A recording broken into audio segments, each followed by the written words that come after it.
A man named Gilfas Eldragon devoted his entire life to one dream, reaching the absolute peak of martial arts. Yet as the years passed, he realized talent alone would never allow him to reach that summit. Desperate, he hunted a legendary golden fruit guarded by a divine dragon. After a brutal battle, he defeated the dragon and consumed the fruit, believing it would grant immortality. Decades later, Gilfas died as an old man, still clinging to his unfinished dream. But death was not the end.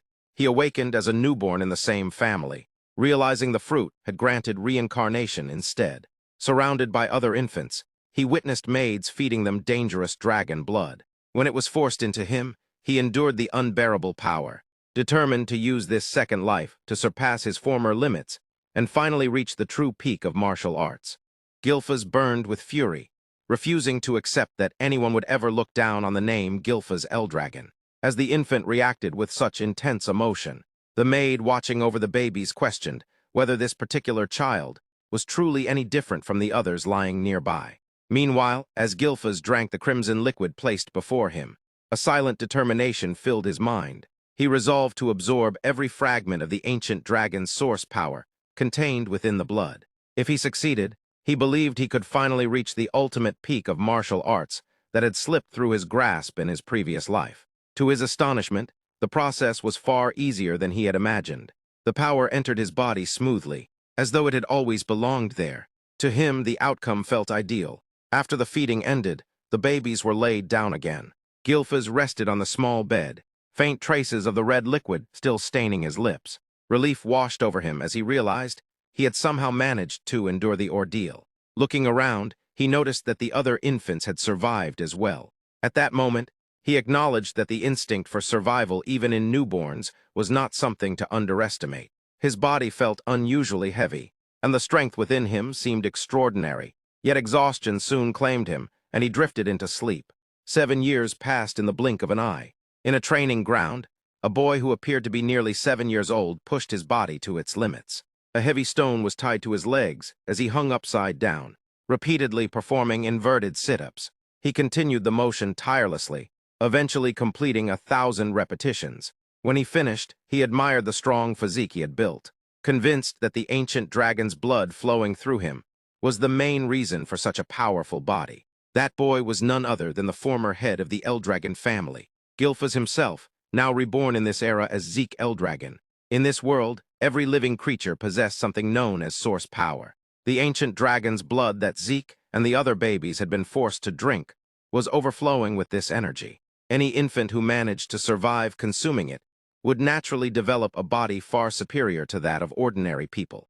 However, Sieg was different from the rest. He had absorbed the entirety of the dragon's source power. The transformation it caused within him was so profound that even he found it surprising. In addition to that immense strength, he also carried the source power of the divine dragon he had slain in his previous life. While continuing his training, a faint golden light occasionally flickered from the center of his chest. Despite this, Sieg felt dissatisfied. After 7 years, he had managed to form only a single star within his body, far below the level he believed he should have reached by now. Stars represented the ultimate compression of one's source power. When the energy was condensed to its limit, it would manifest as a star floating within the body, resembling a miniature universe. The number of stars a person possessed directly determined their strength. However, forming each additional star required exponentially greater effort. In his former life, Gilfas Eldragon had achieved something no one else in the world had ever accomplished: 10 stars. As Sieg reflected on his current circumstances, he realized just how quickly time had passed. It had been 7 years since he was reborn as the illegitimate child of the current head of the Eldragon family. His mother had died long ago, and the man who was supposed to be his father had never once come to see him. The situation made him question his father's character, but an even greater mystery troubled him. He had been reincarnated not just into a new life, but into a time that was 1,000 years in the future. The very idea of reincarnation was shocking enough, yet awakening in an era so distant made the situation even more surreal. The world itself seemed to have transformed into a far harsher place, where only those strong enough to survive could continue living. The dragon trial perfectly represented this brutal reality. Infants born into the Eldragon family were forced to drink the blood of ancient dragons. Only the ones who survived this dangerous test were deemed worthy of receiving education and training as Eldragon warriors. Yet Sieg's experience did not follow this rule. 7 years had passed since the trial, but no instructor had ever appeared to train him. One day, a maid approached him while he was training. Sieg looked at her, ready to question the strange situation surrounding him. Before he could even begin, the maid made it clear that she was unable to answer any of his questions. The response only deepened his frustration. From his perspective, the circumstances were clearly abnormal. Children who survived the dragon trial were supposed to receive combat education from skilled warriors. Yet he had spent 7 years surrounded by nothing but servants. The maid reacted coldly, as if asking whether there was truly any issue with the arrangement. Sieg concluded that he was not particularly troubled by the lack of instruction. For the time being, physical conditioning was far more important than formal combat training, and that was something he could handle on his own. What truly interested him was information about the other children who had passed the trial or details about the main Eldragon family. However, the maid repeated that she could not provide any answers. Sieg continued pressing her, pointing out that he was simply asking about matters related to the family itself. Even then, she refused once again. Her response remained unchanged, no matter how he questioned her. Watching her closely, Sieg eventually realized something surprising. The maid herself possessed the strength of a 3-star practitioner.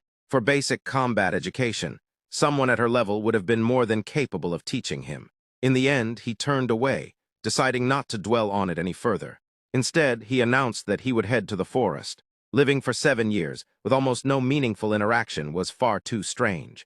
It appeared that the Eldragon family had deliberately chosen to ignore his existence.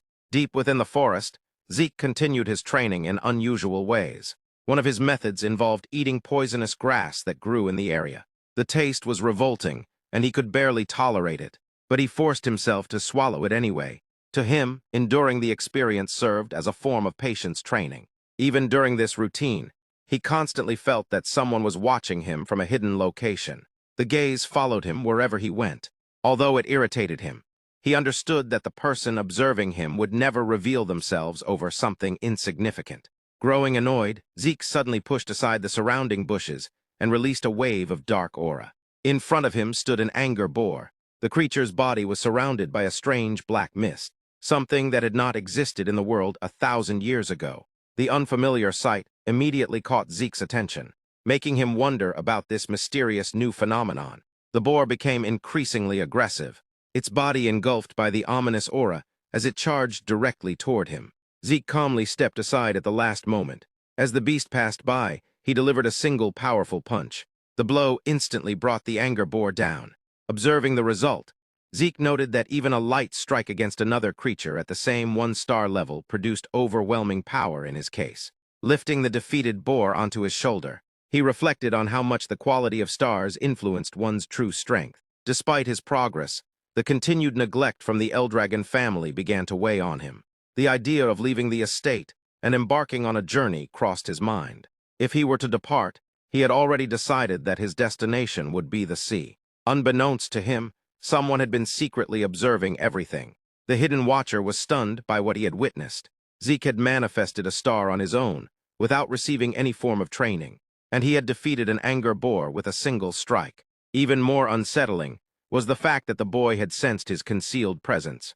The observer reflected on Sieg's situation. His mother had died early, and his father had shown absolutely no interest in him. Under such conditions, there was no way the child could have received proper guidance or education. Nevertheless, the blood of the Eldragon family head flowed through his veins. Because of that lineage, Sieg could never be allowed to leave the family's domain freely, and he remained under constant surveillance. Although he was born outside of marriage, he was still a descendant of the family head. To the observer, that fact alone made the boy's future incredibly interesting to watch. Later, when Sieg returned to his residence, he immediately sensed something unusual. An unfamiliar presence filled the building. Through his senses, he detected the pressure of 3 warriors who had reached the 4-star level, along with another individual whose strength had already reached 5 stars. The sudden arrival of such powerful figures made him wonder about their purpose. Since there were no nearby rifts that could cause chaos, their presence seemed unrelated to any emergency. At the same time, their aura did not feel hostile, nor did it resemble the intent of assassins. When he entered the room, he noticed the familiar emblem of the Eldragon family displayed on their clothing. The visitors revealed that it was their first meeting. They had come with a specific task, escorting Zeke so that he could undergo an examination. The announcement stunned him. Only then did Zeke realize that he was suddenly being summoned to take an exam, despite the fact that he had never received any form of education or training from the family at all. Zeke arrived at the main estate once again. The return felt strange to him, almost ironic, because he had never imagined that he would step foot in that place again. The journey back had not been his decision. Messengers from the main house had come all the way to bring him there. As soon as he arrived, they instructed him to change his clothes, explaining that he could not enter the estate grounds dressed the way he was. The demand left him confused, and he quietly wondered why his appearance mattered so much. However, the reason for his return was not to live in the main residence. Instead, he had been summoned for something entirely different. His destination was Net, a place known as the Dragon's Nest. It was said that over the course of 1,000 years, the Eldragon family had established this institution, specifically for the education of their descendants. Every child born into the Eldragon lineage aimed to enter this place. Until the age of 7, they received training within their own homes, after which they faced the entrance examination. That very day was the day of that test. This realization left Zeke frustrated. Unlike the others, he had never received any formal teaching. Yet despite that, the examination was mandatory for him as well. Because of this requirement, he had been taken all the way from the distant frontier to participate. The pressure of the upcoming test weighed heavily on him. Sitting down, he held his head in irritation, thinking about how inconvenient the timing was. He had only recently begun preparing to leave, and now everything had been interrupted by this sudden obligation. While he sat there, a boy with blue hair approached him. The boy introduced himself as Rangis, someone from Ordscale village. Hesitantly, Rangis tried to ask whether Zeke was having trouble. Zeke immediately responded with suspicion and demanded to know who he was. Rangis explained that he had only approached because Zeke seemed troubled. Observing him more carefully, Zeke noticed that although the boy appeared timid, he seemed quite perceptive. Realizing he had been unnecessarily harsh, Zeke apologized and confirmed the boy's name before introducing himself. He admitted that he had no idea what exactly the test would involve.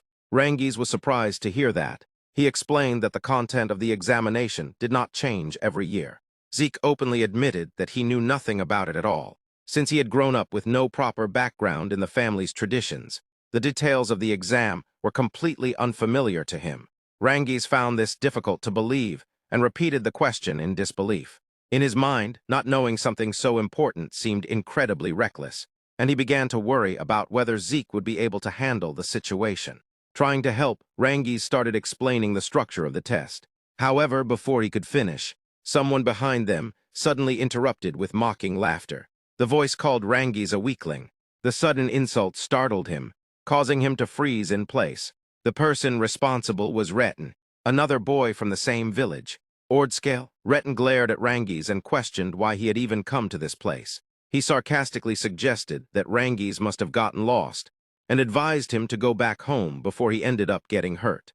Nervously, Rangis explained that he had come for the Dragon's Nest entrance exam like everyone else. Retin only laughed harder, openly mocking the idea that Rangis could ever succeed. He pointed out that Rangis' father was a pseudo-dragon, and sneered at the thought of what a child of such a lineage could possibly achieve. Zeke quietly reflected on the social structure of the Eldragon family. The clan operated under a strict hierarchy, ruled by an absolute monarch. At the lowest level were the novice whelp dragons. Above them were the regular soldier-level child dragons. Higher still were captain-class adult dragons, followed by executive-level elder dragons who served as leaders. Beneath even the lowest recognized rank were the pseudo-dragons. These were individuals who either could not enter the Dragon's Nest or had failed to graduate from it. They were marked with a title that essentially meant they were immature or incomplete. Despite that label, Zeke believed that those people deserved a chance to prove themselves rather than being dismissed as fake. Because of that belief, he questioned Retin's reasoning. He wondered why someone would decide something was impossible before even attempting it. Retin immediately turned his anger towards Zeke and demanded to know who he was and whether he was looking for trouble. Zeke remained calm, explaining that he was simply curious about why Rangis was being judged so harshly. Retin answered bluntly that the reason was obvious. In his mind, Rangis was simply weak. The remark visibly hurt Rangis, and his expression darkened. Zeke responded by suggesting that Rangis might actually be stronger than the others present. Retin became furious at the implication, and loudly demanded whether Zeke was claiming that they were inferior to someone like Rangis. Before the confrontation could escalate further, an adult dragon examiner arrived and called everyone to attention. The Dragon's Nest entrance exam was about to begin. All the applicants were instructed to register in an orderly line and proceed forward with their numbered tags. Hearing the announcement, Retin turned to leave, but not before threatening that he would remember Zeke's face. After he left, Zeke turned back to Rangis and remarked that Retin's reaction had seemed unnecessarily extreme. In his mind, young people seemed far too quick to anger these days. Rangis, still uneasy, pointed out that they were actually the same age, and that anyone would get upset after being told they were weaker than someone else. Zeke considered the comment and wondered if that was really how people saw it. Still, he pointed out that the entrance examination was mandatory for everyone, which made declaring something impossible feel meaningless. Rangis then clarified that withdrawal was actually allowed. Hearing this, Zeke was genuinely surprised. He admitted that he had not known that detail, and asked again whether backing out was truly possible. Rangis suggested that it might even be better for Zeke to withdraw as well, since it would prevent him from getting hurt. Zeke, however, dismissed the idea with quiet confidence, claiming that someone with his level of ability could not withdraw even if he tried. Rangis found that statement rather bold, especially since Zeke did not even know the details of the exam. Zeke simply brushed off the concern and told him they should hurry before the test started. Though still uncertain, Rangis agreed and followed along. Before long, all the applicants had gathered at the testing ground. The adult examiner stepped forward and explained the rules. The challenge itself was simple. Each participant had to scratch a special rock. If they succeeded in leaving even a small mark on the surface, they would pass the exam. Only the weapons provided at the site could be used, though attacking with bare hands was also permitted. However, each participant would only be given 3 attempts. Hearing the conditions made most of the students extremely nervous. Zeke, on the other hand, found the task surprisingly easy. Rangis was shocked by how casually he reacted. Zeke explained that the requirement sounded straightforward. After going through the intense dragon trial earlier, he had expected something far more terrifying.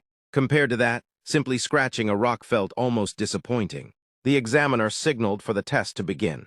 The first participant stepped forward and swung his sword with all his strength against the stone. The sound rang out loudly, and students covered their ears.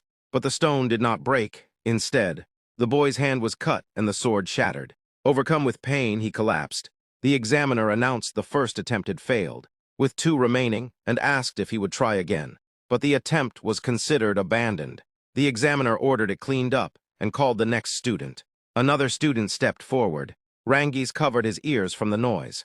Watching this, Zeke grew angry. He realized this was the test. Looking at the stone, he recognized it as a regeneration stone. It instantly repaired minor scratches and reflected brute force attacks with hundreds of times the power. Zeke thought such a material was ridiculous. Rangis explained that if someone properly circulated source power through their body and attacked, the stone could be scratched. Zeke understood, from what he heard, martial arts quality mattered less than controlling source power. Looking around, he thought many students could pass, including those guys from earlier. One by one, students failed. Finally, it was number 315's turn, Zeke. He announced his turn. Rangis nervously warned that he could still withdraw, but Zeke stepped down calmly and told him not to worry. The examiner watched in surprise, impressed by his composure. Then the examiner was shocked as an aura rose behind Zeke. The reflection of Gilfas Eldragon appeared behind him. Zeke twisted his hand, observing the weapons within that collection. Zeke arrived at the examination grounds without carrying any weapon. The examiners looked at him in surprise and asked why. Zeke calmly replied that he did not need a weapon. His fist alone was enough. The other candidates began whispering. Some could not believe he planned to fight barehanded, while others doubted he could even scratch the stone without a weapon, even with source power. Rangis grew extremely anxious. He imagined Zeke's fist shattering or his arm flying apart, and regretted not stopping him earlier. When the examiner gave the signal, Zeke looked at the enormous stone. After observing it, he realized it was a mineral he had never seen before, likely formed through 1,000 years of change. He touched it briefly, thinking about how much he still did not understand, but decided it did not matter. Focusing his mind, he activated the power in his fist. Rangis panicked and tried to step forward to stop him, but Zeke was already excited to test his strength. Gathering his power, he attacked. Dragon Destruction Combat Arts, First Form, Burst Strike. The moment his fist struck the stone, a massive explosion erupted. Air spun violently in every direction, and the crowd gasped in shock. Even the examiners were surprised, though they hid their reactions. The giant stone split in half and shattered, pieces scattering across the ground. Zeke's hand was badly injured, but he laughed at the pain, saying he still needed more training. The candidates stared at him speechlessly. Retin muttered irritably that Zeke had actually destroyed it. Among the crowd, a young girl watched with interest, clearly impressed. Rangi stood frozen in shock and relief as he saw Zeke smiling despite his wounds. One examiner silently analyzed what had happened. Zeke had destroyed a regeneration stone, something that normally required at least a 4-star level. For a child to do it was unbelievable, even if he was an illegitimate child. The bloodline of the Eldragon head was clearly present. The technique Zeke used also felt strangely familiar. Zeke approached and asked about his result. The examiner announced that candidate number 315 had passed. Another examiner quickly handed him a liquid bottle and told him to move along. Zeke took it with irritation, feeling their attitude was unnecessarily harsh. Rangis ran over with shining eyes and praised Zeke as amazing. Zeke dismissed it as something easy. Rangis then pointed at the bottle and said it was healing poison. Zeke looked confused at the name. Rangis casually opened it and confirmed it was the standard kind. After examining it carefully, Zeke realized it was not poison but spirit medicine. The medicine was called cloud-piercing clarity wood, made from rare herbs grown in secret realms, and refined with high-purity source power cores from divine and phantom beasts. It could instantly heal injuries, erase scars, and even increase source power. However, because the ingredients were extremely rare and difficult to refine, it almost never appeared in the world. Zeke drank the medicine. His injuries healed instantly. Excited, he asked again if it was spirit medicine. Rangis said he did not know about that, but the Eldragon family's healing potions were far superior to ordinary ones, so it was not strange. Zeke disagreed slightly, saying such severe injuries healing instantly was indeed surprising. However, he realized it did not increase source power like true spirit medicine. Rangis again praised Zeke for being amazing. Zeke brushed it off and said that idea was ridiculous. Looking at the empty bottle, he thought it was proof of how much wisdom humanity had gained over 1,000 years. They returned to their seats. Rangis once more said Zeke was incredibly strong. Zeke replied casually that his goal was to become the strongest. Rangis was astonished at how casually he said it. The examination continued. Candidates number 383 and 395 passed, followed by number 4. Those seriously injured were also given healing poison. Watching them, Zeke felt their success was expected. Then the next candidate was called, number 414, Rangis. Nervously, Rangis stepped forward. Shaking, Zeke noticed and asked why he was so nervous. He loudly encouraged him, saying he should have no problem and needed to pull himself together. His voice attracted everyone's attention, embarrassing Rangis, who begged him not to shout. Rangis gripped his sword and prepared. When the examiner gave the signal, he swung with all his strength, but immediately collapsed. The examiner declared the first attempt a failure, with 2 attempts remaining. Rangis asked for another chance and tried again. This time, his sword slipped from his hand and fell to the ground, leaving him panicked. Some candidates laughed and mocked him. One called him a pseudo-dragon's child, who was unworthy and incapable. Another told him to give up. Retin joined the ridicule and mocked Zeke, reminding him that he had earlier claimed Rangis was stronger than them. Angered, Zeke shouted for them to stop talking nonsense. Retin laughed louder, calling it ridiculous. The examiner reminded Rangis that he had one final attempt and asked if he would continue. Rangis panicked, unsure what to do. At that moment, Zeke walked closer and asked why Rangis insisted on using a sword instead of a spear. Rangis looked confused and asked what he meant. Zeke asked why he had chosen an unsuitable weapon without any plan. Retin mocked them again, saying that no matter how hard Rangis tried, he could not even scratch the stone with a sword. Others laughed as well, saying his father never used spears and had taught him swordsmanship. One candidate added that changing weapons would not help. Ignoring them, Zeke asked the examiner if changing weapons during the test was allowed. The examiner replied that it was not against the rules. Zeke told Rangis that this was good news and asked if he was really going to give up like this.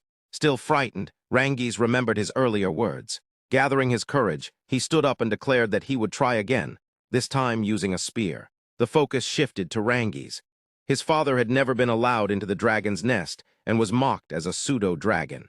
Despite the ridicule, his father never grew resentful and raised him with pride. The son he raised was not a fraud, and today Rangis intended to prove it. He realized that using the sword again would lead to the same failure. Instead, he chose to trust Zeke, though he had never used a spear before. Zeke advised him to thrust forward without overthinking, simply driving the weapon straight ahead. Rangis repeated those words in his mind and prepared himself. Normally, someone holding a spear for the first time should not even scratch the regeneration stone. But he remembered Zeke's challenge about judging the result before trying. Although they had just met, Rangis strangely trusted him. Since Zeke believed in him, he decided to believe in himself as well. Until now, he had only used a sword. Yet in that moment, his source power surged through him more strongly than ever. With determination, Rangis drove the spear into the rock. Retin and his companions laughed, convinced that switching weapons would change nothing. But the spear suddenly felt natural in his hands, as if it had always belonged there. The thrust pierced the stone. Splitting it halfway, the laughter stopped instantly. The examiners reacted in shock. Not only had the stone been scratched, it had been pierced through. Zeke praised Rangis, calling the strike impressive. Still stunned, Rangis could barely understand what had just happened. The examiner then announced that candidate number 414 had passed. Rangis repeated the word in disbelief, while Zeke calmly confirmed it. Overwhelmed, Rangis grabbed Zeke with tears of joy. Celebrating the result, Zeke simply reminded him that he had believed in him from the start. Retin's group tried to dismiss the result as pure coincidence. Soon after, the examiner declared the test finished and announced the start of the entrance ceremony. Zeke asked Rangis if the examination was truly over.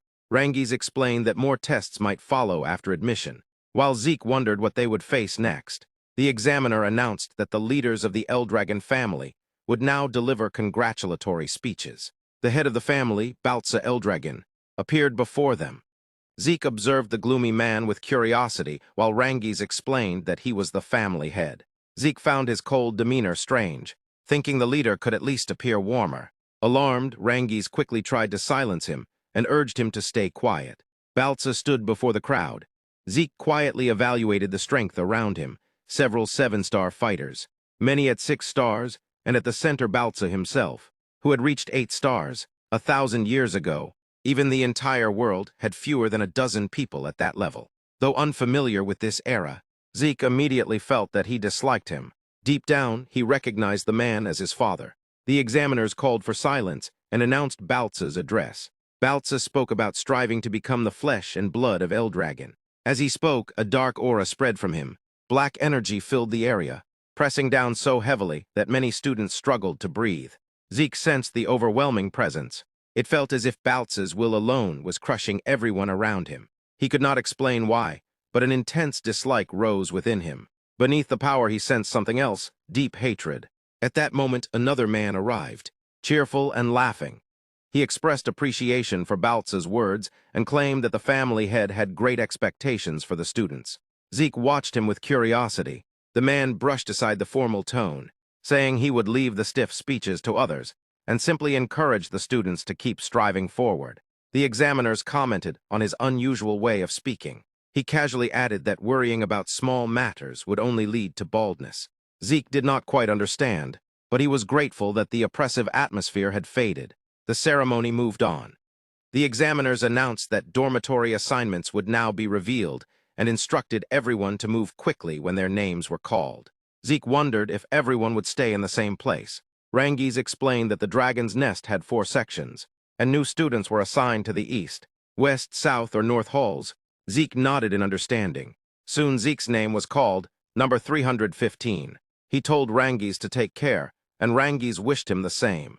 At the east hall of the dragon's nest, Zeke searched for his assigned room. After 1,000 years, the place had changed in many ways. He checked the corridors several times before finally locating it, admitting to himself that he had gotten lost and arrived late. His roommate was probably already inside. He opened the door and greeted the person within. mentioning that they would now share the room.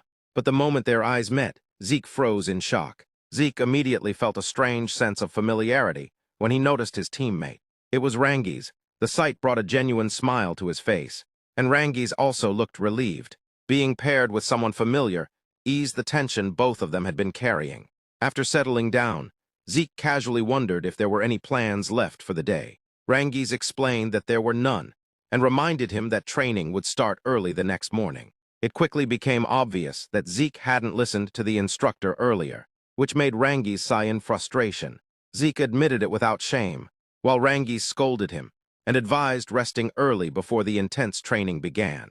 Later, Rangi's quietly reflected on his reasons for coming here. He had wanted to escape the suffocating life at home and chase something greater. The entrance exam had already shown him a world full of fascinating possibilities, and the idea of staying with the Eldragon family no longer seemed so bad. Soon a month passed.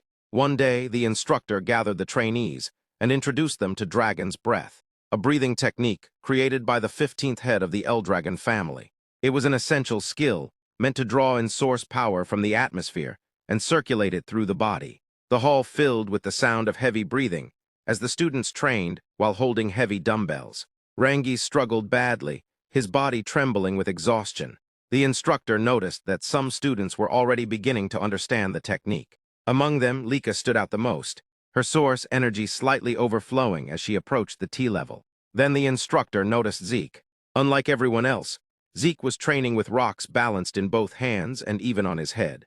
The sight was unbelievable. Despite supposedly having no formal instruction, his mastery looked far beyond the others. During the exercise, Zeke reflected inwardly. The technique they were learning was actually a simplified version of the Dragon King's breath, a breathing method he himself had created long ago. Originally, it allowed complete control of source power even while moving, but it had been extremely difficult to master. Over centuries, it had been simplified so the entire family could use it. Realizing his creation had survived for 1,000 years filled him with emotion and curiosity about how other martial arts might have evolved as well. Later, during lunch, the exhausted students gathered to eat. Many stared at Zeke with disgust as he devoured food at an incredible pace, eating as if he had been starving for centuries. Noticing Rangi's tired face, Zeke urged him to eat more and train harder if he wanted strength. Rangi's could only stare at him in disbelief, calling his stamina unnatural, but Zeke simply dismissed it and continued eating. While observing the others, he noticed a few well-trained students. At that moment, a blonde girl approached and praised his strength with a cheerful smile. Confused, Zeke asked Rangi's who she was. Rangi's nearly choked in shock. The girl was Lika, the head's daughter and one of the candidates to inherit leadership. Zeke calmly admitted he didn't know her. Rangi's panicked, warning him that she wasn't someone to speak to casually. Zeke casually mentioned that he was also the head's son, though illegitimate. The statement caught Lika's interest. She revealed herself as Lika Typhona Eldragon, and questioned how someone without support could possess such strength, especially after breaking the regeneration stone. Zeke dismissed the question simply. Intrigued by his confidence, Lika offered him a deal. She wanted him to serve under her and support her rise to become the family head, promising influence and rewards in return. Zeke refused instantly. Lika's smile vanished. She suspected he might be aiming for the head position himself, but Zeke made it clear he had no interest in family politics. This only angered her more. At that moment, Zeke's patience ran out. He slammed his knife onto the bench, releasing a powerful aura that shook the hall. His presence radiated overwhelming dominance, making it clear he would never serve under anyone, because he believed himself to be the strongest. Even Lika trembled for a moment under the pressure. Rangi's rushed over, trying to calm him down, but Lika's pride had already been wounded. Instead of backing down, she decided she would force him to submit and challenged him to a duel. News spread quickly across the academy. Students rushed to the training grounds after hearing that the head's daughter was about to fight someone. Soon, a crowd gathered as whispers spread that Zeke was her opponent. Zeke remained calm, while Rangi's nervously warned him about Lika's strength. She was a prodigy supported by one of the 4 great families, and had mastered the Typhona family's lightning great sword technique at the age of 7. However, Zeke barely listened. The only detail that caught his attention was that she was the head's daughter. Rangi's grew desperate, unable to understand why Zeke would accept such a dangerous challenge. Zeke simply laughed, saying the uncertainty made the fight more exciting. For him, the reason was simple. He never backed down from a challenge. As the two stepped onto the training ground, the atmosphere instantly changed. Lika raised her sword confidently, and the crowd fell silent. The battle was about to begin. Sieg stood calmly on the training ground with a confident smirk, his relaxed posture showing he was completely ready. Nearby, Rangis was full of worry. Fear covered his face as he hurried away, warning Sieg to be careful. Sieg watched him leave with amusement, believing caution was something his opponent should worry about instead. He then looked at Lika, curious about why she insisted on challenging him.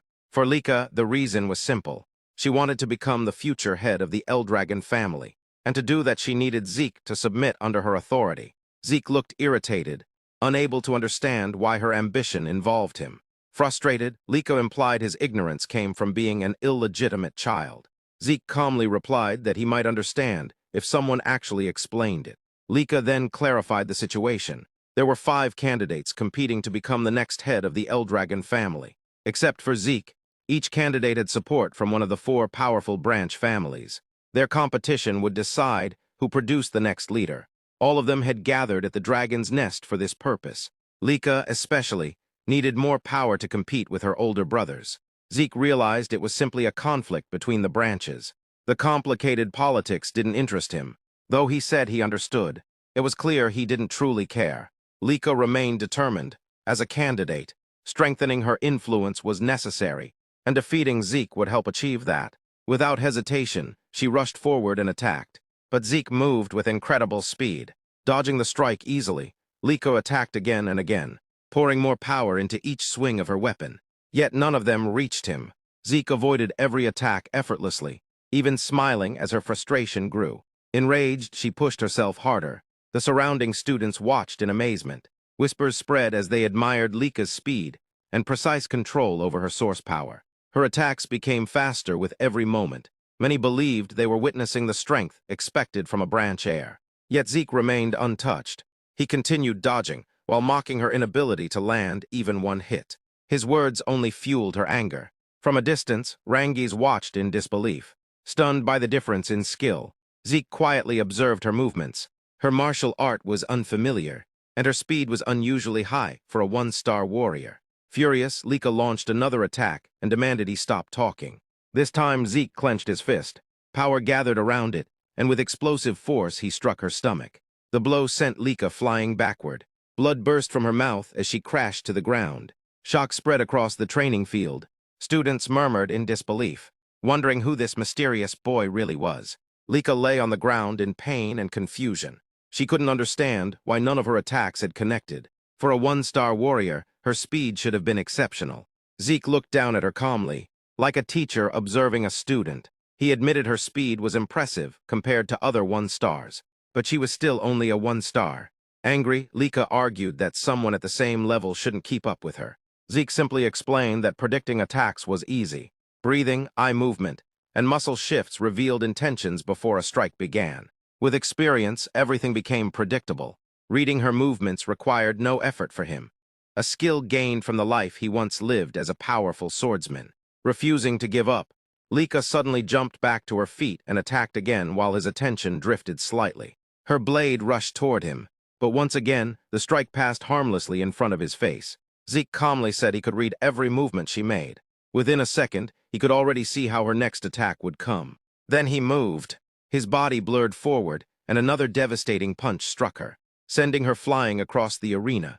She crashed into the wall with tremendous force. Cracking it, her condition instantly became critical. The students were left speechless. They couldn't believe Lika had been defeated. Rangis, however, burst into excited cheers. Sieg didn't celebrate. He stared at Lika's fallen body and slowly raised his hand. Sensing something strange, in his mind, the battle wasn't over. During the previous hit he had noticed, she concentrated her source power at her core to endure the blow. That instinct impressed him. Lika looked terrible. Blood flowed from her mouth and stomach as she struggled to breathe. Rangis rushed toward her, begging her to stop fighting. Sieg warned him to step away. If he stayed, he might get caught in what was coming. Sieg's sharp senses felt a change in Lika's energy. Earlier there had been faint signs of advancement. Now the presence was growing stronger. He suspected she might have just reached the 2-star level. Moments later, Lika slowly stood up. A brilliant white aura burst from her body. Radiant energy surrounded her as students gasped in shock. She had advanced to the 2-star level. At that stage, a warrior could release source power outside the body in the form of aura. Lika stared ahead with fierce determination. The battle with Sieg had pushed her beyond her limits and allowed her to break through. With this new power, she believed victory was certain. She rushed forward again, faster and sharper than before. Sieg smiled slightly while dodging the strike, impressed by the improvement. But as he moved aside, a sudden sting appeared on his cheek. A thin cut formed. Surprise flashed across his face. He had clearly avoided the attack, yet he had still been hit. Lika now stood surrounded by a powerful aura, gripping her greatsword with confidence. With her newly awakened power, she was ready to reveal the true form of the Thunder Greatsword technique. She intended to defeat Sieg, but instead of fear, Sieg only looked more interested. Resting his hand on his chin, he studied her with an excited smile. For him, this was perfect. He was about to witness a martial art he had never seen before. The thrill of battle surged through him. For Sieg, the real fun was only just beginning. Then Lika began the clash by unleashing Lightning Flash, a lightning-charged greatsword technique wrapped in a blazing yellow aura. Sieg barely avoided the strike, surprised by the unfamiliar power, dismissing lightning manipulation as absurd. Lika followed with Lightning Net, forcing Sieg to leap away. He admitted the fight now felt completely different, and that handling the lightning had suddenly become difficult even for him. Watching students whispered in shock at how gaining just one more star had changed everything. While Rangis grew worried for Sieg, Sieg observed that the movements themselves were simple and unchanged. Yet once Lika reached 2-star level and gained an aura, the power of her lightning great sword technique had surged enormously. She had already been fast, but now she was even faster, and the lightning surrounding her felt mysterious. Though he could counterattack, his curiosity about that power made him hold back. Lika, angered by his calm expression, attacked again. After a series of strikes, she unleashed a thunder-like blow that Sieg failed to dodge. The impact smashed him into a wall hard enough to shatter it, leaving him badly injured but still smiling.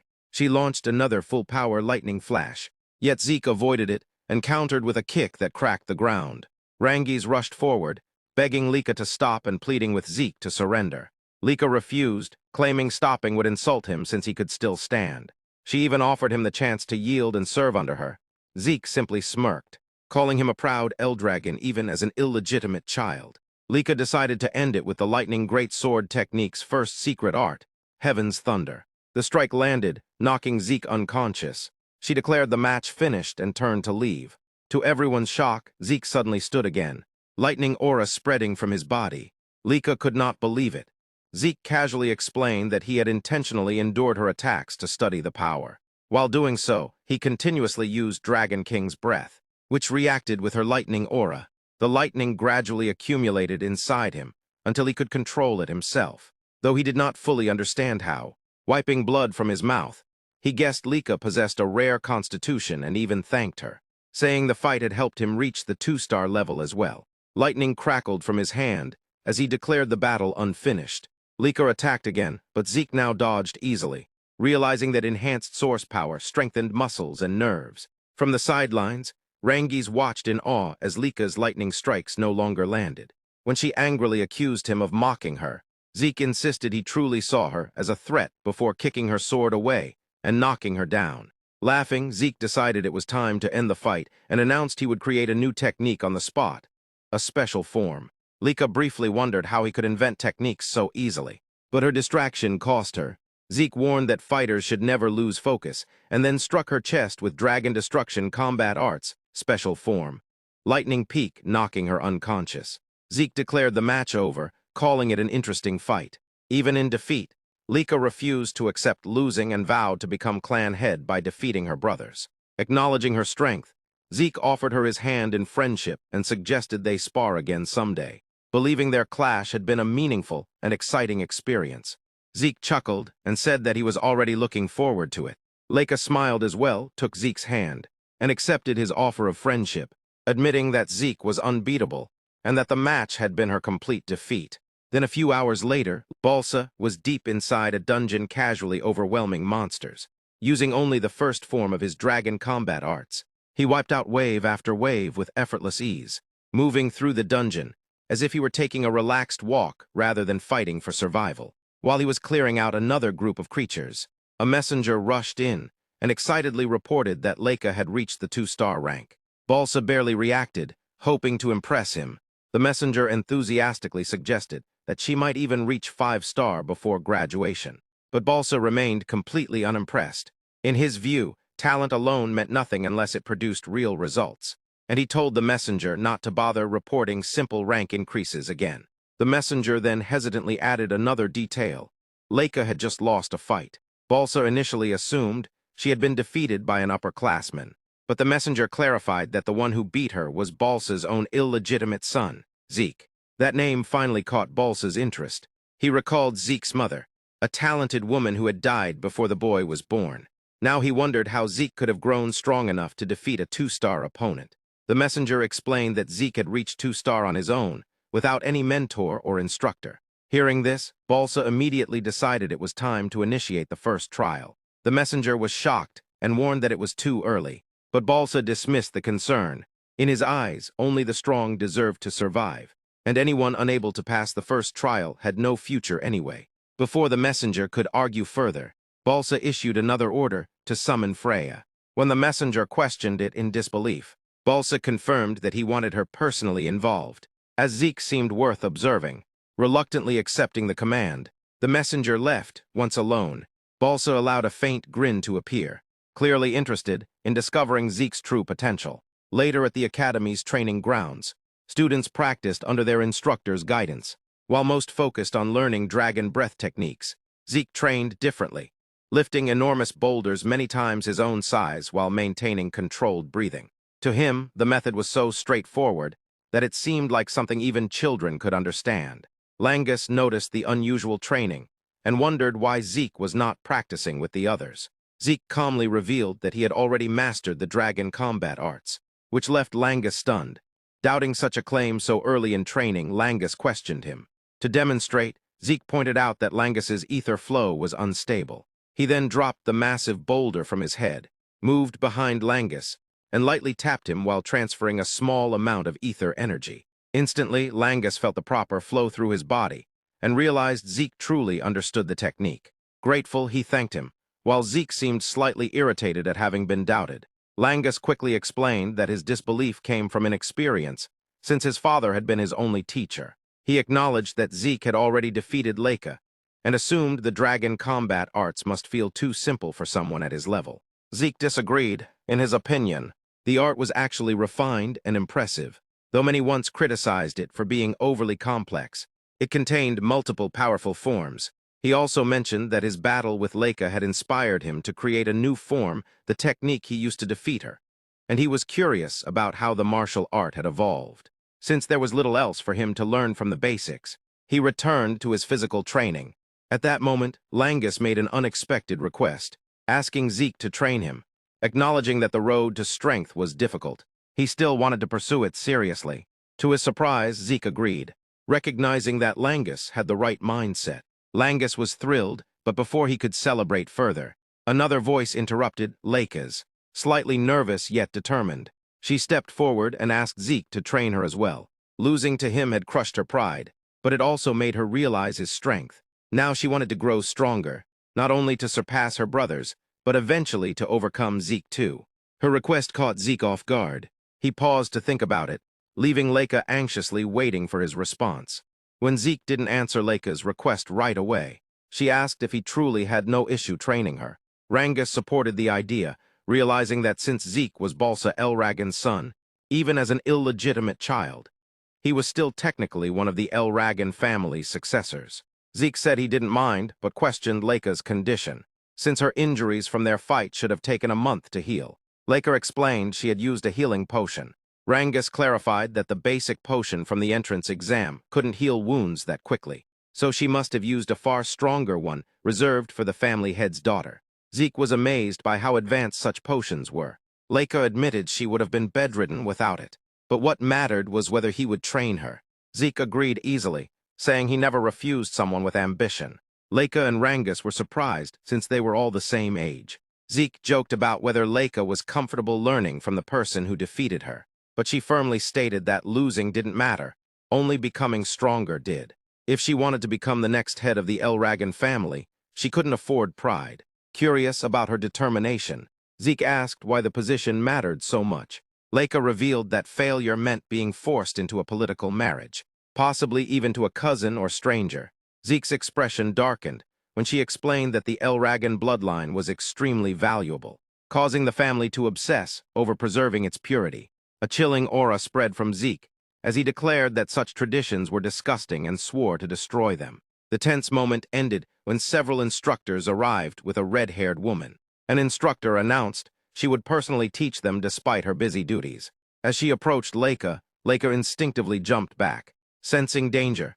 Zeke stepped forward protectively while Rangus nervously grabbed his arm. The woman calmly praised Leica's sharp reaction and strong aura. Zeke frowned because he hadn't sensed her approach. The instructor introduced her as Freya Fewingkick of the Black Dragon Corps. Freya greeted the class and focused on Zeke. Wondering if he was surprised, Zeke calmly remarked that her stealth technique was interesting. Freya realized why Sieg Eldragon had taken interest in him. Zeke had already analyzed her martial art, noticing the unique flow of source power in her lower body that allowed silent movement. Freya then announced she would be their new instructor. The students whispered in disbelief. Known as the Tempest Wind, she was a 6-star warrior from the elite Black Dragon Corps serving the family head. She explained that her training began with a simple test. Each student would receive a crystal orb and survive for 1 month inside Poison Dragon Mountain while protecting it. Rangus immediately panicked because the mountain was filled with deadly poison, where even touching plants could kill someone. Zeke felt nostalgic, remembering it as a training ground in his past life. Though he thought the test harsh for students, Freya added that breaking or losing the orb meant instant disqualification and expulsion from the dragon's nest. Dragon's breath breathing could resist the poison, but students would still have to hunt monsters for food. The class was horrified since many doubted their basic strike dragon technique could even harm the creatures there. Freya told them they had 5 days to prepare and could choose one basic weapon technique from the family archives to improve their survival chances.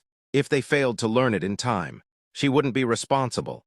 When someone asked if she would rescue them if things became dangerous, she coldly replied that only the strong survived in the dragon's nest. After distributing martial arts books, students chose their weapons. Rangus hesitated until Zeke advised him to learn a spear technique since he had used one before. Leica planned to study another greatsword art, but Zeke suggested axe techniques to cover her weaknesses, and she trusted his judgment. Freya reminded them that their survival depended on mastering their techniques within 5 days. Just before leaving, she gave one final warning.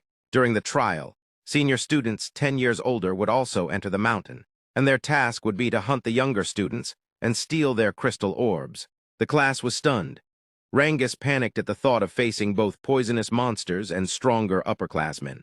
Leica realized most of their classmates wouldn't survive direct fights, since every senior was at least 1 star stronger. Zeke advised forming small groups of 2 or 3 for hunting and defense. When Rangus asked Zeke's plan, he casually said he would go alone and enjoy the exam, making Leica sigh since it sounded exactly like him. Before preparing, Zeke suggested they eat first. As they walked away, Leica quietly asked Rangus if Zeke seemed strange sometimes, and Rangus simply shrugged in agreement. 5 days later, the students gathered at the entrance of Poison Dragon Mountain, filled with both fear and determination.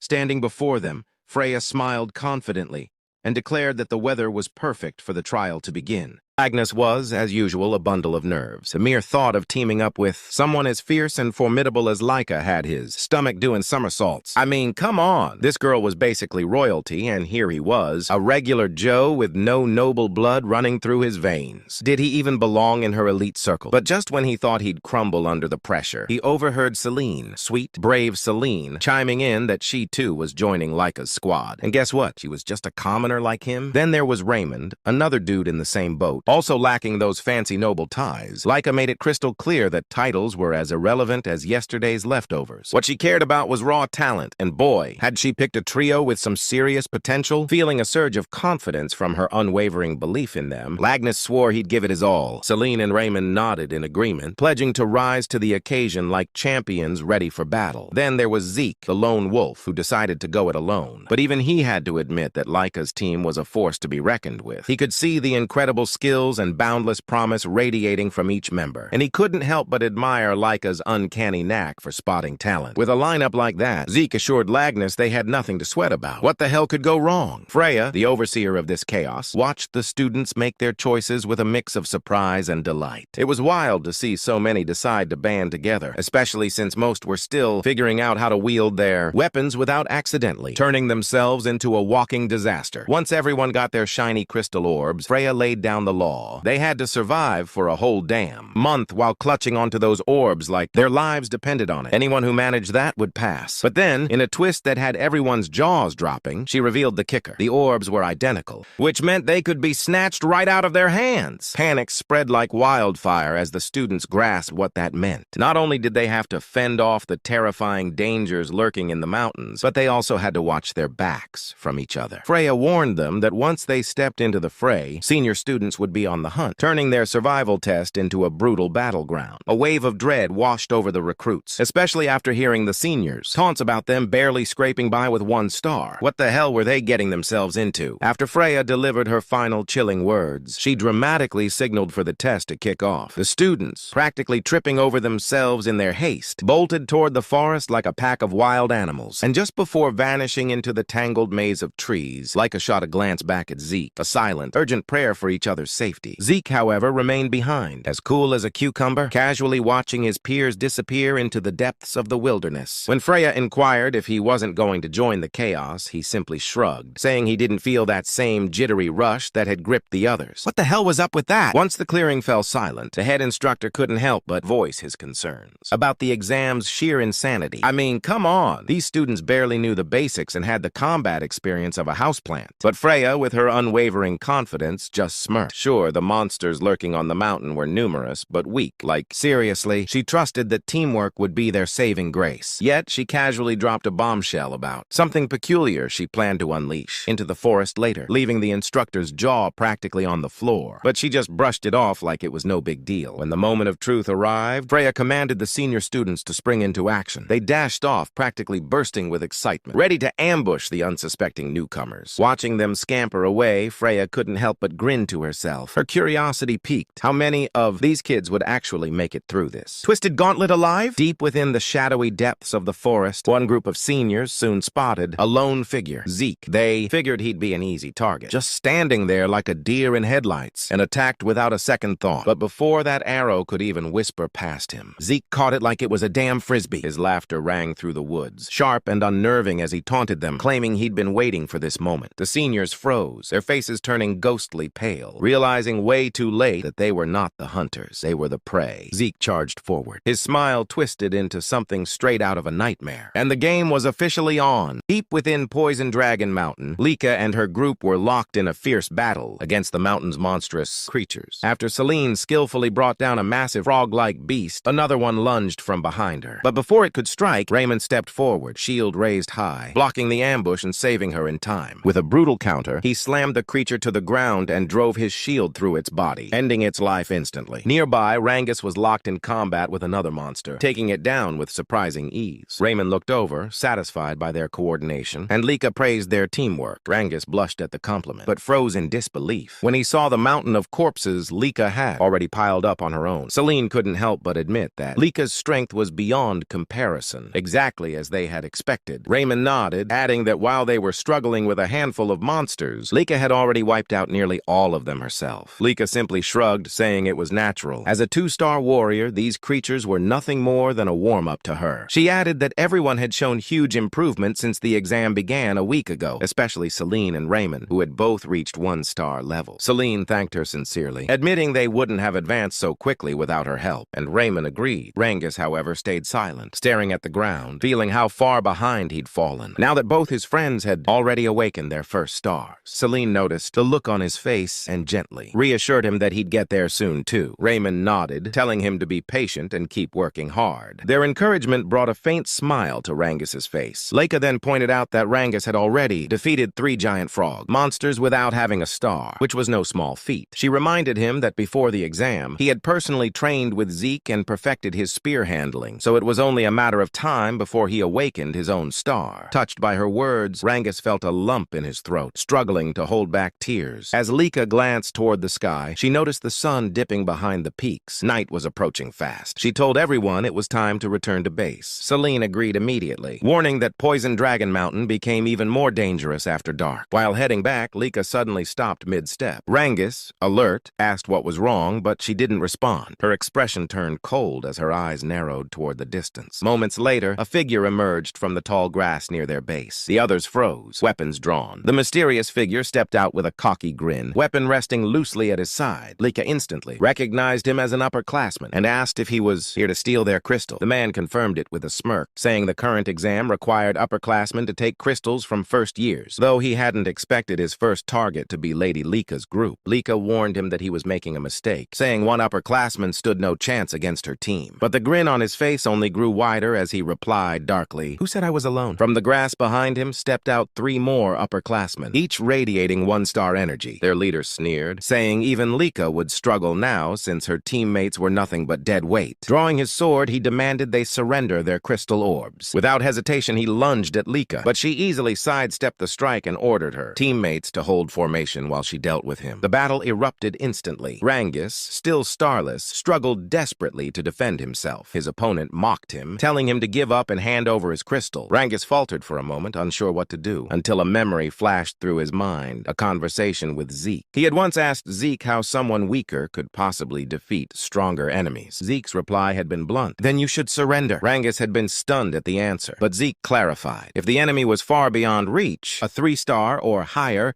surrendering was the only logical choice. But if the opponent was closer in strength, maybe 1-star, there was still hope. When Rangus had asked how, Zeke's words were simple. "You just have to exploit an opening." Rangus had been confused, and Zeke continued, "Exactly. Wait for an opening. You can't force one. Endure until they slip. That's your chance." He had explained that against stronger opponents, especially special ones like Lika, survival was impossible. But against an average 2-star, it could be done with patience, endurance, and confidence in his own ability. His final advice had been clear. Don't overthink it. Just wait. When you see the opening, strike with everything you have. Now, as blows rained down on him, Rangus gritted his teeth, Zeke's voice echoing in his mind. He focused on surviving, dodging, blocking, and waiting. His opponent grew increasingly frustrated, shouting for him to just fall already. And then it happened. A brief moment, a single flaw in the enemy's guard. Without hesitation, Rangus drove his spear forward with all the strength he had left. The weapon pierced through his opponent's chest, dropping him instantly. The man collapsed, unconscious, and a bright light flared from Rangus's chest, the mark of his first star awakening. Lika noticed immediately, eyes widening in surprise and pride. Rangus had done it. He'd taken down his opponent and awakened his power. Meanwhile, Lika's own duel raged on. Her opponent, a 2-star like her, couldn't comprehend how she was overpowering him so easily. Lika realized that since mastering the axe arts technique Zeke had taught her, her strikes had become sharper, her energy denser, and her power overwhelming. She told the man it was simply his bad luck to challenge her team. Golden lightning surged across her greatsword as she raised it high. "This battle ends here," she declared, her voice cutting through the chaos. With one devastating slash, she struck him down, the shockwaves scattering debris around them. As the dust settled, the enemies lay unconscious. Lika rushed back to check her team. Once she confirmed everyone was safe, a wave of relief spread through the group. They had just claimed their first victory against upperclassmen. Selene and Raymond congratulated Rangus on his newly awakened star, and he smiled brightly, thanking them. Lika looked at them all, pride gleaming in her eyes. Her entire team had finally reached 1-star level. With newfound confidence, she said their future battles would be much easier from now on. Then, with a thoughtful look, she wondered how Zeke was doing. Elsewhere in Poison Dragon Mountain, an upperclassman sprinted through the darkness, face pale and soaked with sweat. His breath came in ragged gasps as he mumbled in panic, "Please, don't come here, Zeke! Don't come here!" His voice trembled, tears streaming down his face as he cursed under his breath, terrified beyond reason. Whatever he had seen, whatever Zeke had become, it wasn't human. Moments later, more upperclassmen came running through the forest, shouting for help,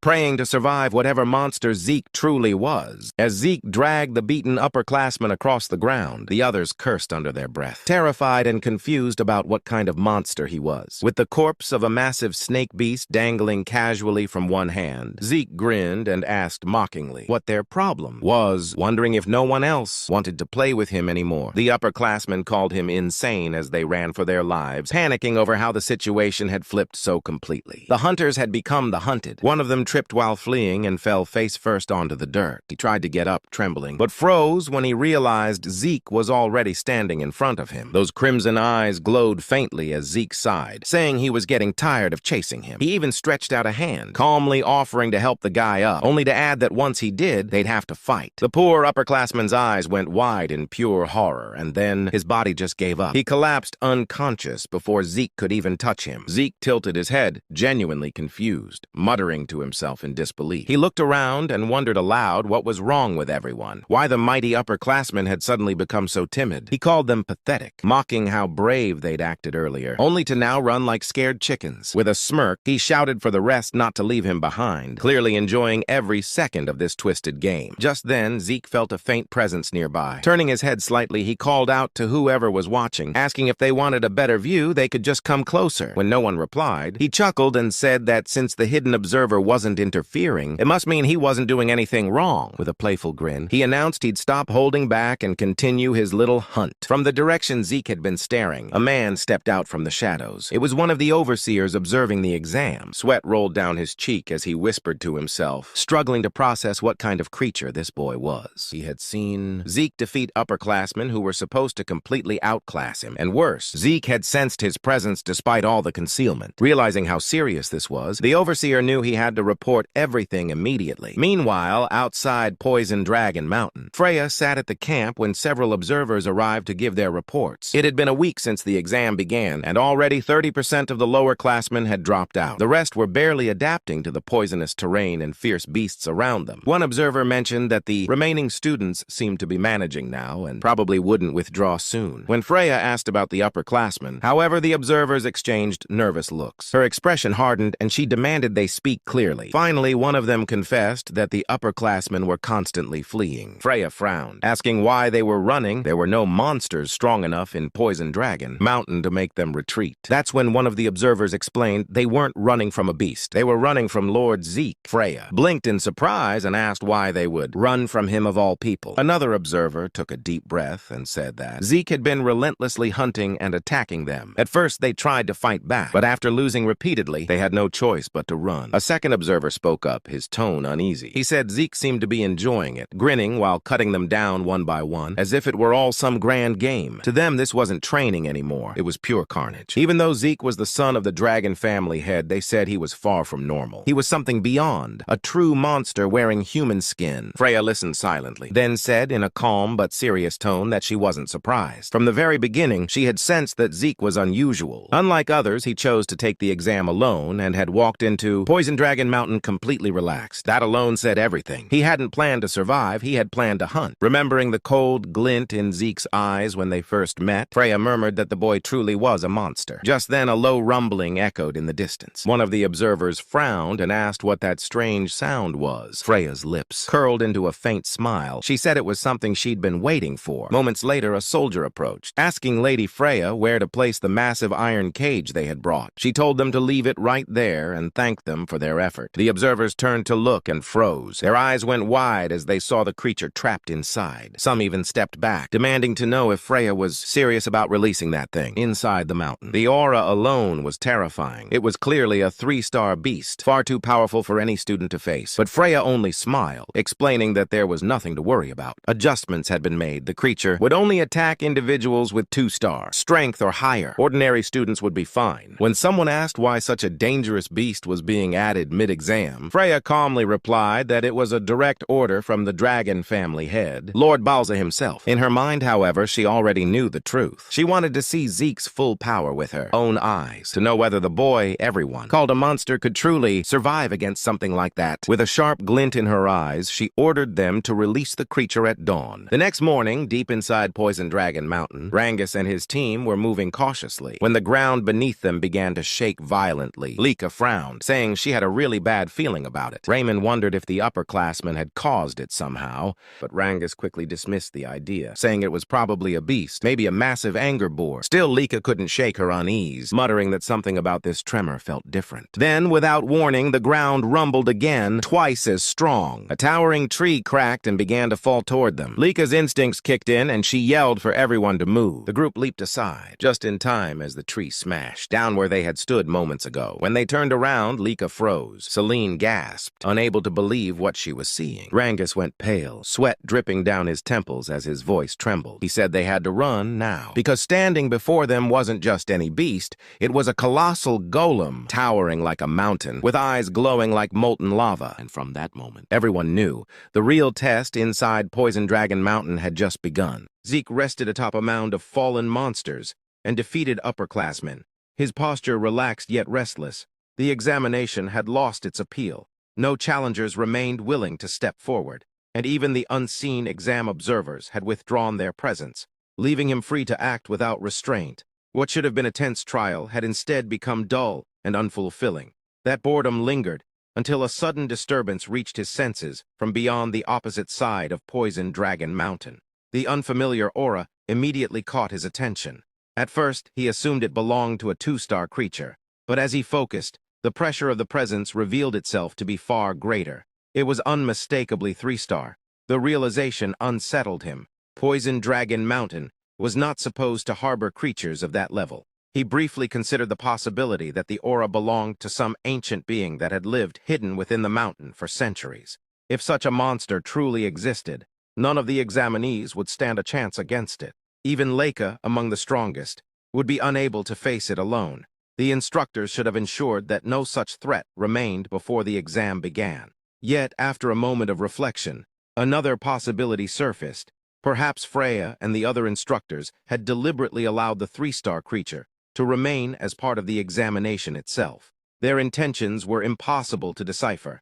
Regardless of the reason, Zeke found the situation exhilarating. At last, there was something worthy of his attention. Although the creature was far from his current location, he had no intention of waiting. If it would not come to him, then he would go to it.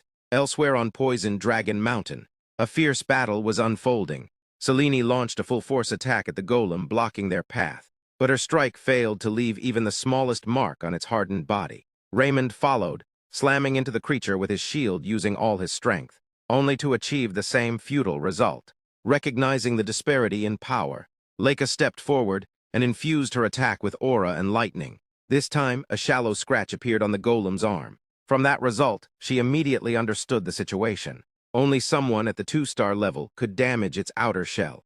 Their one-star companions were completely incapable of injuring it. Rangus quickly sought guidance, and Leica took command. Her plan was clear once she drew the golem's attention. The others would seize the chance to escape. However, her companions refused to retreat and leave her behind. They understood their limitations, yet they insisted on fighting alongside her. She pointed out the faint scratch on the golem's arm as proof that even her strongest attacks barely harmed it, emphasizing that they would only hinder her in direct combat. Raymond acknowledged their inability to deal damage, but argued that they could still support her by ensuring her attacks landed cleanly. Rangus and Selene shared that resolve, determined to contribute in any way possible rather than stand aside. Their trust and determination moved Leica, and she accepted their support. As she gathered aura and lightning into her sword, the others prepared their roles. Raymond readied himself to defend, while Rangus and Selene positioned themselves to distract and assist. Once her power was fully concentrated, the group launched their renewed assault. Leica advanced first, immediately drawing the golem's counterattack. Raymond raised his shield to protect her, but the sheer power of the three-star creature overwhelmed him, pushing his limits as a one-star. Rangus and Selene rushed in, striking to divert the golem's attention. Using the opening they created, Leica circled behind the monster and unleashed her lightning greatsword technique, Heaven's Thunder. The blow detonated with immense force, shaking the forest of Poison Dragon Mountain. When the smoke finally cleared, the devastation to the surrounding area was undeniable. The golem lay collapsed, and Leica had exhausted every last bit of source power within her body. Rangus rushed to check on her condition, while she turned her attention to Raymond, who remained standing with Selene's support. Believing the battle over, Leica suggested returning to their base. At that moment, a chilling presence surged behind them. The golem moved again, reacting instantly. Leica shoved Rangus out of harm's way, leaving herself seized in the creature's grasp. Shock and disbelief washed over her as she realized her mistake. She had lowered her guard too soon. Selene was equally stunned. Even after taking Leica's full power strike, the golem was still alive. Rangus tried desperately to intervene, thrusting his spear at the monster, but the golem swung Leica's body violently, preventing any clean attack. As panic set in, a massive tree suddenly came flying through the air. It slammed into the golem with tremendous force, Breaking its grip and freeing Leica, Rangus rushed to her side, helping her regain her footing and retreat from the monster. Still disoriented, Leica struggled to understand what had saved her. Before an answer could form, a familiar presence made itself known. Both she and Rangus immediately recognized it. Zeke had arrived. Instead of checking on her injuries, Zeke's attention was entirely consumed by the monster itself. His eyes gleamed with excitement as he took in the sight before him, utterly delighted by the unexpected encounter with a powerful clay puppet worthy of his interest. Moments before reaching the source of the disturbance he had sensed, Zeke noticed a flash of golden lightning cutting through the distance. He instantly recognized the aura as Lee's, and was stunned by the realization that her group had encountered the monster before anyone else. The timing was far from ideal. He pushed his body to its limits, sprinting without pause. That was when a sudden realization struck him. He came to an abrupt halt, memory aligning with instinct. Grabbing hold of a massive tree, he tore it free from the ground with raw strength, channeling both his physical power and newly learned technique. He hurled the enormous trunk toward the monster's location. As the tree soared through the air, he assessed the result and found it satisfactory. Learning that technique had not been a mistake, his current body demanded it. The method he used belonged to the nurturing dragon throwing arts. These techniques, much like the strike dragon combat arts, were part of the basic Eldrian manuals distributed before the exam. They contained no advanced combat skills, only fundamental movements and guidance on source power flow. Yet for Zeke, they were ideal. In his previous life, he had excelled as a long-range fighter while possessing a physique better suited for close combat. Still, he understood immediately that a single thrown tree would not be enough. Without hesitation, he resumed his charge toward Lee's location. By the time he arrived, Rangus was still struggling to believe Zeke had appeared at all. Their group had survived, but survival was not the real issue. The golem still stood as an overwhelming threat. Zeke's attention sharpened the moment the creature was identified. The name alone intrigued him. The monster was strange. Its presence was unmistakable, yet it carried no trace of life force. As the golem rose once more, it launched an attack directly at Zeke. Despite warnings of its danger, Zeke caught its massive fist with a single hand. The impact confirmed what he already suspected. The creature was incredibly tough. Its hardened body made it clear that aura would be necessary to break through its defenses over time. With a simple motion, he shoved the fist aside, already dismissing the idea of defeating it through conventional means as dull and uninspiring. To Leica and the others, his attitude bordered on recklessness. Their group had barely survived the battle, yet Zeke treated the golem as little more than an inconvenience. When the monster attacked again, its sheer size and power became even more evident. Still, Zeke did not retreat. He raised his arms and blocked the strike head-on, the collision sending shockwaves through the area. Even while defending, he recognized the danger of their surroundings. The battlefield was too unstable for the others to remain. At his signal, Lee's group withdrew without hesitation, retreating to a safe distance. Once they were clear, Zeke seized the moment. Gathering momentum, he grabbed the golem and hurled it away with overwhelming force. The creature's outer shell proved extraordinarily resilient, surviving even that. Unfazed, Zeke began channeling aura into his fist as he rushed forward. The durability of the exterior no longer interested him. What mattered was whether the inside was any different. Launching himself into the air, he prepared his answer. Activating the first form of the Dragon Destruction combat arts, Burst World, he struck the golem directly. The impact triggered a violent explosion that tore through the area. Rather than slowly wearing down the monster's defenses, Zeke had chosen a far more efficient method. By injecting source power directly into its body, he destroyed it from the inside out. The result confirmed his judgment. The technique worked exactly as intended, and the battle ended decisively. For Zeke, this approach transformed the fight into something genuinely enjoyable. 1 month later, Zeke found himself inside the main building of Eldrian State. Irritated by the sudden interruption to his training, the reason soon became clear. The 1-month examination at Poison Dragon Mountain had concluded successfully. Aside from the 3-star golem incident, no further major threats had occurred. The harsh environment had taken its toll. The number of 7-year-old class members had dropped to 30% due to the extreme conditions. However, those who remained had been pushed to the brink repeatedly. Constant exposure to danger and near-death situations had hardened them. As a result, the surviving 30% had achieved impressive progress, reaching the 1-star level by the end of the exam. Following the conclusion, Zeke was directly summoned by Baltza Eldrian, head of the Eldrian family. As they walked through the estate's corridors, it became clear that this meeting was not a formality. Freya, accompanying him, showed visible displeasure at Zeke's casual manner of addressing the family head. Formality mattered here, even if Zeke saw little difference in titles. The reason for the summons was no mystery to Freya. Zeke's conduct during the examination had guaranteed this outcome. His actions had gone far beyond expectations.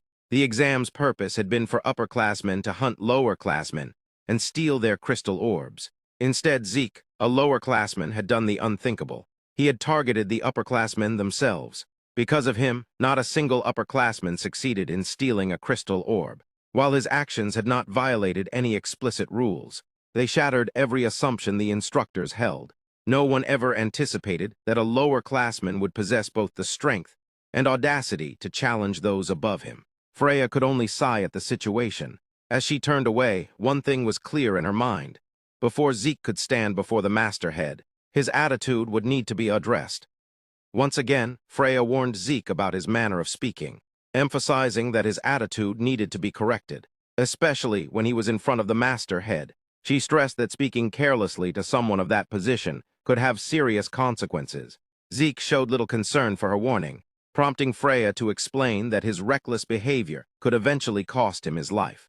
She feared that one day she might have to witness him being punished by execution at the hands of his own father, simply because of his conduct. Zeke, however, reacted indifferently, remarking that if such a thing were possible, then his father must be an extremely violent person. When they reached the door, Freya wasted no time and knocked immediately. She formally identified herself as Freya Wink of the Black Dragon Corps and explained that they had come in response to the Masterhead's summons. After a brief moment, permission was granted for them to enter. Freya opened the door and led Zeke inside the room. As soon as they stepped in, she reported that she had brought Zeke as instructed. At that time, Balsa was still occupied with writing. He suddenly stopped and lifted his gaze toward Zeke, fixing him with a stern expression. Without hesitation, he questioned the reason behind Zeke's attack on the upperclassmen during the examination. Zeke remained quiet for a short moment, clearly tired of being confronted with the same accusation repeatedly. Instead of directly answering, he chose to question whether attacking the upperclassmen during the exam had actually been forbidden. When Balsa sought clarification, Zeke laid out his reasoning. He explained that the only conditions given for passing the test were to survive for 1 month on Poison Dragon Mountain and protect the crystal orb. He stated that he had never been informed of any additional restrictions. As far as he was concerned, as long as those conditions were met, participants were free to act however they wished during the examination. He further implied that if certain actions had been prohibited, those rules should have been made clear before the exam even began. Hearing this, Freya was overwhelmed by fear and panic. She reacted strongly, unable to believe the way Zeke was addressing the masterhead. At that exact moment, Balsa's eyes narrowed, and an overwhelming dragon aura erupted from him. The sheer pressure of it was so intense that Freya was forced to her knees, convinced that the masterhead's aura alone was powerful enough to kill Zeke. Contrary to her expectations, Zeke remained standing. The crushing pressure had no visible effect on him. Not only that, but he showed clear irritation, finding the attempt at intimidation increasingly bothersome. This unexpected reaction caused Balsa's expression to darken, a mix of shock and displeasure surfacing on his face. While Freya remained kneeling, Zeke questioned whether he had truly been summoned only to face such pointless questioning. Balsa then shifted the focus and asked how Zeke had accomplished what he did. Zeke did not immediately understand what was being asked. Balsa explained that reports claimed Zeke had not only defeated the upperclassmen, but had also taken down a 3-star golem. He further questioned how Zeke could stand calmly before him, even after being subjected to such intense pressure. Finally, Balsa demanded to know how a child born out of wedlock could possess such unfathomable strength. Zeke responded with casual confidence, stating that the reason for his power was simple. He attributed it solely to the fact that he was himself. This answer caused Balsa to frown deeply, frustration evident, while Zeke maintained his sharp gaze and unwavering stance. After a tense silence, Balsa acknowledged that Zeke's personality was indeed as terrible as the reports described. Nevertheless, he declared that Zeke would still be rewarded for defeating the golem. He presented 2 choices: Zeke could either take a single item from the dragon treasury or gain access to the second floor of the dragon hall. Freya, listening silently, struggled to comprehend why Zeke was being rewarded at all after showing such blatant disrespect. In her understanding, both the Dragon Hall and the Dragon Treasury were sacred repositories built over more than 1,000 years. Beginning with the founding patriarch, Gilfas Eldragon, the Dragon Hall housed countless books, including techniques that were now considered forbidden. The Dragon Treasury, on the other hand, contained relics left behind by former heads of the dragon family, legendary weapons, spirit medicines, artifacts, and rare items from many different eras. These places also safeguarded the family's most closely guarded secrets, which was why they were so heavily protected and accessible only to a select few who demonstrated extraordinary achievements. Freya found it impossible to believe that despite everything, Balsa still viewed Zeke as an exceptional child. Zeke then questioned why he was being forced to choose only one reward and suggested that receiving access to both should not be an issue. Balsa firmly denied this request, stating that only one choice was allowed and dismissed them, unwilling to accept that the conversation was already over. Zeke attempted to continue, which immediately alarmed Freya. She quickly grabbed him by the collar and pulled him away, emphasizing that receiving a reward directly from the Masterhead was a tremendous honor. She stated that she now understood the Masterhead's intentions and that they would be leaving. As she turned and dragged Zeke away, he declared that there was one final thing he wished to say. He stated that as long as Balsa continued to suppress his own emotions in the way he had been doing, he would never grow any stronger, regardless of his actions. Balsa was shaken by this statement and released his aura once more. However, to his shock, his dragon aura was suppressed by an even greater presence, the divine dragon aura emanating from Zeke. Freya trembled and desperately urged Zeke to remain quiet. After they exited the room, Balsa remained behind in silence, questioning what kind of existence Zeke truly was and what he had just sensed. Outside the main hall, Freya finally released her frustration.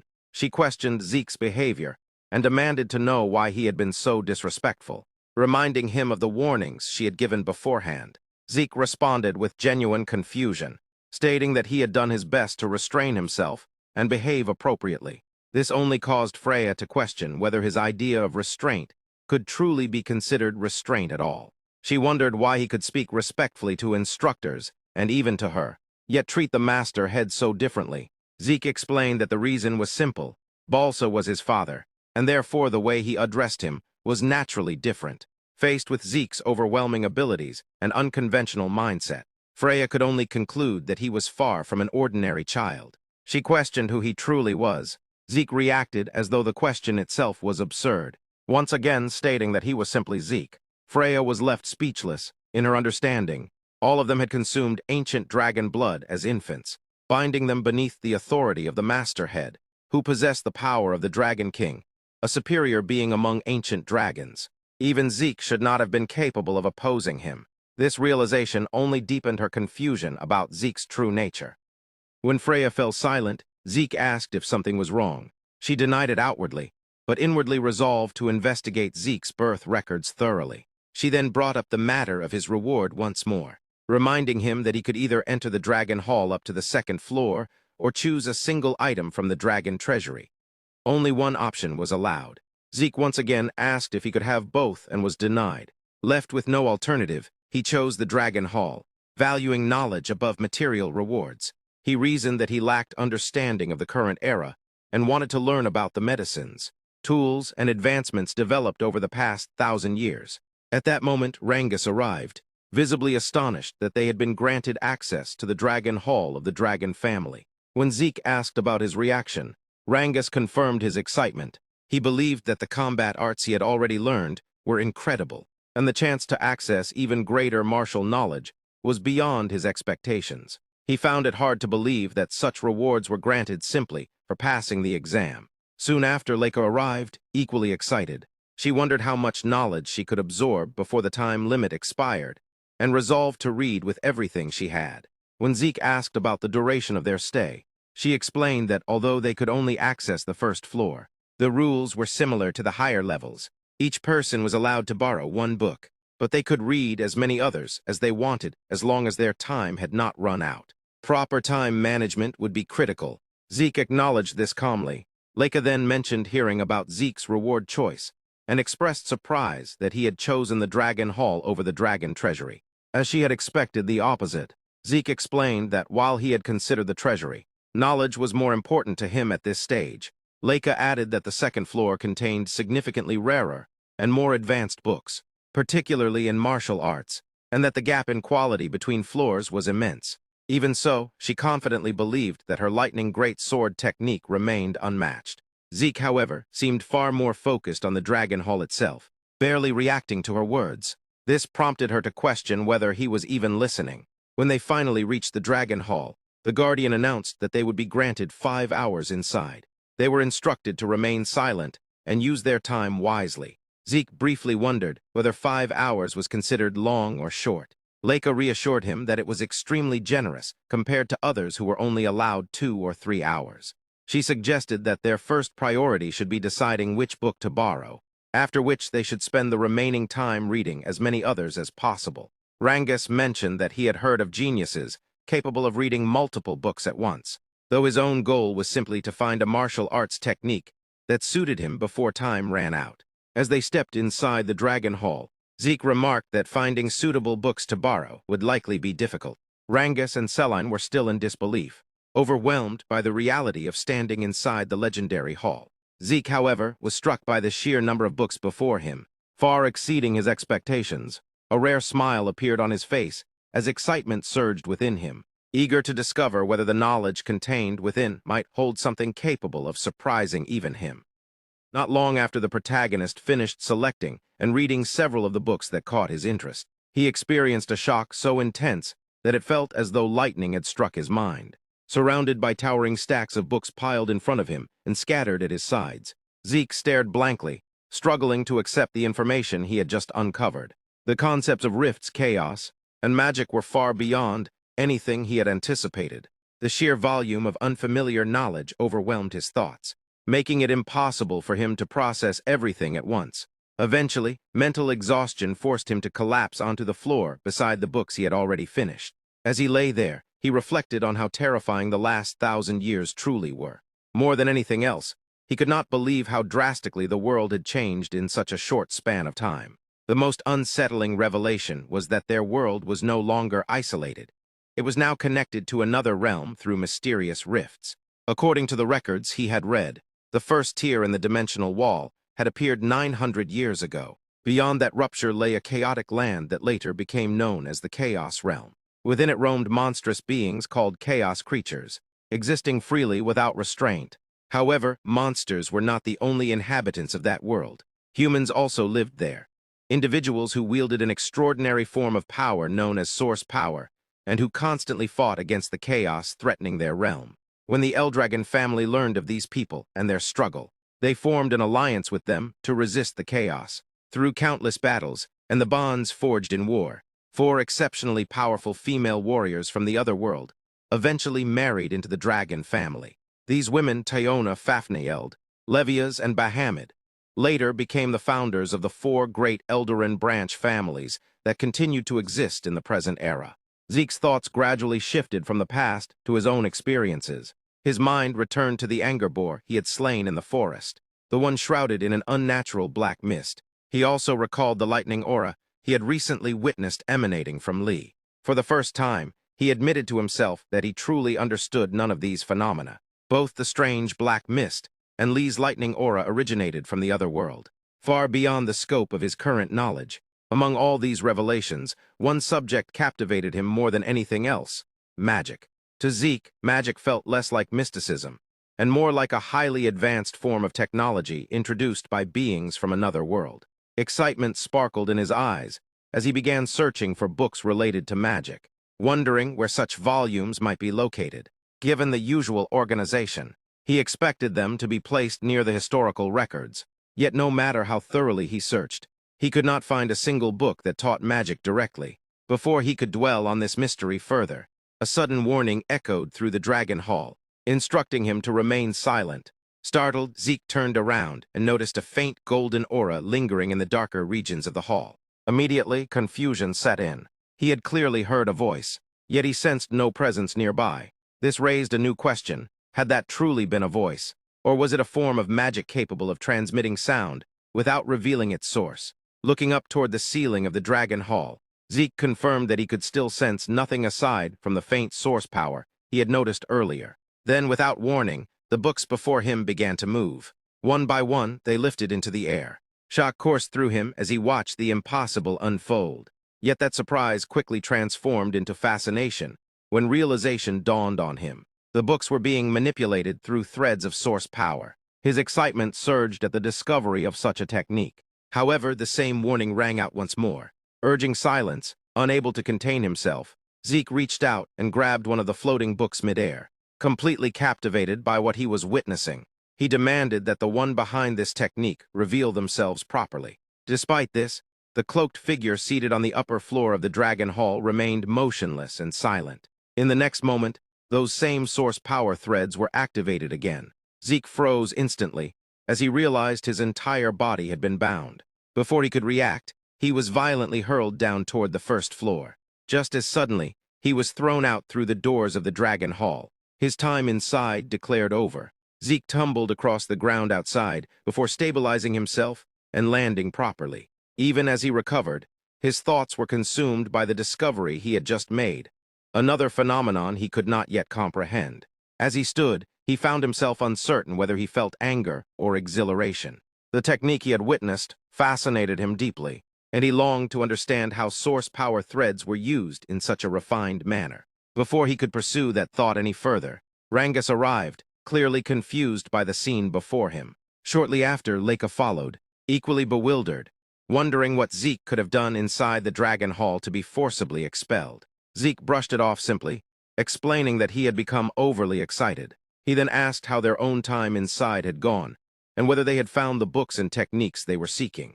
Rangus confirmed that his experience had been successful. He explained that he had borrowed a martial arts manual titled Cloudwater Spear Arts, and believed he had already grasped a few basic techniques from it.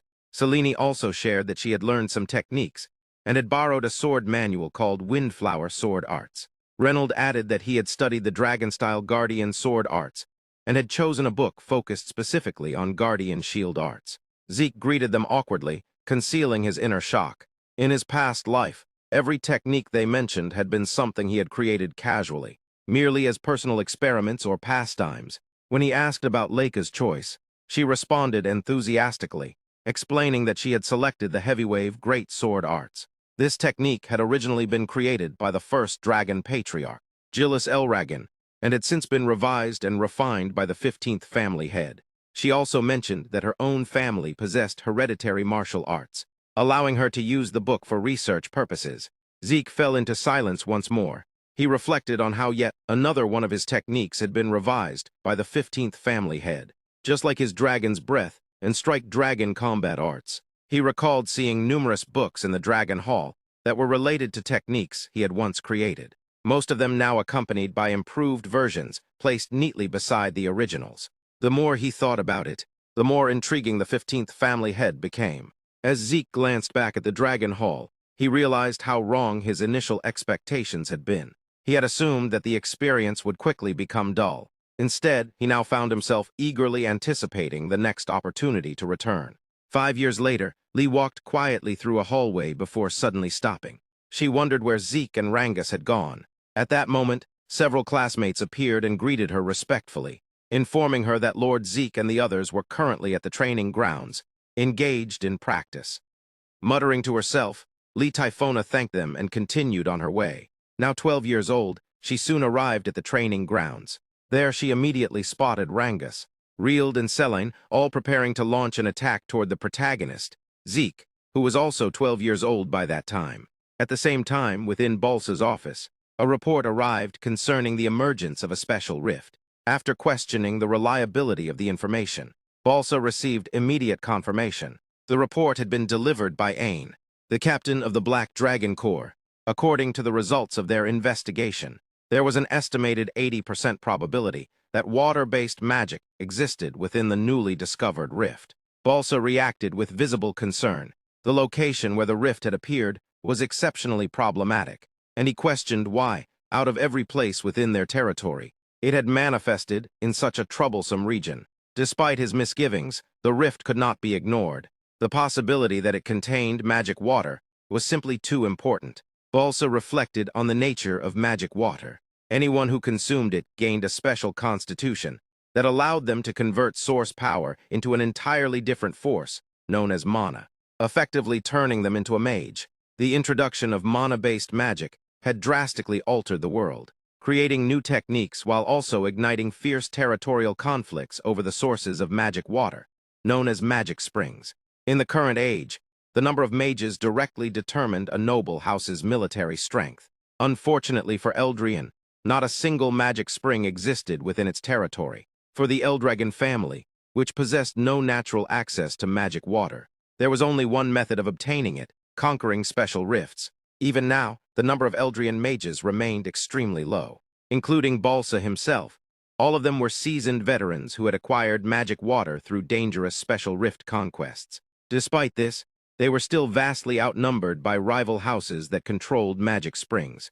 Because of this imbalance, conquering special rifts had become Eldragon's highest priority. However, as Ain had reported, the location of the rift posed a serious problem.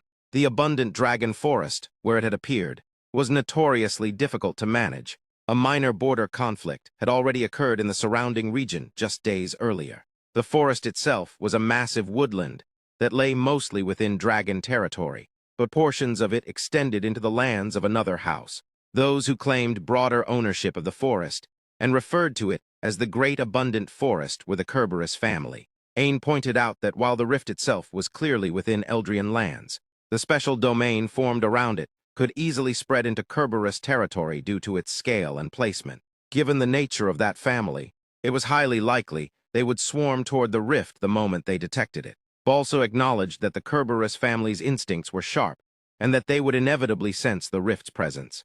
As a result, the Eldragon family needed to prepare for an inevitable confrontation.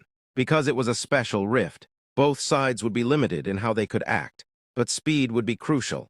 Action had to be taken before the Kerberos family fully mobilized.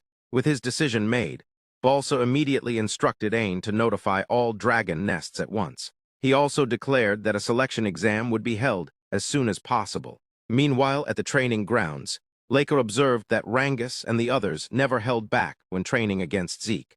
In contrast to their intensity, Zeke remained composed, calmly waiting for their attacks.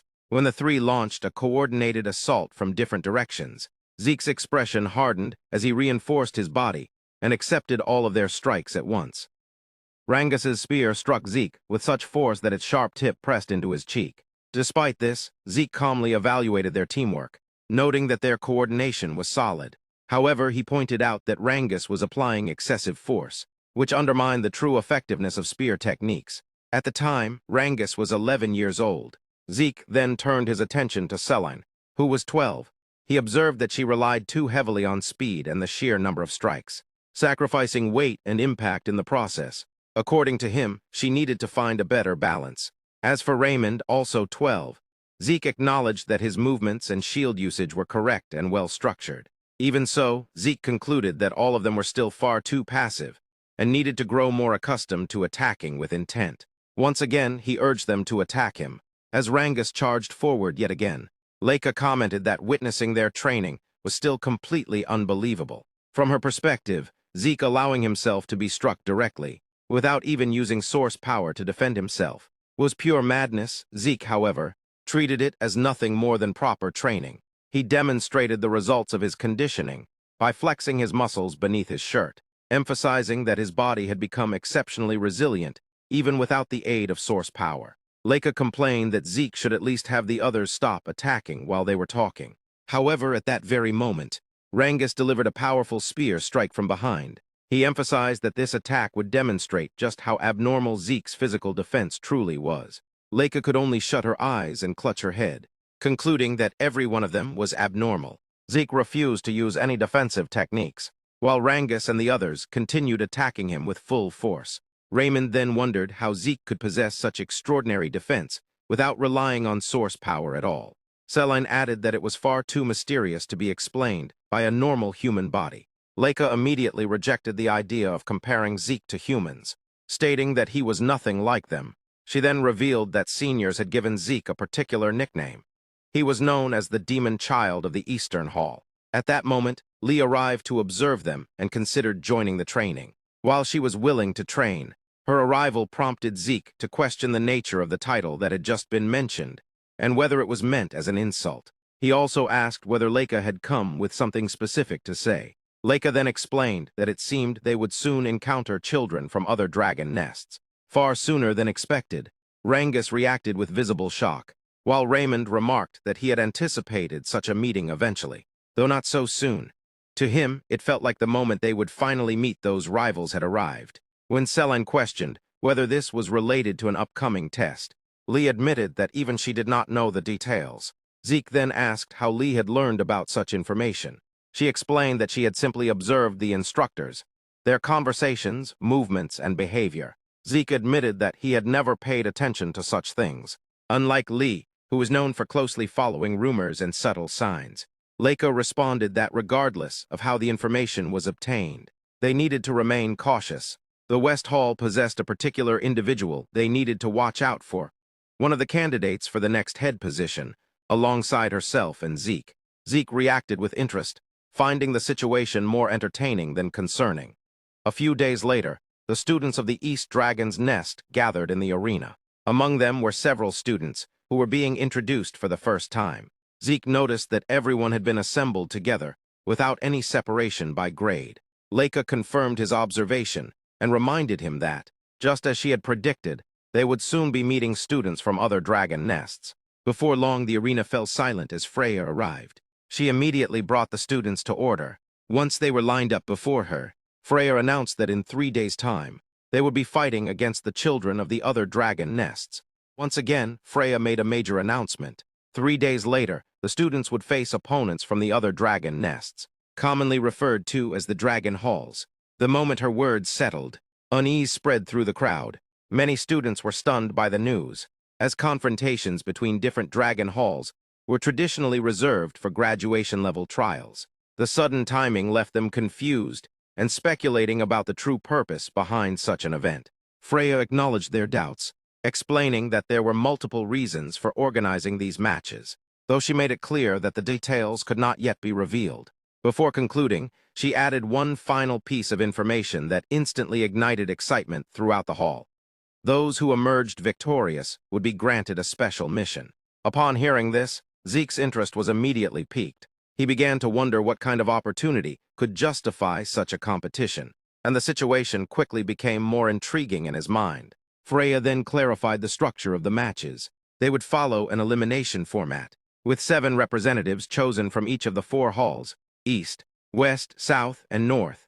The responsibility of selecting these participants would fall entirely on the students themselves, and the decision had to be finalized by the end of the day. An upperclassman questioned whether the 7 fighters would be chosen exclusively from senior students.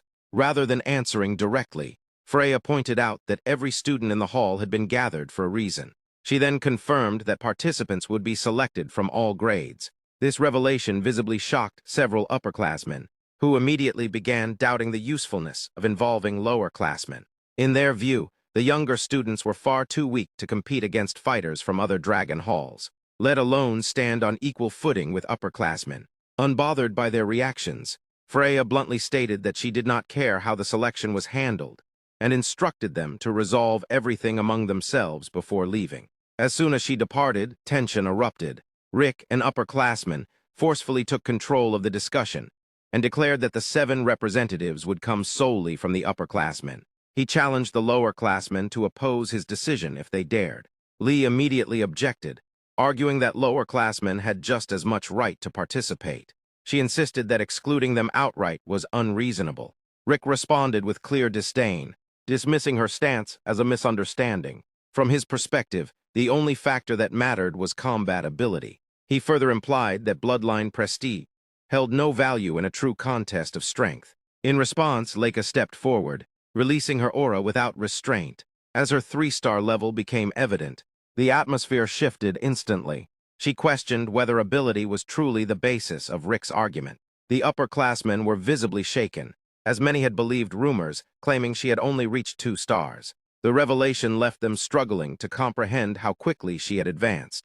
Leica calmly agreed that strength and capability should determine who fought for the dragon nest. She then challenged Rick directly by asking whether there were even 7 upperclassmen stronger than her. If not, she argued, then excluding lower-class men made no sense. Rick, now clearly irritated, struggled to respond. He eventually claimed that Leica's strength was merely a result of her exceptional bloodline. Still, he stubbornly maintained that aside from her, no lower-class man stood a chance against the upperclassmen, openly belittling them as worthless. At that point, Zeke intervened, cutting through the tension by criticizing Rick's behavior. This only fueled Rick's anger, prompting him to focus his hostility on Zeke. Unfazed, Zeke repeated his criticism without hesitation, further escalating the situation. Zeke then questioned whether the upperclassmen truly believed all lowerclassmen were weak and insignificant. As his expression hardened, his aura surged forward, silencing the room. He proposed a drastic solution, allowing everyone to fight freely until only 7 students remained. Lee immediately reacted in disbelief, overwhelmed by the extremity of the suggestion and labeling it dangerously excessive. Sensing the need for a more practical approach, Leica stepped in to clarify her own idea instead. She proposed holding preliminary matches open to anyone who wished to participate, regardless of grade. Those who proved themselves would earn the right to fight in the official matches 3 days later. She invited the upperclassmen to consider this option, pointing out that true confidence in their abilities should leave them with nothing to fear. Rick ultimately agreed to the proposal, though he clearly believed it would amount to nothing more than wasted time that could be better spent training. As the upperclassmen dispersed, Rick cast a final glance back at Lee and Zeke before leaving. Afterward, Lee turned her attention to Zeke, asking whether he intended to take part in the preliminaries. Zeke confirmed without hesitation. He went further, insisting that Rangis, Selena, and Raymond should participate as well. The 3 were taken aback, and Rangis quickly questioned whether Zeke was serious about having them challenge the upperclassmen. Zeke reaffirmed his decision firmly. He reminded them that they had trained together for a long time, and if they could not demonstrate their growth now, there would never be a better opportunity. Selena admitted that the pressure of facing upperclassmen was overwhelming. Raymond, on the other hand, accepted the situation calmly, stating that since Zeke had already made up his mind, all they could do was give their absolute best. Leica then remarked that it seemed she would once again be fighting alongside her teammates. She turned to the other lowerclassmen and invited anyone else who wished to join the preliminaries to step forward. However, most of them hesitated, whispering anxiously among themselves and admitting that they saw no chance of victory, especially against 3-star upperclassmen. Hearing this, Zeke let out a quiet sigh and questioned their lack of determination. He reminded them that growth came from challenging stronger opponents and expressed his desire to witness the true abilities of their upperclassmen firsthand. The moment the upperclassmen drew their weapons, they began murmuring among themselves with clear irritation. To them, the selfish attitude of lowerclassmen had become unbearable. No matter how desperately those beneath them struggled, victory was impossible. At least that was what they believed. Rangis and the others instinctively regrouped, their bodies stiff with anxiety as they faced opponents who clearly outclassed them in rank. The upperclassmen looked down on them with open mockery, treating the fight as nothing more than a chore. In their eyes, aside from Lady Leica, the lowerclassmen were barely more than children stuck at the 2-star level. Zeke quickly noticed the tension hanging over his teammates. Their expressions were heavy, their confidence shaken. When he pressed them about it, Rangis admitted the truth. Every opponent they faced was a 3-star upperclassman, and fear felt unavoidable. Zeke reminded them of the past 5 years they had spent training together. They had endured everything, refined their skills, and grown stronger. What they lacked now was belief in themselves. His words took effect immediately. Selene and Raymond steadied themselves, visibly encouraged. Rangis, however, still struggled to completely suppress the nervousness rising in his chest. Before the atmosphere could settle, one of the upperclassmen grew impatient. The chatter annoyed him, and he made it clear that upperclassmen had no intention of wasting time on those beneath them. The fight needed to start, and the lowerclassmen needed to be shown their place. What followed left everyone stunned. In less than a minute, the battle was already over. Spectators stared in disbelief, struggling to understand what they had just witnessed. The upperclassmen had fallen far too easily. Some wondered if this year's upperclassmen were unusually weak. Others quickly rejected that idea, concluding that the lowerclassmen they had faced were simply abnormal. Zeke watched it all with a broad smile. Clearly satisfied, he praised Rangi's and the others without hesitation. Rangi's ability to deflect attacks and identify openings had sharpened significantly. Selene handled the multi-strike Windflower sword arts with impressive control. Raymond's seamless transitions between shield techniques and swordsmanship stood out as well. Every one of them had demonstrated clear results from their training. Zeke believed that continued exposure to real combat would only accelerate their growth. Lee had also improved drastically. With her lightning aura, she possessed the power to overwhelm opponents in a single strike. While the defeated upperclassmen struggled to process the speed and intensity of what they had just experienced, Leica calmly noted that decisive victory was the proper response to arrogance. Not everyone accepted the outcome. Rick refused to acknowledge what had happened. In his mind, it was impossible for 3-star upperclassmen to lose to 2-star lowerclassmen. Zeke confronted him directly, pointing out the foolishness of denying reality, even after witnessing it firsthand. Rank and age, he explained, were nothing more than indicators. In real combat, the only thing that mattered was who remained standing. Rick exploded in anger, clinging to the belief that star levels equaled absolute power. Zeke remained calm, stating that regardless of stars, destruction of the heart meant death all the same. Strength, in the end, was defined by victory alone. The argument only fueled Rick's rage. He dismissed Zeke as an ignorant brat, insisting that mercy had been the only reason the lower-classmen had survived. Now he claimed there would be no restraint. Zeke showed no interest in continuing the exchange. Words were meaningless, action was what mattered.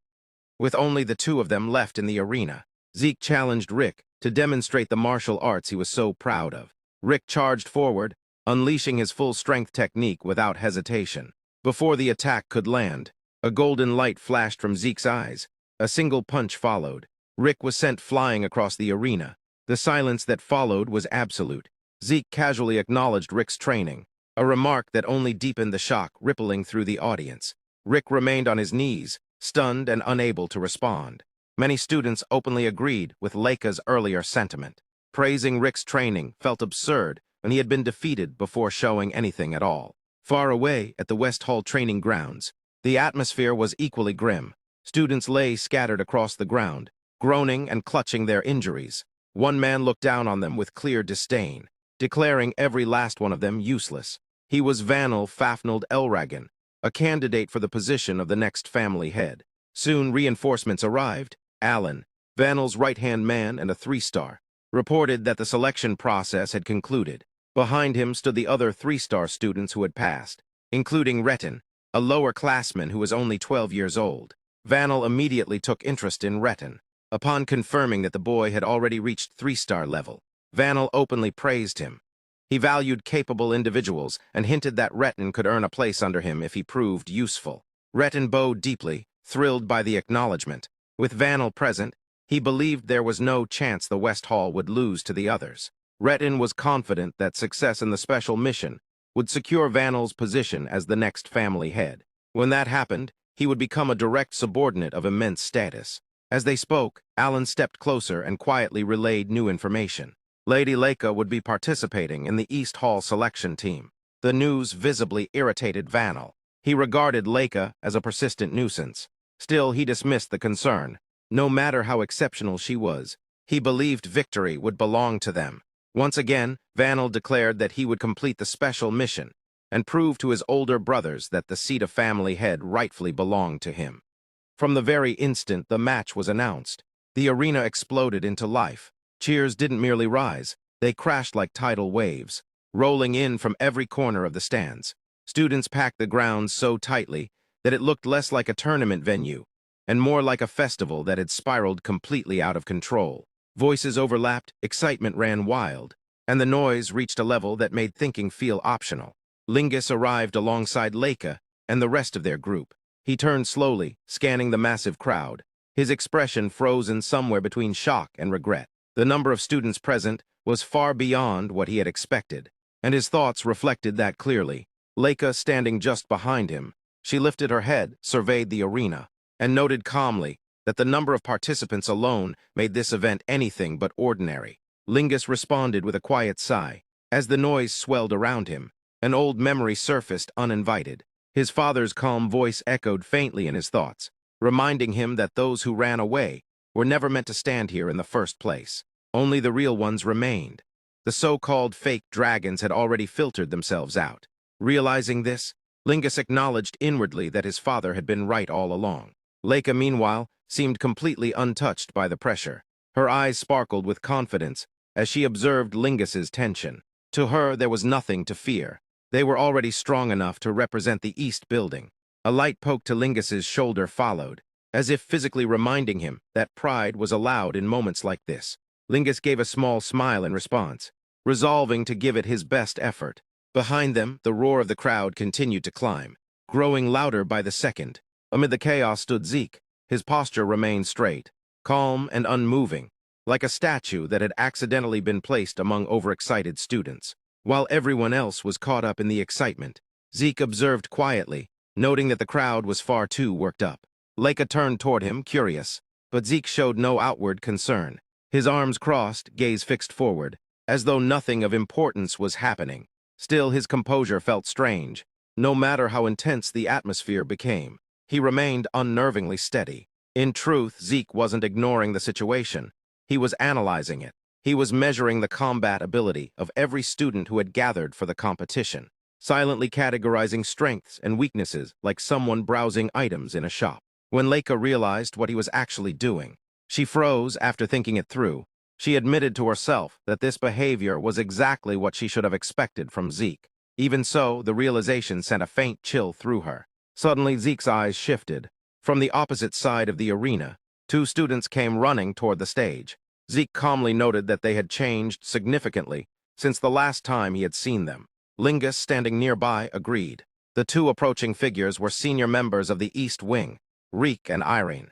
Both rushed forward with clear urgency, their excitement obvious as they closed in on the stage. As they neared, Reek abruptly stopped. His eyes widened as disbelief washed over his face. In the next instant, a terrifying pressure erupted. Sieg's eyes gleamed with a sharp golden light, releasing an overwhelming presence that locked directly onto Reek. Now, standing before Sieg once again, Reek felt as though death itself was watching him. Gathering his resolve, he bowed slightly in genuine respect toward overwhelming strength. Sieg paid him no attention, lowering his gaze as if nothing noteworthy had happened. At that moment, Lingus clung desperately to Sieg's leg, visibly shaken. The sudden release of pressure had scared him senseless. Sieg looked down calmly, unfazed, and internally concluded that if fear worked as a deterrent, then it wasn't a bad result. His attention then shifted to the other senior members nearby. One by one, he evaluated them in silence. Then his gaze moved again, this time settling on a newly arrived group. Among them stood the true genius of the wing, a 4-star talent named Venial. Venial walked at the front, his presence sharp and controlled, followed closely by two subordinates who radiated strength well above average. Sieg observed them without emotion, acknowledging that there were indeed a few students worthy of real combat. A faint spark stirred within him as anticipation quietly built. Elsewhere, Leica lifted her head and turned to Lingus, urging him to prepare himself for what lay ahead. Before she could say more, a figure rushed in suddenly. A girl sprinted straight toward Leica and wrapped her in a tight embrace. Overflowing with excitement, it was Leica's cousin. The hug was enthusiastic enough to nearly knock Leica off balance, fueled by relief and joy as the arena continued to thunder around them. The girl looked like a more polished version of Leica, more mature, more composed, like an older sister sculpted from the same blueprint. Sieg glanced over briefly, his expression tightening just a little as recognition flickered through his thoughts. The older sister finally pulled back to inspect Leica closely, clearly relieved to see her unharmed and thriving. Leica reassured her calmly that everything had been going well. Hearing this, the older sister smiled and gently patted Leica's head, affection evident in every movement. Then her expression shifted. Her sharp gaze swept over the nearby students as she assessed them critically. Leica nodded and introduced them as her classmates. She then added that the elegant girl standing behind her was her cousin, Sandy Typhonia, the daughter of the head of the Typhonia family. Sandy's presence was refined and dignified, unmistakably noble. Behind Leica, Selena and Raymond stiffened in shock. The realization hit hard. The Typhonia family was one of the 4 greatest families. Sandy then turned her attention to the others, questioning who they were. Leica explained that they were her classmates and friends.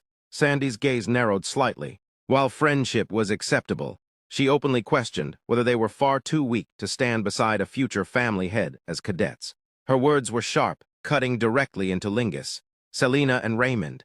The three froze as humiliation washed over them.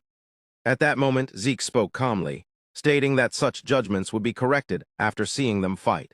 There was a trace of mockery beneath his composure. Sandy's attention snapped toward him, cold and piercing. Leica quickly introduced Zeke as a fellow cadet, hesitating before mentioning the rumors surrounding his birth. Sandy responded with clear disdain, openly questioning how someone like him could stand there with confidence. Leica frowned at Sandy's behavior, but Sandy dismissed her concerns. To her, Zeke's existence alone made him a rival, someone standing in Leica's path. She continued, asserting that surrounding oneself with weak companions would only hinder growth, her gaze flicking dismissively toward the others. Zeke ignored the provocation entirely.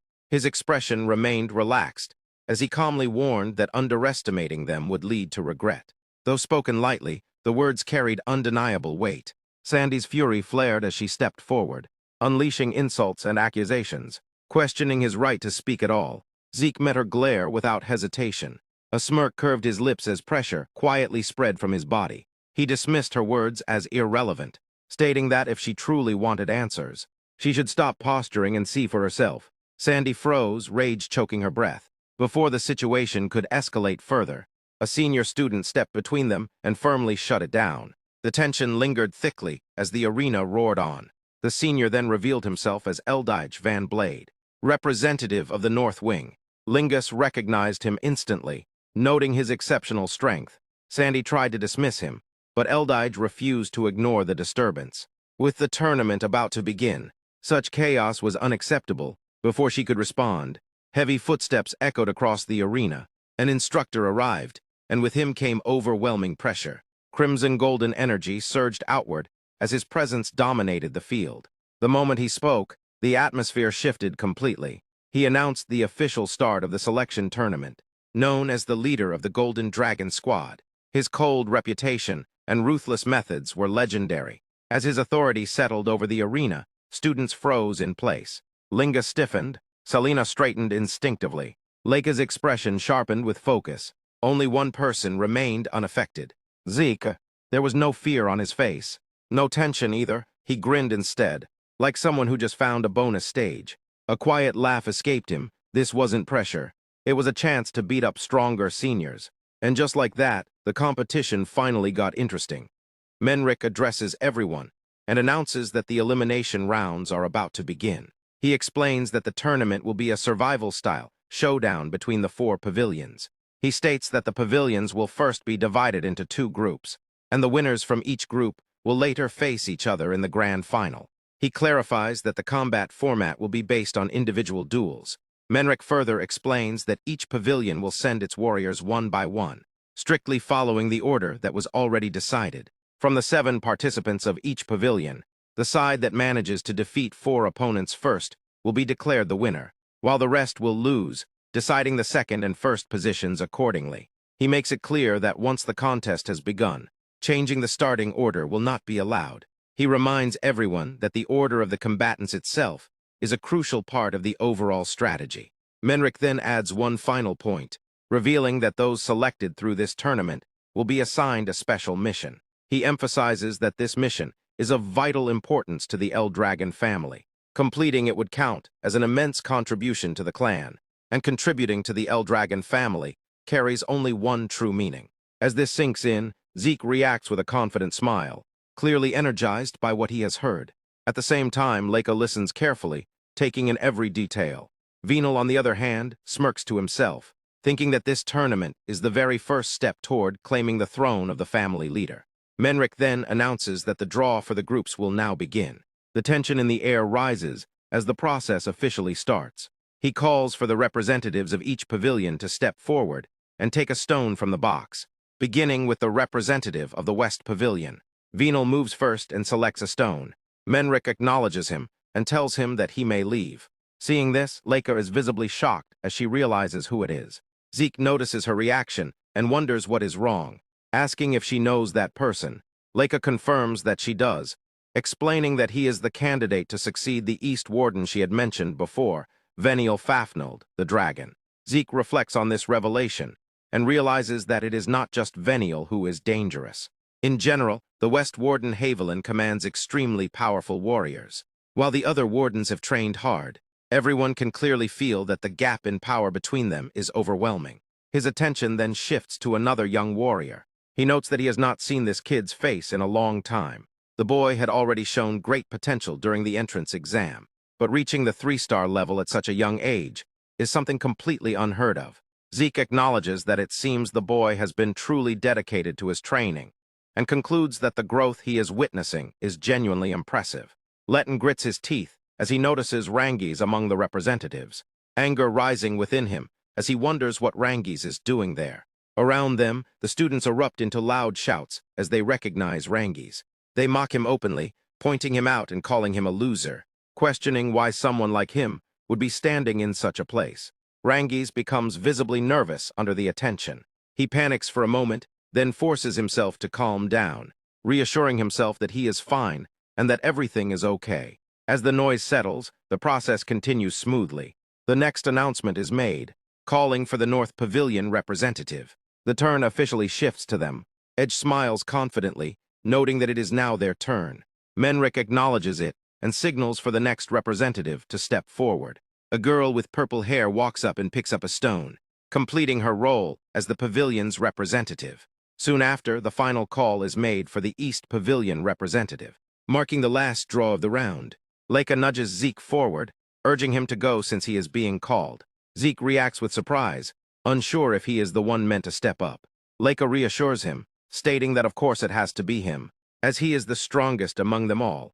Zeke hesitates and reflects that in tournaments like this, younger participants should take the spotlight instead. Leica immediately counters him, reminding him that they are the same age and pushing him to move already. Zeke sighs in frustration and reluctantly agrees, muttering under his breath as he steps forward. At that moment, Sandy suddenly intervenes, questioning why Zeke, the illegitimate son, is going instead of Leica. Leica responds calmly, explaining that the reason is simple. Because Zeke is the strongest in their group, Menric calls all the representatives to attention and instructs them to infuse their original power into the drink they have just taken. Zeke proceeds to take his stone as instructed. Soon, the stones held by all the representatives begin to glow brightly. Reacting to the infused power, Menric announces that with this process complete, the groups are now decided. He declares that the first match will be between the East Pavilion and the North Pavilion. He then announces that the second match will be between the West Pavilion and the South Pavilion. As this is revealed, Gil from the North Pavilion looks toward Zeke. Rangi's, watching the scene in fear, is shocked by Zeke's presence and struggles to believe that someone like him is also a student. Leica observes quietly and acknowledges that it appears to be true. She then reflects on the situation, still unable to believe that they will be facing Sister Sandy right in the first round. Sandy confronted Leica, making it clear that this was the perfect opportunity for her to open her eyes. She vowed to crush Leica properly, intending to engrave the lesson deep into her memory. Through this defeat, Sandy wanted Leica to remember her position and never lose sight of her true goal. Leica answered with a confident smirk, fully welcoming the challenge. To her, the situation sounded ideal, and she showed no hesitation or fear. As the tension settled, Edge observed the unfolding matchup. It became obvious that they would be facing each other in the first round. He expressed genuine excitement, eager to see exactly what his opponent was capable of. Meanwhile, Zeke reacted with loud enthusiasm. He found the situation amusing and felt they would get along well. The thought of the battle ahead thrilled him, and he openly looked forward to finally getting started. As anticipation reached its peak, Zeke's impatience took over. He could no longer wait and was desperate to jump into the fight without losing even a single second. Venal felt extremely bored while watching all this unfold. The other students, however, were observing everything with full attention, their eyes fixed on the scene. Zeke's team and Sandy's team were about to face each other head-on. The atmosphere slowly grew tense as the confrontation drew closer. A boy named Menric announced the matchup angrily, declaring that the first battle would be between the East Wing and the North Wing. His voice echoed through the area, making the situation feel official and serious. Rick responded with strong enthusiasm, confidently stating that his team would secure the victory without fail. His words carried determination, but the pressure of the moment was evident. Leica, noticing Rick closely, wondered if he would be able to handle the situation. To her, Rick looked unusually nervous, and that concern lingered in her expression. Zeke also appeared confused as he observed Rick, unsure of how the fight would unfold. Menrick then announced that both sides were ready and officially began the match. With that signal, the long-awaited battle finally started. The first fight began between Rick and another boy. Rick charged forward with full confidence, putting all his strength and resolve into his opening move. Watching from the side, Zeke commented to Leica that they would now see how things turned out. His tone suggested calm interest rather than concern.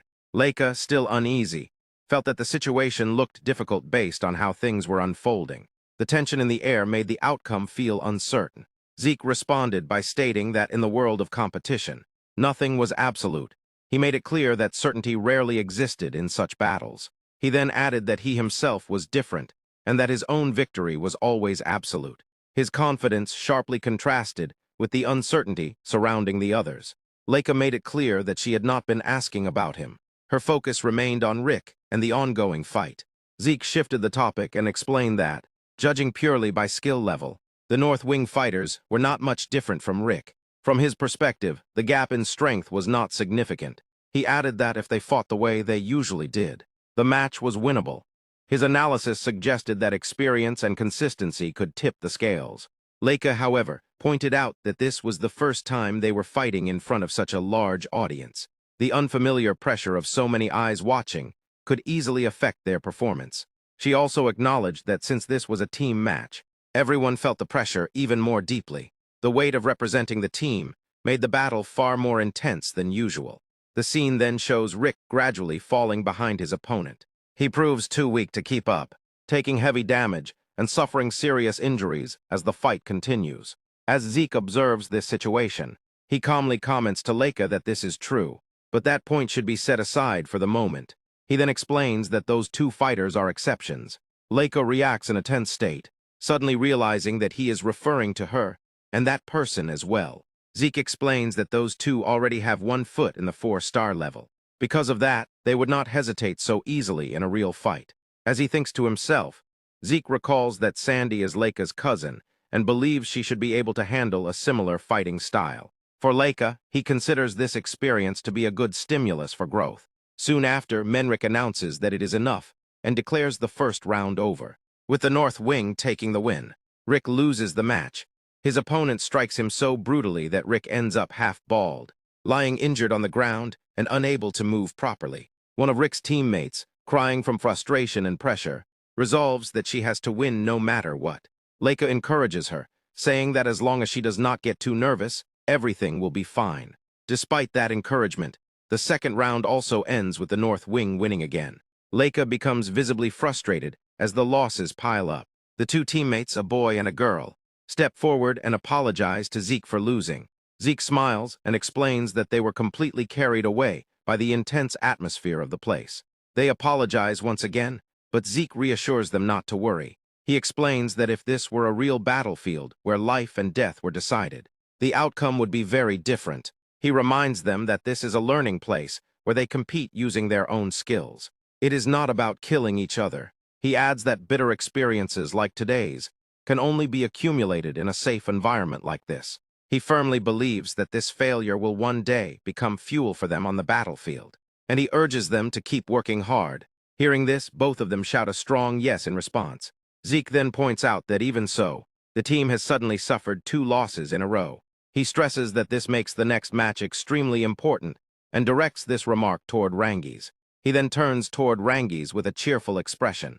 Rangi's responds in panic, begging Zeke not to make him any more nervous. He admits that he has been extremely nervous since the morning. He mentions Class A and Class B in his anxious rambling, and then adds that his opponent is that terrifying senior. Overcome with fear, Rangi starts crying and tightly grabs onto Zeke. Zeke calmly asks if the senior is Lin, and reminds Rangi's that he already fought against them when the teams were chosen. Rangi's, still terrified, explains that there was no one in the East Wing with such a frightening appearance. He expresses his fear at the thought of having to defeat such a terrifying senior in front of so many people. Zeke lets out a quiet sigh and thinks that there is no other choice. He realizes that he will have to use a different method to encourage Rangi's. Zeke then laughs lightly places his hand on Rangi's shoulder and points toward Rangi's opponent, telling him to look carefully at his opponent. Rangi's reacts in confusion, not immediately understanding what Sieg means. Sieg calmly directs his focus to the opponent's weapon and makes Rangi's think about what the opponent is holding. Rangi's identifies the weapon as a sword. Though his answer comes hesitantly, Sieg pushes the thought further, making the idea sink in clearly. He explains that the one Rangi's will fight is nothing more than an inhuman opponent wielding a sword. He tells Rangi's not to think about anything else. He explains that if the opponent attacks with the sword, Rangi's should dodge. If the opponent raises the sword to cut, Rangi's should back off. If the opponent lowers the sword to attack, Rangi's should advance and strike. Sieg instructs him to concentrate only on responding the same way he always does to a weapon called a sword. He emphasizes that this alone is enough. Rangi's listens carefully and responds with growing confidence, stating that he will act as he always does. Seeing Rangi's regain his confidence, Sieg smiles inwardly. He thinks that Rangi's certainly has an excellent capacity for concentration. For now, he believes Rangi's still needs guidance to focus properly. Sieg further reflects that once Rangi's can concentrate naturally on his own, he will be able to aim for an even higher level. He wonders how much Rangi's will grow after this battle. Nearby, other students begin mocking Rangi's, pointing out the difference in physique, and claiming that someone so weak could never become a ranker. Rangi's responds by glaring at them with a deadly look, silencing their ridicule. Soon after, Menric announces the start of the match between the two fighters, smoothly shifting the focus back to the arena. The moment the match begins, Rangi's opponent launches an instant attack, using the three-blade sword technique and executing a one-blade cut. The sword swings sharply toward Rangi's, but Rangi's successfully dodges the strike. Angered, the opponent insults him and tells him not to run away. Without hesitation, the opponent follows up by activating the three-blade sword technique once again, pressing the attack even further. The opponent then activates the From Dew Leaves Formation technique and launches another powerful attack. Rangi's blocks it effortlessly, showing no sign of panic. Seeing the situation escalate, Leica becomes tense with worry for Rangi's. Rangi's other friends observe closely and note that the opponent is closing the distance where Rangi's is most skilled. They grow anxious about whether Rangi's will be able to handle it. Sieg carefully observes the scene and smiles calmly, telling them not to worry so much. He points out that they should look at Rangi's eyes, explaining that Rangi's is deeply concentrated. The focus shifts to Rangi's as his blue eyes begin to shine brightly. His opponent continues attacking relentlessly, but Rangi's keeps dodging each strike with precision. Frustration builds as the opponent grits his teeth in anger and unleashes the three-bladed sword technique, executing the chaotic three-leaf dance. At that moment, Rangi's eyes glow even brighter as he activates the cloud and water spear technique. Using the passing clouds flowing water technique, he cleanly blocks the incoming attack, leaving his opponent visibly shocked. Without giving any time to recover, Rangi's uses the cloud and water spear technique again and follows up with flood drilling. Rangi's drives his polearm forward with tremendous force, striking his opponent directly in the chest. The impact is decisive, leaving the opponent fully injured and unconscious on the ground. Menric quickly steps in and announces that it is enough. He declares the third round over and announces that the East Wing has won. Rangi's exhales deeply and gives a weak smile, feeling a strong sense of relief after the intense fight. Sieg lets out a small chuckle and remarks that they finally seem to be turning things around. It is announced that from Rangi's victory onward, the East Wing has been securing consecutive wins. The fourth round ends with a victory for the East Wing. The fifth round also concludes with an East Wing victory. Now, only one more win is needed for the East Wing to achieve total victory. With that, the sixth round begins. So far, the East Wing has won 3 rounds, while the North Wing has won 2. In the 6th round, Leica and Sandy come face to face. Leica shows a confident smirk, expressing that it has been a long time since they last faced each other. Sandy steadies her posture, her gaze firm, fully prepared for the battle ahead. As the tension builds, Sandy's teammates begin cheering her on from behind. Soon after, the Battle of the Same Thunder officially begins. Sandy speaks with a mocking tone, reflecting that she never imagined the North Wing elite would lose. She especially finds it hard to accept losing against someone younger who barely possesses 3 stars. Leica asserts with confidence that she had already said they were strong. Sandy responds dramatically, placing a finger on her cheek and acknowledging that she had underestimated Leica's colleagues. As the moment continues, a highly energetic and powerful aura begins to flare from Sandy's body. She then emphasizes that the real problem does not lie there, and makes it clear that Leica herself is the issue. She explains that Leica's colleagues matter the least, because to become the head of the family, one must possess overwhelming power individually. Hearing this, Leica flinches and is visibly terrified. Sandy then points her finger at Leica and shouts, questioning the fact that Leica is second, in command of the East Wing. She stresses how dangerous that position is, and presses whether Leica truly understands the weight of it. After hearing all this, Leica becomes slightly shaken. She forces an awkward, yet nervous smile and glances toward her teammates. With a trembling voice, she states that she does understand. Her eyes then fall on Zeke's confident expression, and seeing it restores her confidence. Drawing strength from that sight, Leica points her sword toward Sandy, steadies her facial expression, and raises her voice with renewed determination. She declares that she understands everything, but has not given up on becoming the head of the family. She further asserts that even against Sandy, she now believes she can win.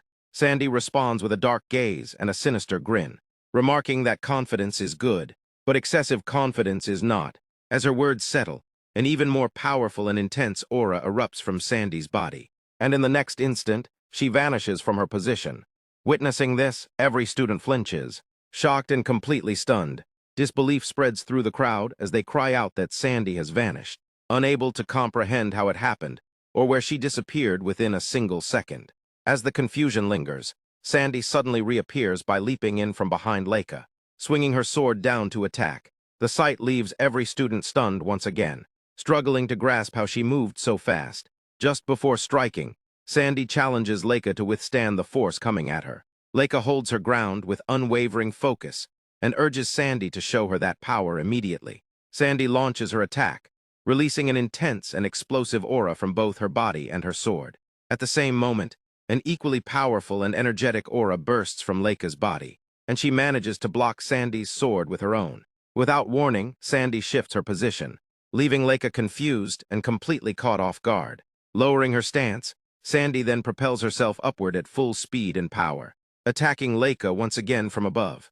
Leica barely manages to block the strike, letting out a scream as the clash shakes her to the core. As the battle continues, Edge observes everything with intense focus. A smile forms on his face as he reflects that, as expected, Sandy holds the advantage. He assesses the situation further, noting that Sandy's edge stands at 25%. His attention remains fixed on the fight, as he considers that Leica is now facing an opponent who has mastered the Great Thunder Sword technique far better than she has herself. He wonders how long Leica can possibly hold out under such pressure. The scene smoothly shifts back to the battlefield, where Sandy's eyes glow with a powerful golden light. She fixes Leica with a deadly glare and unleashes multiple techniques at once, including the Thunder technique, Thunder Sword Great, and Thunder Needle, all channeled through her sword. This time, Leica is unable to dodge or block the overwhelming triple attack. Sandy's sword strikes her directly, and Leica screams in pain as the impact sends her flying backward. Even as she is thrown through the air and begins to fall, Leica urges herself to wake up, reminding herself that she has to win. Despite all her efforts, Leica is still blown away by Sandy's attack and crashes to the ground at a distance. Seeing this, her friends grow deeply concerned and frightened, repeatedly checking on her condition and wondering if she is all right. Lying on the ground, Leica struggles to steady her thoughts. She forces herself to calm down, repeating in her mind that she must regain control and return to herself. Nearby, Rangis reacts in panic, realizing that the power is far too overwhelming for Leica to be suppressed so completely in an instant. Rick adds that he had heard Leica had been trained by Sandy ever since she was a child. Moments later, Leica pushes herself back onto her feet. A powerful and intense aura pours out from her body as she grits her teeth. Gathering all her strength, she charges forward with her sword, launching a full-force attack toward Sandy. However, Sandy effortlessly dodges the strike. With a mocking attitude, she remarks that Leica still carries the habit of swinging her sword wildly and without control whenever she is corrected. Leica grits her teeth once again and charges forward, striking at Sandy with her sword using the Flash of Thunder technique. Sandy remains calm and fully focused on the battle, responding immediately by attacking Leica with the Scattered Thunder technique. Both techniques collide head-on, triggering a massive explosion that shakes the entire arena and cracks the ground beneath them. Leica suffers severe injuries in the clash. Deep cuts appear on both of her hands from the sword, and she groans in pain before collapsing onto the ground. Sandy fixes Leica with a deadly glare, concluding that the outcome is exactly as she expected and that the effort was useless. Casually adjusting her hair, Sandy adds that Leica's bad habit has not changed at all, and that she is not even capable of becoming the best in the East Wing. She further implies that if Leica had joined the North Wing, this situation would never have occurred. Despite her condition, Leica struggles to stand back up. She is heavily injured and breathing hard, but she insists that she can still fight, making it clear that the battle is not over yet. Sandy fixes Leica with another cold and serious death glare, stating that surrendering would be wiser, because with this level of strength, Leica will never be able to defeat her. She reflects further, remarking that if this outcome was inevitable, she should have asked their father from the very beginning to bring Leica to the North Wing, even if it required force.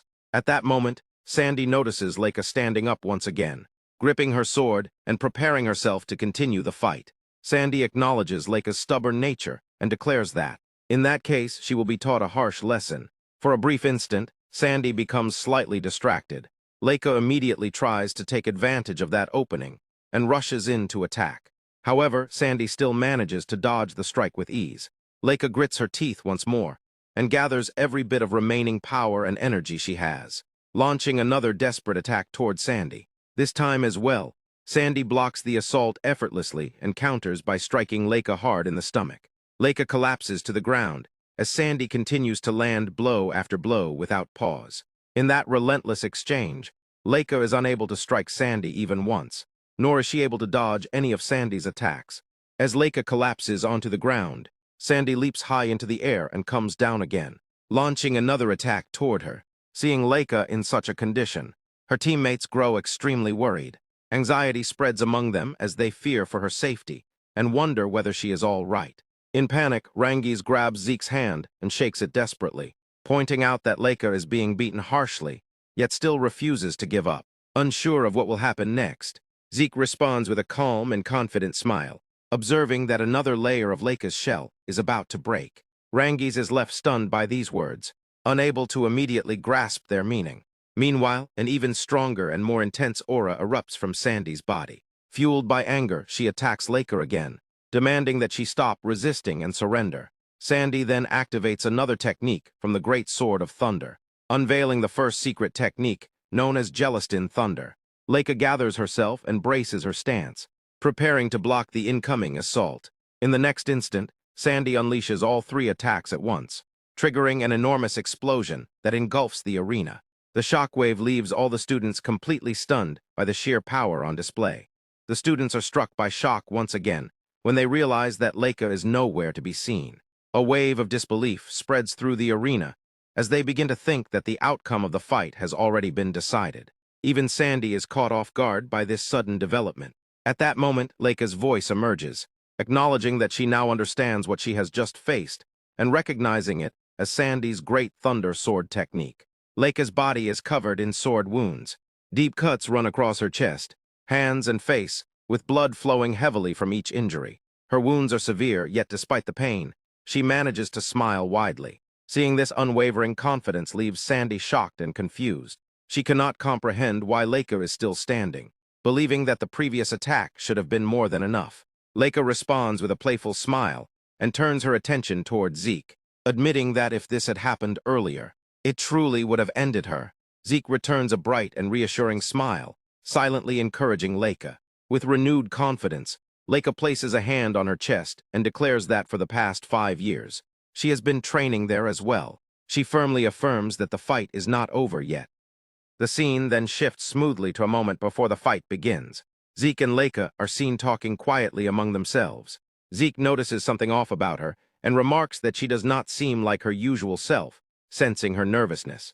Leica reacts with visible embarrassment and admits that she is indeed nervous. She explains that her opponent is none other than her own sister. Sandy, Zeke responds casually, acknowledging the situation without making it heavy. Leica goes on to explain that her sister Sandy was the one who taught her the Great Thunder Sword technique. She mentions that she first learned the basics from the current head of the Tyrona family, her uncle, but it was Sandy who helped her understand the parts she struggled with. Because of this, Sandy is not just a sister to her, but also a mentor. Zeke listens calmly and shows understanding. Leica then admits that she has never once managed to defeat her sister. She acknowledges that while she herself has grown stronger over the past 5 years of training, the same is true for Sandy. She confesses that although she spoke confidently earlier, she is honestly unsure if she can win. At that moment, Zeke cheerfully places a hand on Leica's shoulder and gives her a thumbs up. He tells her to remember the training she went through with him, and to recall all 5 years of hard training days. He repeatedly cheers her on, calling her name with enthusiasm. Leica clenches her teeth in frustration. Clearly irritated, Zeke notices this and smiles, pointing out that it seems to bother her deeply. He reminds her that when her emotions rise, her perspective tends to narrow. That is precisely why she trained for 5 years to maintain a calm and clear perspective during combat. Leica responds in a bored tone, stating that his method mostly involved attacking her without hesitation.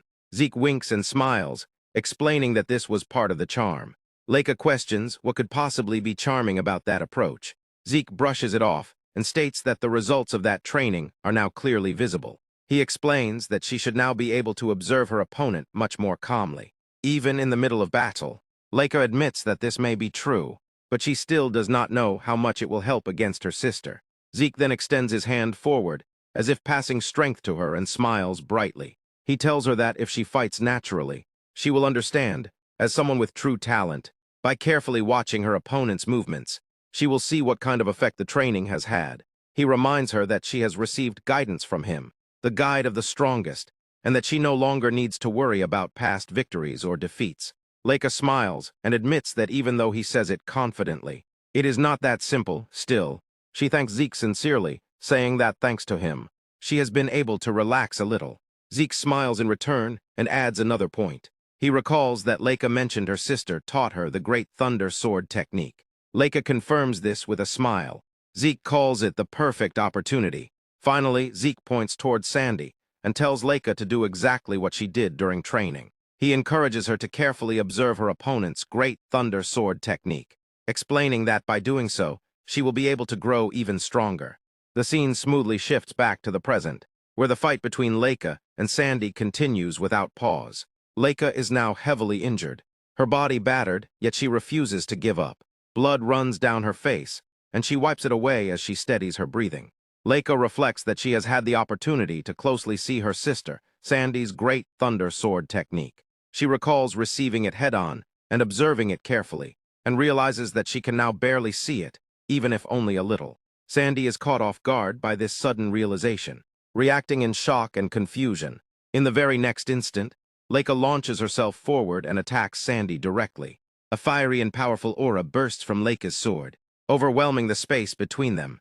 Sandy fails to properly block the strike and is struck with fear as she senses something is wrong, realizing that the attack has stopped feeling the same and that its speed feels slower than before.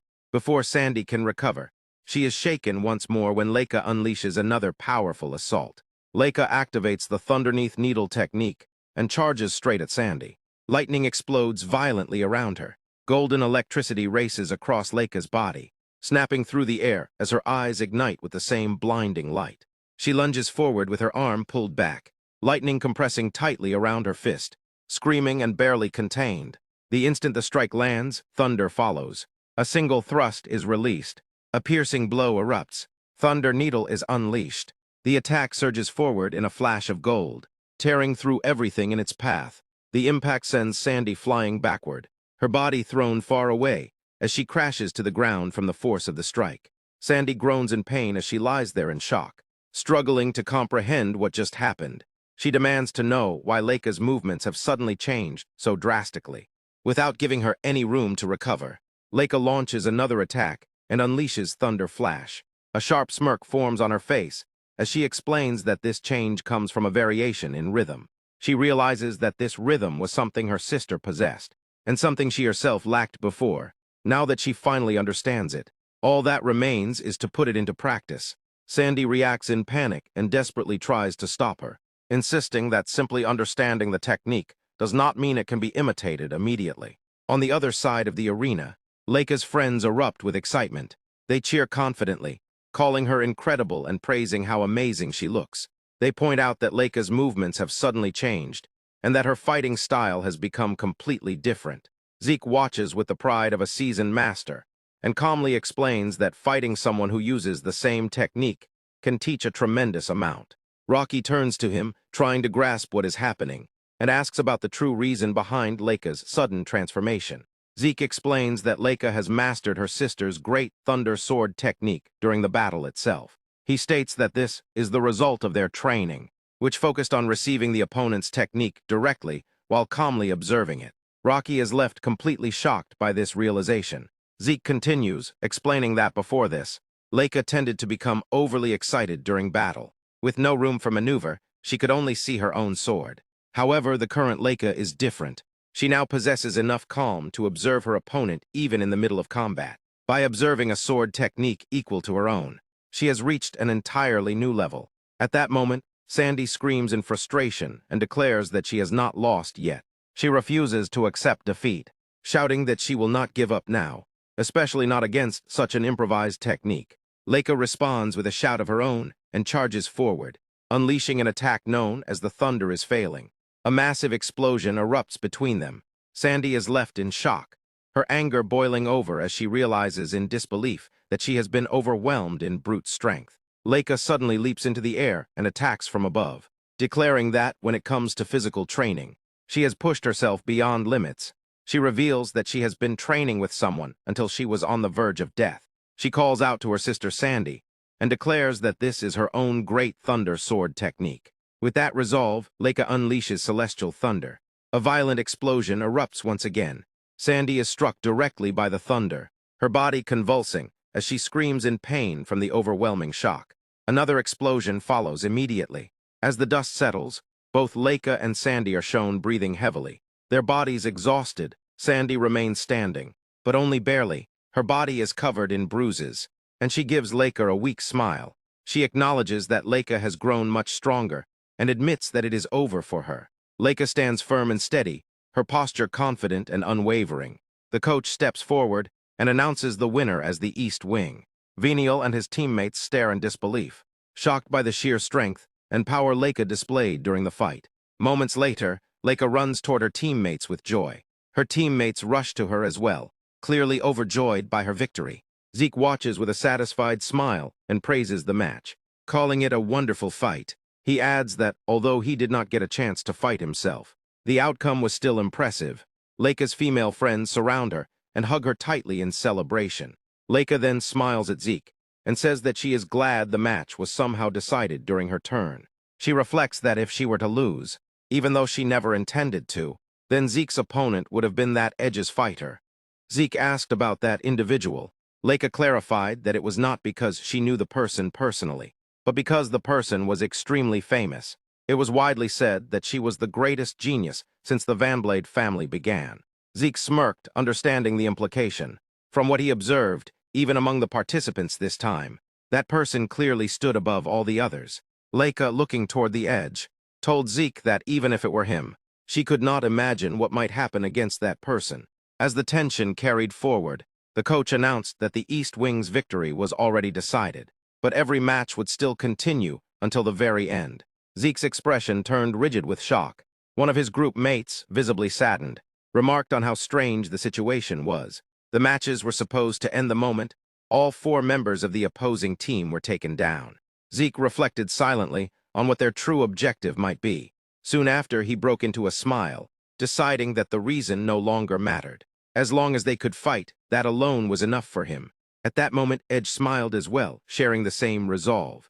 Across the arena, Edge's Van Blade stood ready. His posture was composed, yet the anticipation within him was unmistakable. The clash that everyone had been waiting for had finally reached the point where it could no longer be avoided. Edge's was the first to speak. Even though North Hall had already suffered defeat, he admitted that he was genuinely pleased that events had unfolded in a way that allowed him to confront Sieg directly. Sieg reacted with a slight blink of surprise. It seemed Edge's had truly wanted this confrontation. Without hesitation, Edge's confirmed that he had indeed been eager for it.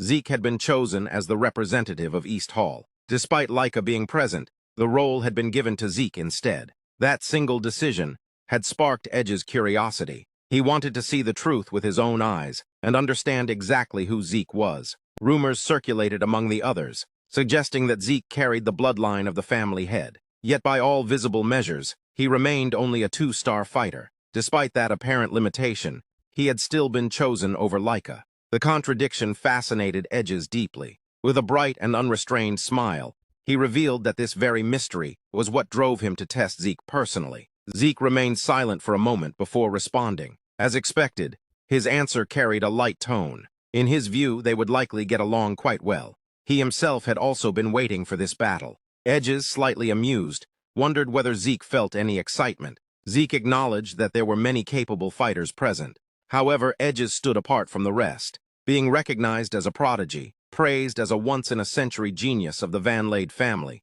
made him impossible to ignore. Facing someone of that reputation naturally sparked interest. Slowly, Edges raised his katana. His expression sharpened, revealing that he appreciated Zeke's attitude. If anything, his anticipation had only grown stronger. Zeke's attention settled on the weapon. It had been quite a long time since he had seen a katana of such quality. At that moment, Menri's voice rang out again, formally announcing the beginning of the 7th match. Edges moved. In a single step, he vanished, erasing the distance between them. Even Zeke reacted with a brief moment of surprise. The speed of that movement was impressive. Edges drew his katana in one smooth motion.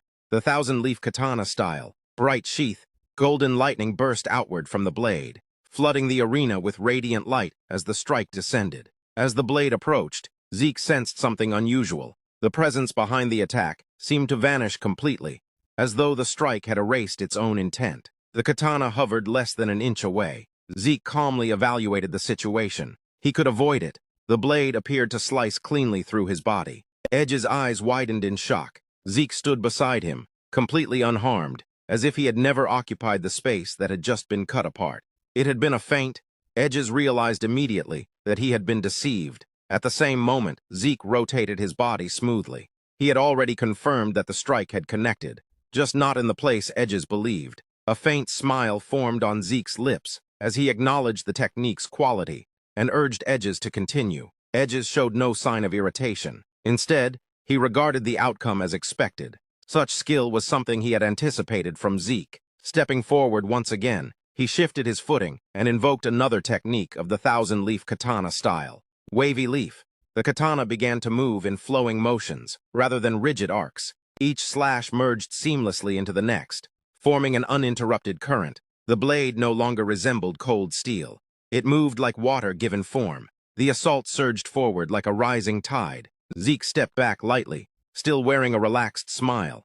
Straight attacks could be predicted, but a blade that flowed like water was far more difficult to read. Despite retreating, he did not do so blindly. While evading, he observed carefully. Gradually, the flowing pattern of Edge's blade became clearer in his perception. Beneath the fluid motion lay a hidden structure, a rhythm guiding each movement. In the next instant, Zeke leapt upward. The sweeping strike passed beneath him, losing its advantage once it failed to track his movement completely. Suspended in mid-air, Zeke grinned. He acknowledged the skill behind the attack, but made it clear that he had no intention of allowing himself to be cut.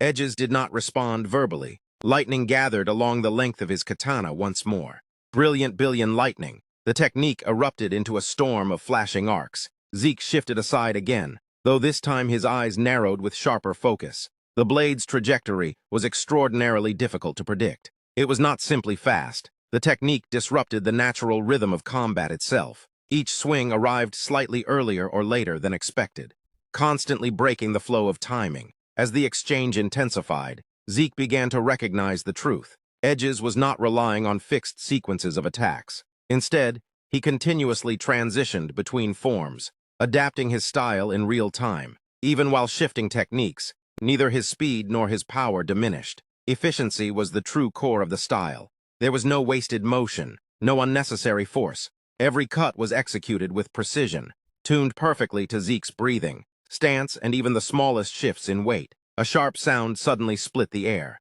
The katana's edge skimmed across Zeke's clothing, slicing the fabric cleanly, while leaving the skin beneath untouched. Zeke acknowledged the feat inwardly. Such control could only come from relentless, brutal discipline. He quietly recognized the technique as incredible. Edge's breathing remained steady despite the relentless pace of the battle. He admitted that he had not expected to struggle so much in cornering Zeke. Even after pushing himself this far, there was genuine admiration in his tone, as he wondered what kind of training could produce someone like Zeke. Zeke's expression brightened slightly. If curiosity remained after the match, he suggested that they could train together in the future. Without warning, Zeke moved. In an instant, he closed the distance between them. His fist pulled back, and then launched forward with explosive force. Edges raised his katana to intercept the strike. However, the impact sent a violent tremor through his arm. The raw power behind the blow surged through the blade, causing his grip to waver. For a brief moment, disbelief crossed his face. That level of strength did not belong to someone who was merely a two-star fighter.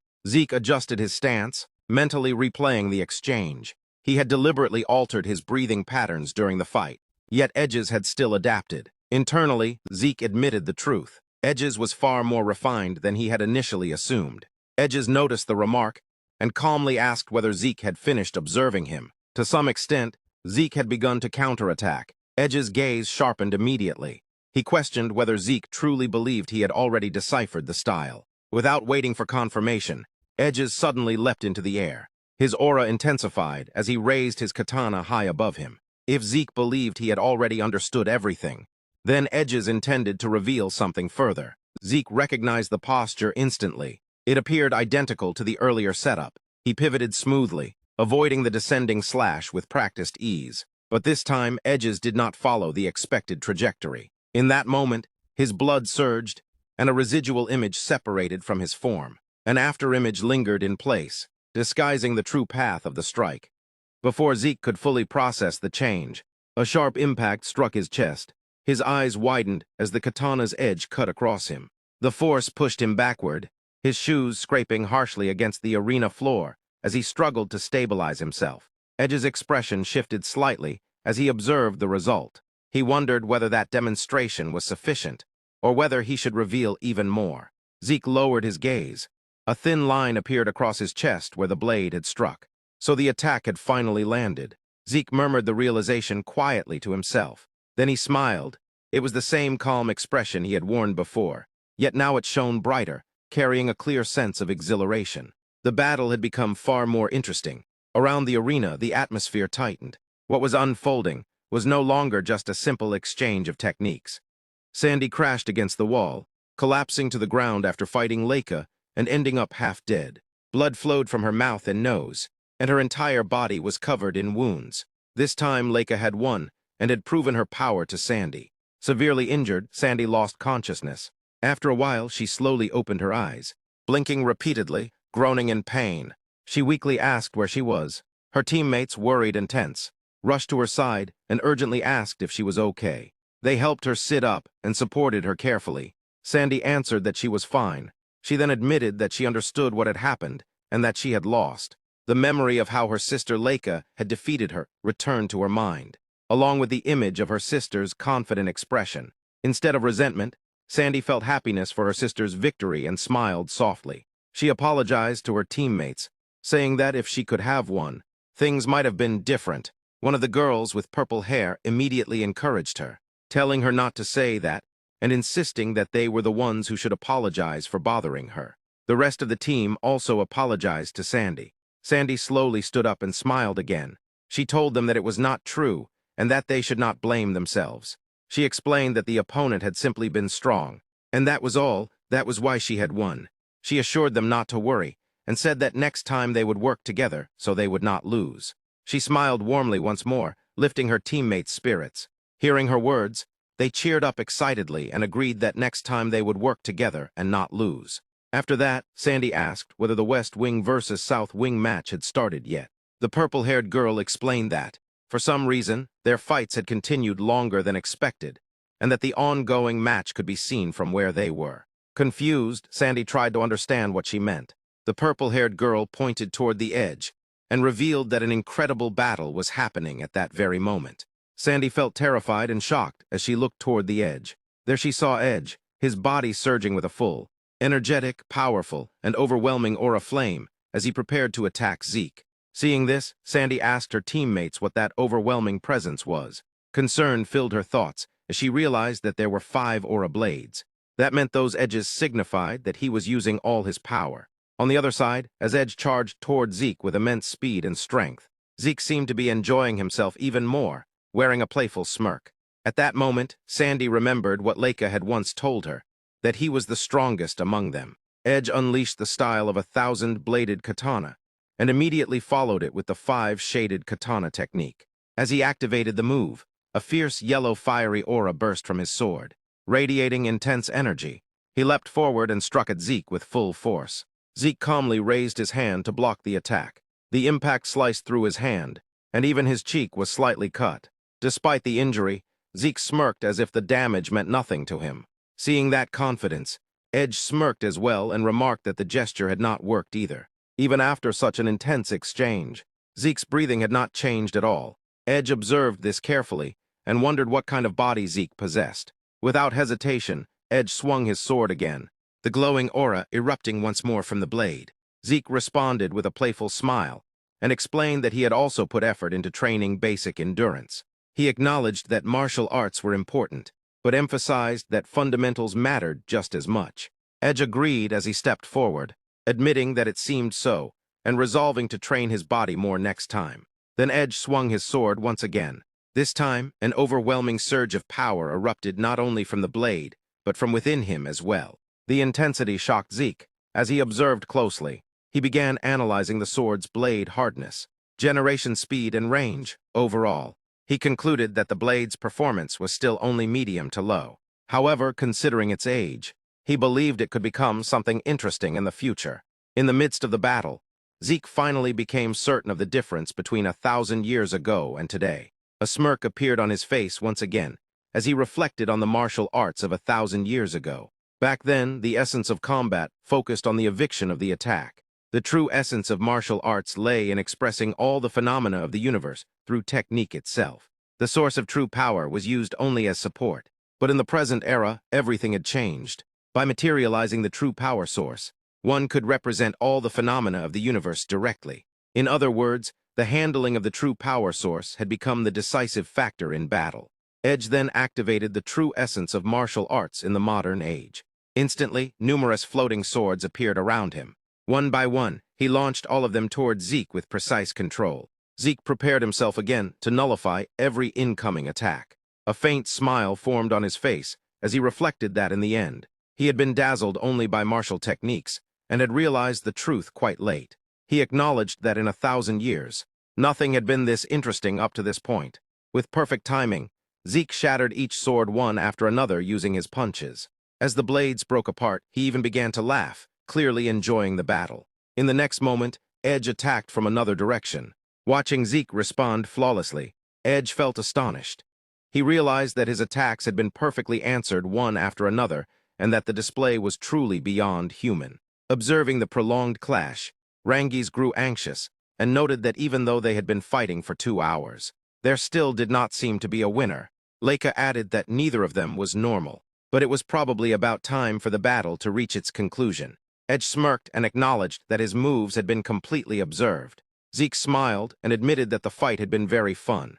Edge agreed with that sentiment. Then Zeke clenched his fist and, with a confident smile, declared that he would show his respect. What he had learned in this battle would now be revealed as the New Moon technique. At first, Zeke's overwhelming confidence made Edge slightly uneasy. However, Edge soon smiled and admitted that it was no wonder he could not win. Even so, he resolved to fight to the end and to win at any cost. With renewed determination, Edge used the style of a 1,000-bladed katana secret technique, the extreme katana of the 5-leaf. Zeke smirked again and clenched his fist. An overwhelming fiery aura burst from it. He prepared himself to decide the victor. Then he unleashed the destroying dragon combat technique, second form modified Star Fist. From this technique, countless clenched fists were launched forward. These devastating strikes did not target only Edge, but spread across the entire arena. Many students were caught in the destruction and suffered injuries. Panic erupted as students ran in every direction to save themselves. The power of Zeke's Star Fist was overwhelming. Wherever a fist landed, the ground and surroundings were completely destroyed, leaving devastation across the arena. Then an enormous fist descended toward Edge and struck him directly. A massive explosion followed, Nothing could be seen through the smoke and debris. The entire area where Edge had been standing was completely destroyed. The remaining students retreated to a safe distance and covered themselves with shields while watching the match. One student muttered that the power was overwhelming. Sandy, filled with concern, anxiously wondered who had won. At that moment, the examiner stepped in and declared that it was enough. He announced that the fight had ended. As the dust slowly cleared, the scene became visible. Edge's sword lay broken in the dirt. Edge himself had fallen to the ground. Severely injured, his body was covered in wounds. He was breathing heavily, yet a smile remained on his face. He admitted that he could not even move a finger and acknowledged the absurd strength he had faced. In the end, he accepted that his training was still not enough. The examiner then officially declared the winner as Sieg of the East Wing. Sieg stood proudly with his arms crossed, breathing steadily and wearing a bright smile. All the students were left in shock. They had expected Edge to win, since he was considered the strongest. Instead, Sieg had claimed victory. Witnessing Sieg's overwhelming power, the students murmured among themselves in disbelief. They questioned what kind of battle they had just seen. They could not accept that Edge had lost. Many wondered who Sieg of the East Wing truly was. Afterward, the examiner announced that once the arena was restored, the next battles would begin between the West Wing and the South Wing. Everyone was told to prepare themselves. Rangis and the rest of the teammates looked at Sieg in amazement. Filled with excitement, they expressed that this was exactly what they had expected from him. They praised him for defeating Edge. Leica smirked and pointed out that Sieg had destroyed everything once again. She remarked that he was strange in many ways. Sieg pouted slightly and responded that nothing was wrong since he had finally secured the victory. He brushed it off and shifted his focus to what would come next. Leica then revealed that the other candidate for family head, Veniel, would soon make his appearance.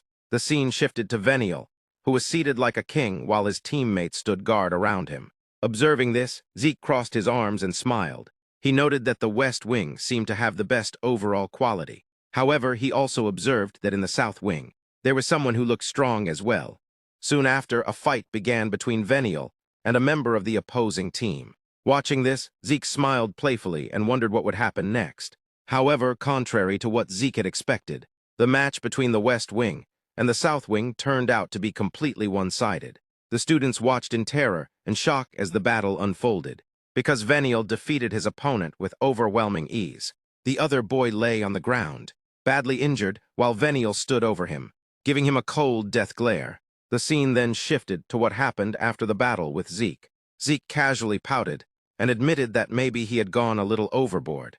Looking at the heavy destruction around him, he remarked that with so much damage, it probably would not be fixed anytime soon.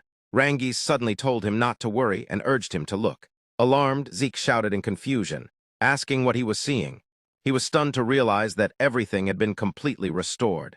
Rangis explained that a rare mineral called etherite had been used throughout the stadium.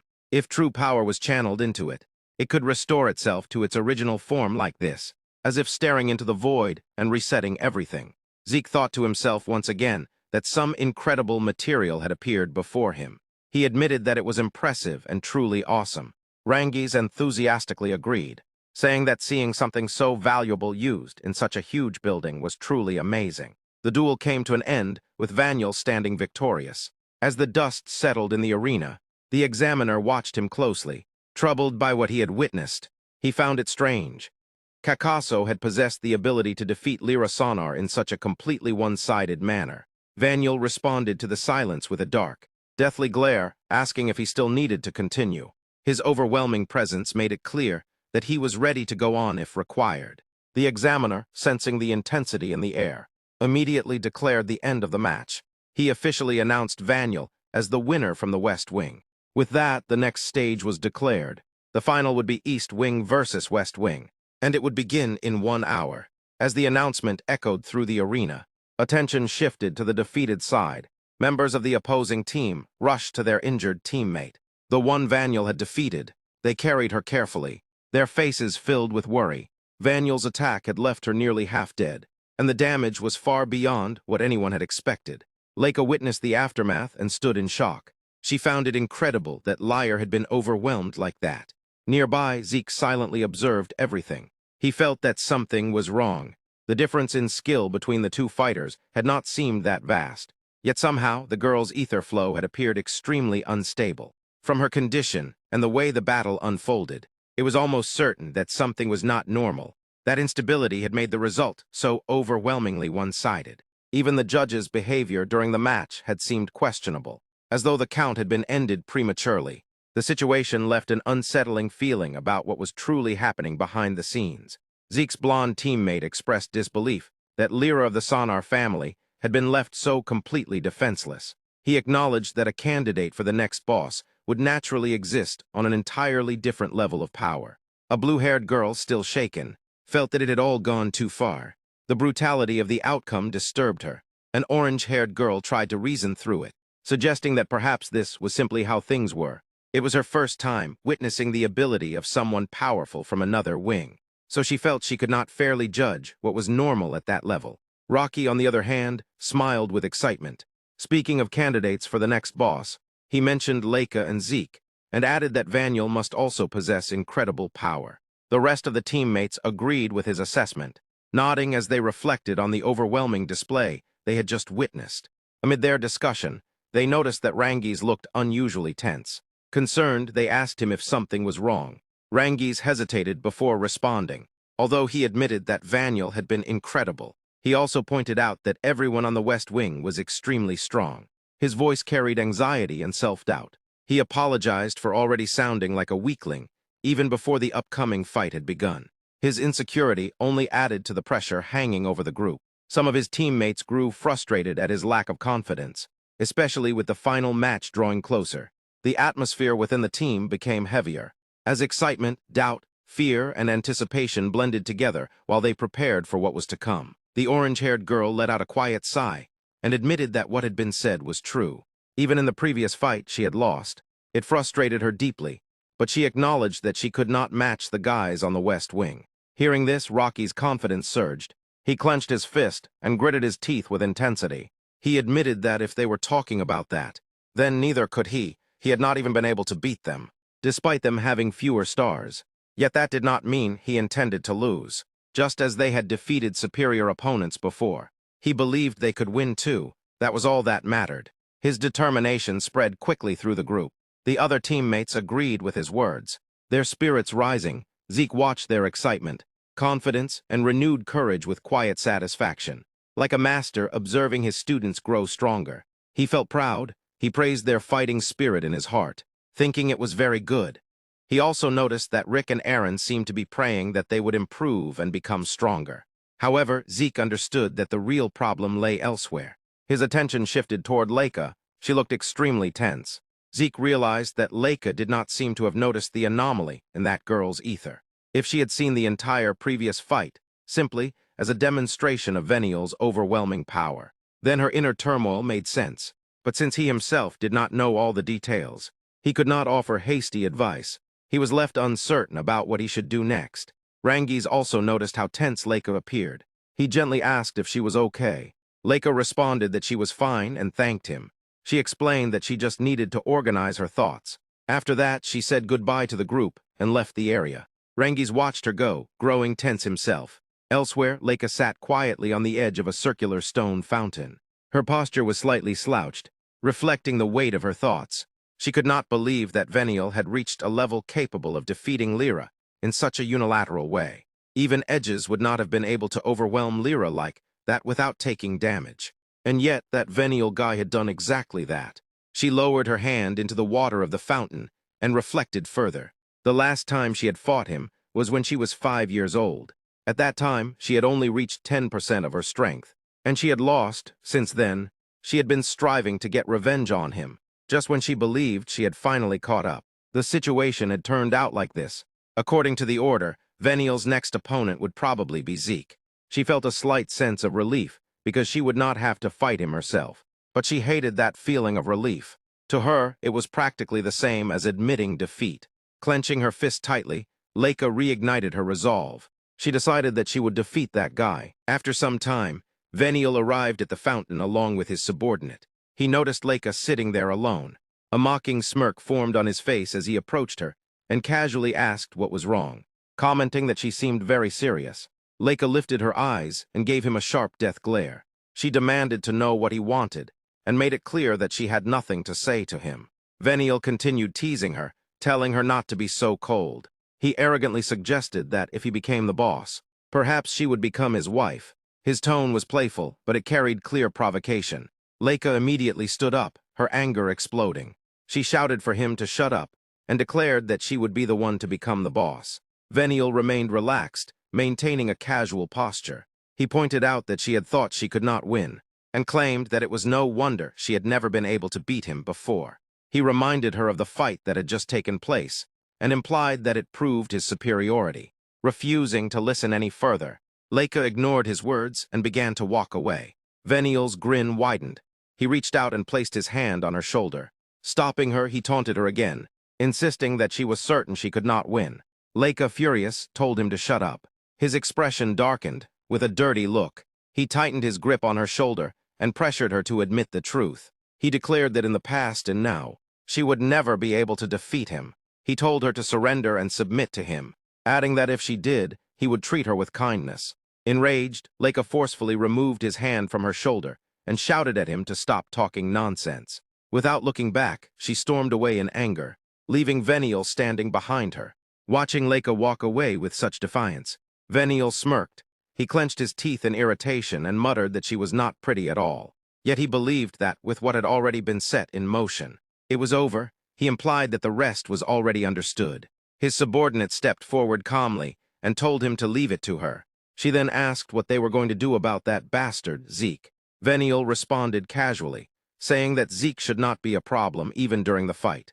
However, his subordinate maintained a steady and serious expression. She reminded him that even if Sieg was a bastard, he was still the one who had beaten Edges. She suggested that they should get ahead of the situation. Veniel considered it and admitted that it would be better to act before the fight. However, he pointed out that Sieg had strangely sharp instincts. If Sieg realized anything, it would become troublesome. Moreover, from what he had observed, Sieg had seemed to be taking the attacks on purpose. Because of that, Veniel believed Sieg could probably handle it even during the fight. His subordinate acknowledged his reasoning and responded with understanding. Veniel clenched his hand tightly, his confidence unwavering. He believed that even without any preparation, the fact that Sieg had defeated that damn Edges made it impossible for him to lose to that bastard. Standing beside the fountain, Veniel extended his hand over the water. A poisonous substance spread from his palm and dissolved into the clear surface of the fountain. The contamination blended silently into the water, leaving no visible trace. With cold certainty, he concluded that in this fight victory would be theirs. Rick was tense as he clenched his fist and declared that it had finally arrived. Leica, equally nervous and shaken, looked at Rick with visible anxiety. He gritted his teeth and thought about their situation, realizing that, although they were the senior students among the East Wing representatives, they were the weakest. In contrast, the West Wing was clearly filled with elites. The thought weighed heavily on him, and he struggled internally as doubt consumed his mind. Overwhelmed by these thoughts, Rick's voice trembled as he anxiously wondered if they could win. The fear kept building inside him, and he became extremely nervous. At that very moment, Sieg suddenly approached and struck Rick hard on the head. A bump instantly formed on Rick's head from the impact. Sieg then confronted him, demanding to know what had happened to the energy he had shown just a moment ago. Rick hesitated, stammering as he tried to respond, unable to properly explain himself. Seeing this, Sieg shifted his attention and pointed directly at Rick, questioning the purpose of fighting and whether it was to lose. Rick firmly responded that it was not.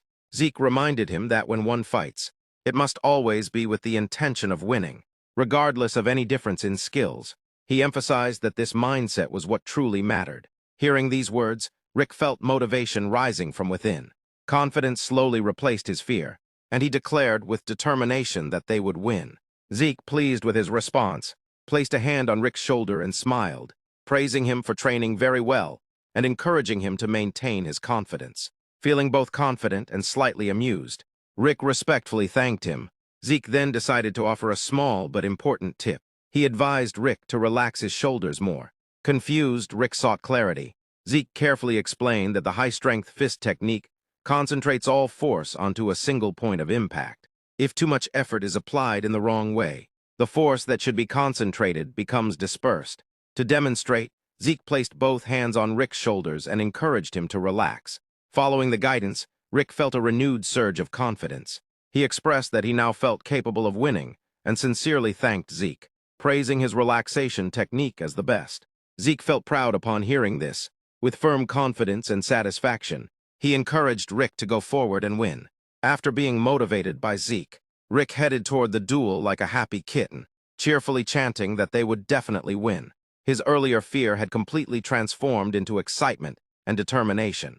As he walked away with renewed confidence, Zeke and Leica watched him from behind, observing his energetic stride. Leica broke the silence, remarking that something felt curious. Zeke calmly asked what she found so curious. She pointed out that he had not learned the great force fist technique, yet he seemed to understand it very well. She added that sometimes he appeared to know a great deal about other martial arts too. She questioned the reason behind it and admitted that it felt strange. Zeke responded with a calm smile, assuring her that it was not a silly question at all. His tone suggested that there was indeed something more. However, his expression soon turned serious as he continued. Hearing his words, Leica's eyes widened in shock. Then, suddenly shifting back to a smile, Zeke pointed at himself and declared that the reason was simply because it was him. His confident and playful response broke the tension instantly. Leica, now clearly annoyed, remarked that she had been foolish to ask him such a serious question in the first place. Meanwhile, Rick stood confidently before his opponent. As he stared ahead, he thought about the incredible fighter he had witnessed in the first battle. The memory remained vivid in his mind. However, this time his resolve was firm. He strengthened his determination and vowed within himself that he would not lose again. Rick's opponent stood before him with a cold and arrogant attitude. With a dismissive scoff, he mocked Rick, declaring that a nobody who had lost to the North Wing had no right to wear such an arrogant expression. His pride was evident in his posture and tone. In response, Rick answered with equal arrogance, carrying himself like an alpha male. He boldly declared that he was no longer the same person as before. His opponent reacted with a dirty grin spreading across his face, doubting that Rick had truly changed at all. At that very moment, the examiner formally announced the beginning of the first match between the East Wing and the West Wing. The atmosphere in the arena tightened as the signal to start echoed through the battleground. The instant the match began, Rick's opponent drew his dagger and charged forward at full speed to attack. As he rushed in, he shouted that Rick should stop talking nonsense and accept reality. He insisted that no one could change within just a few hours. He taunted Rick further, reminding him that only minutes ago he had been nothing more than a weak loser mouse pretending to act like a tiger. The sudden burst of speed and aggression shocked Rick. His eyes widened as he witnessed the ferocity of the incoming attack. His opponent lunged forward midair with an intense, shouting expression. He held short blades in both hands, and bright green, wind-like energy spiraled around him in a powerful aura. The energy formed sharp, curved streaks that emphasized overwhelming speed and destructive force, making it clear that he was unleashing a special attack. Rick's opponent executed the combat insect dagger technique, specifically the devastating mantis cut. The technique sliced through the air with tremendous pressure. Faced with such a powerful strike, Rick barely managed to block it by crossing both of his hands together in front of him. Even though he succeeded in defending himself, the force of the impact sent him flying far across the arena. He crashed to the ground at a distance, yet despite the blow, he still managed to stand back up. Seeing Rick recover angered his opponent. Jealousy and rage burned in his eyes. Consumed by fury, he gripped both daggers again and dashed toward Rick at the speed of light for another assault. This time, he unleashed an even more terrifying technique, known as Total Devour of the Lobster. The sheer power of this strike left everyone watching in complete shock. The audience was stunned by the overwhelming energy radiating from the attack. Rick could barely defend himself and was forced to block the strike with his bare hands. Once again, the impact blasted him far away, his body thrown back by the opponent's energy. He hit the ground hard and suffered visible injuries, groaning in pain as he struggled to endure the damage. His opponent began laughing mockingly, ridiculing Rick's condition and questioning what had gone wrong with him. He sarcastically reminded Rick that he was supposed to have changed. Rick continued to groan while gritting his teeth, feeling the immense strength behind those attacks. In his mind, he admitted that the power was overwhelming. However, even as pain surged through his body, he refused to surrender. He resolved that he could not allow himself to be crushed unilaterally. With determination burning in his heart, he promised himself and his head that this time, no matter what happened, he would definitely win. Despite his injuries, Rick forced himself to move. Gathering all his remaining speed, energy, and power, he began launching a relentless barrage of punches toward his opponent. Each strike carried desperation and determination. However, his opponent effortlessly dodged every single punch with smooth footwork and superior agility. While evading, he mockingly called Rick a fool and declared that such attacks would never reach him. In the next instant, the opponent slipped behind Rick and stabbed him in the back with a dagger. Blood spilled from the wound, staining his clothes. Rick gritted his teeth and groaned in pain as the sharp sensation shot through his body. Even while suffering, Zeke's earlier words echoed clearly in his mind. He realized that if he continued fighting like this, he would never be able to reach his opponent. Confusion filled his thoughts as he wondered what he should do. Then the memory continued to replay in his head. He remembered the encouragement to move forward. He recalled the instruction to relax a little. He remembered the explanation that the powerful fist technique concentrates all force onto a single point of impact. Breathing heavily, Rick wiped the blood from his mouth. His eyes hardened with resolve. He understood that this was an all-or-nothing moment. It had become a true situation of do or die. Meanwhile, his opponent once again prepared to finish the fight. Holding two daggers firmly in both hands, he positioned himself for another decisive strike. This time, Rick did not panic. He steadied his stance and prepared himself to block the incoming attack. His opponent screamed as he charged forward aggressively. In that instant, he unleashed another technique known as the flash of the stinging bee. But this time, Rick did not feel fear when facing the attack. Instead of widening his eyes in shock, he formed a confident grin. With unwavering determination, he declared that he had finally caught him. Seeing Rick's sudden change, his opponent became furious. He gritted his teeth in anger and, unable to understand what was happening, demanded to know what Rick was doing. Rage and disbelief were clearly written across his face. In that decisive moment, Rick clenched his fist tightly. A powerful yellow aura began to surge from his hand, radiating intense energy. Without hesitation, he grabbed the incoming blade with his bare hand. The sharp edge dug into his palm, yet he refused to let go. His grip was firm, unshakable, and filled with resolve. With a loud scream fueled by determination, Rick declared that it was now time for his Great Strength Fist technique. He invoked the name of the Great Strength Fist as his energy intensified. Instantly, a fiery aura burst from his fist, blazing with overwhelming power. The flames of energy wrapped around his arm as he drove his punch forward with incredible force. Rick then delivered a devastating blow to his opponent. The impact was so harsh and powerful that his opponent was sent flying across the arena. He crashed violently into the wall, shattering parts of it upon collision. Debris scattered everywhere as a massive explosion echoed throughout the battleground. All the students watching were left completely stunned. Shock spread across their faces as they struggled to comprehend what they had just witnessed. Leica and Zeke, observing from a distance, felt immense happiness seeing Rick's performance. Zeke, in particular, felt an overwhelming sense of pride. As the dust slowly settled and silence filled the arena, the examiner stepped forward and declared that the match was over. He formally announced that the winner was the East Wing.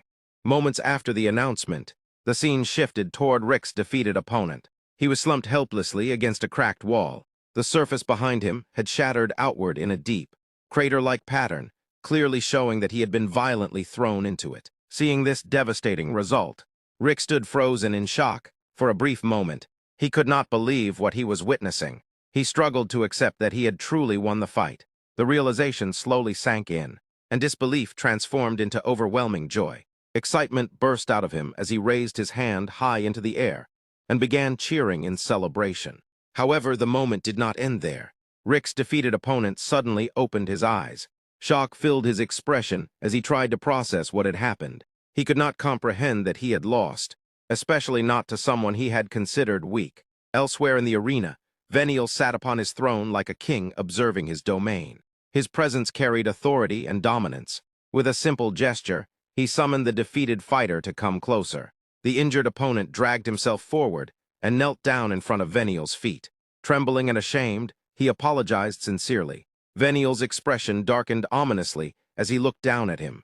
Without mercy, Veniel delivered a powerful punch that sent the man flying once again, crashing onto the ground at a distance. After striking down the defeated fighter, Veniel slowly turned his attention toward the rest of his subordinates. Holding his dagger firmly in hand, he cast a deadly glare at them. His eyes carried a clear warning as he reminded them that they already knew what would happen if they lost. The threat in his presence alone was enough to send chills through the air. Hearing those words, his subordinates were overwhelmed with fear. Their bodies stiffened, and anxiety spread across their faces. In unison, they shouted loudly that they understood him. Their voices trembled, revealing just how terrified they were of failing. On the other side of the arena, the atmosphere was completely different. Rick, still filled with adrenaline from his victory, turned toward his teammate Marin. With urgency and encouragement, he told her to try her hardest. He assured her that she could do it, and reminded her that she needed to win. Marin responded by clenching her fist tightly. Confidence shone in her eyes as she declared that she could do it, and that she would definitely win. Her determination was firm and unwavering. Her opponent, however, watched her silently with cold and calculating eyes. There was no visible emotion on his face, only focus and readiness. At that moment, the examiner formally announced the beginning of the second fight. The tension in the arena immediately intensified as both fighters stepped forward. Marin and her opponent stood face to face. Without hesitation, Marin rushed forward with intense power. Gripping her sword tightly, her movements were sharp and fearless. Opposite her, her red-haired opponent stood prepared in a solid defensive stance. Holding a spear with precision, flames and glowing sparks surrounded both fighters, swirling around them as their energy flared. Dynamic motion lines streaked across the ground beneath their feet, amplifying the sense of speed, force, and the imminent impact of their clash. With fierce determination, Marin gathered her full power and launched an aggressive attack at her opponent using her sword. She screamed as she activated her sword technique of red fire, unleashing the devastating spark cut. Her expression turned sharp and fearless as fiery energy surrounded her blade. The sword glowed bright yellow-orange, flames spiraling around it as she propelled herself forward through the air with explosive speed. Meanwhile, the red-haired fighter steadied himself. Holding his spear firmly, he took a defensive stance. Motion lines streaked around him, emphasizing the speed and crushing pressure of the incoming fiery slash. The burning arc of Marin's attack tore through the air toward him, signaling an imminent and powerful clash. In response, the red-haired spear user suddenly stepped forward with aggression. He swung his spear in a wide, sweeping arc. A brilliant blue crescent-shaped energy wave formed around the spear's blade and sliced through the air toward Marin. The motion lines trailing behind him highlighted the speed and force of his counterattack. Marin was still mid-charge, her sword blazing with yellow-orange flames. Sparks and fiery fragments scattered around them from her earlier strike. As the blue energy slash collided with her advance, a violent burst of light erupted between them. The impact effects exploded outward, shaking the ground beneath their feet. Despite her momentum, Marin was struck slightly by the spear's force. She groaned as pain shot through her body. However, her opponent did not hesitate. Seizing control of the fight, he activated the Great Chaos Spear technique, known as Chodiko Blow Ba Perforani. With ruthless precision, he thrust the spear forward and struck Marin hard in the stomach. The blow sent her flying backward. She crashed onto the ground at a distance, groaning in agony. Blood spread from her mouth as she coughed painfully, her strength rapidly fading. Seeing this opportunity, her opponent moved in without mercy. He raised his spear and brought it down toward her head. Blood splattered from the impact. The entire arena fell into silence. Fear spread among the spectators as they processed the brutal scene before them. Rangis, trembling with shock, questioned how things could have escalated so far. Marin's remaining teammates, including Leica, were overwhelmed with fear as they witnessed the brutal scene. Shock spread across their faces, and anxiety gripped their hearts. Leica, however, was not only frightened but also furious, because there was no rule that justified such excessive violence. The blue-haired girl nearby trembled and admitted that she could not continue watching any longer. Leica's anger intensified as she fixed her eyes on Marin's opponent, feeling that he had gone far beyond what was acceptable. Rick, deeply worried for Marin, tried to rush toward her side. His body moved instinctively, driven by concern and desperation. However, a blonde-haired teammate quickly grabbed him and held him back. He warned Rick that he could not interfere, because the match had not yet been officially declared over. He reminded him that if he acted now, it would result in a forfeit. Before the tension could escalate further, the examiner's voice rang out across the arena, formally announcing that the match was over. He declared the winner to be the West Wing. As the announcement settled, the cruel image became even clearer. The West Wing fighter stood proudly, with his foot placed on top of Marin's head. She lay almost completely knocked down on the ground, her body limp and battered. Blood flowed from her mouth, nose and head staining the floor beneath her. Unable to hold back any longer, Rick rushed forward once the match was officially ended.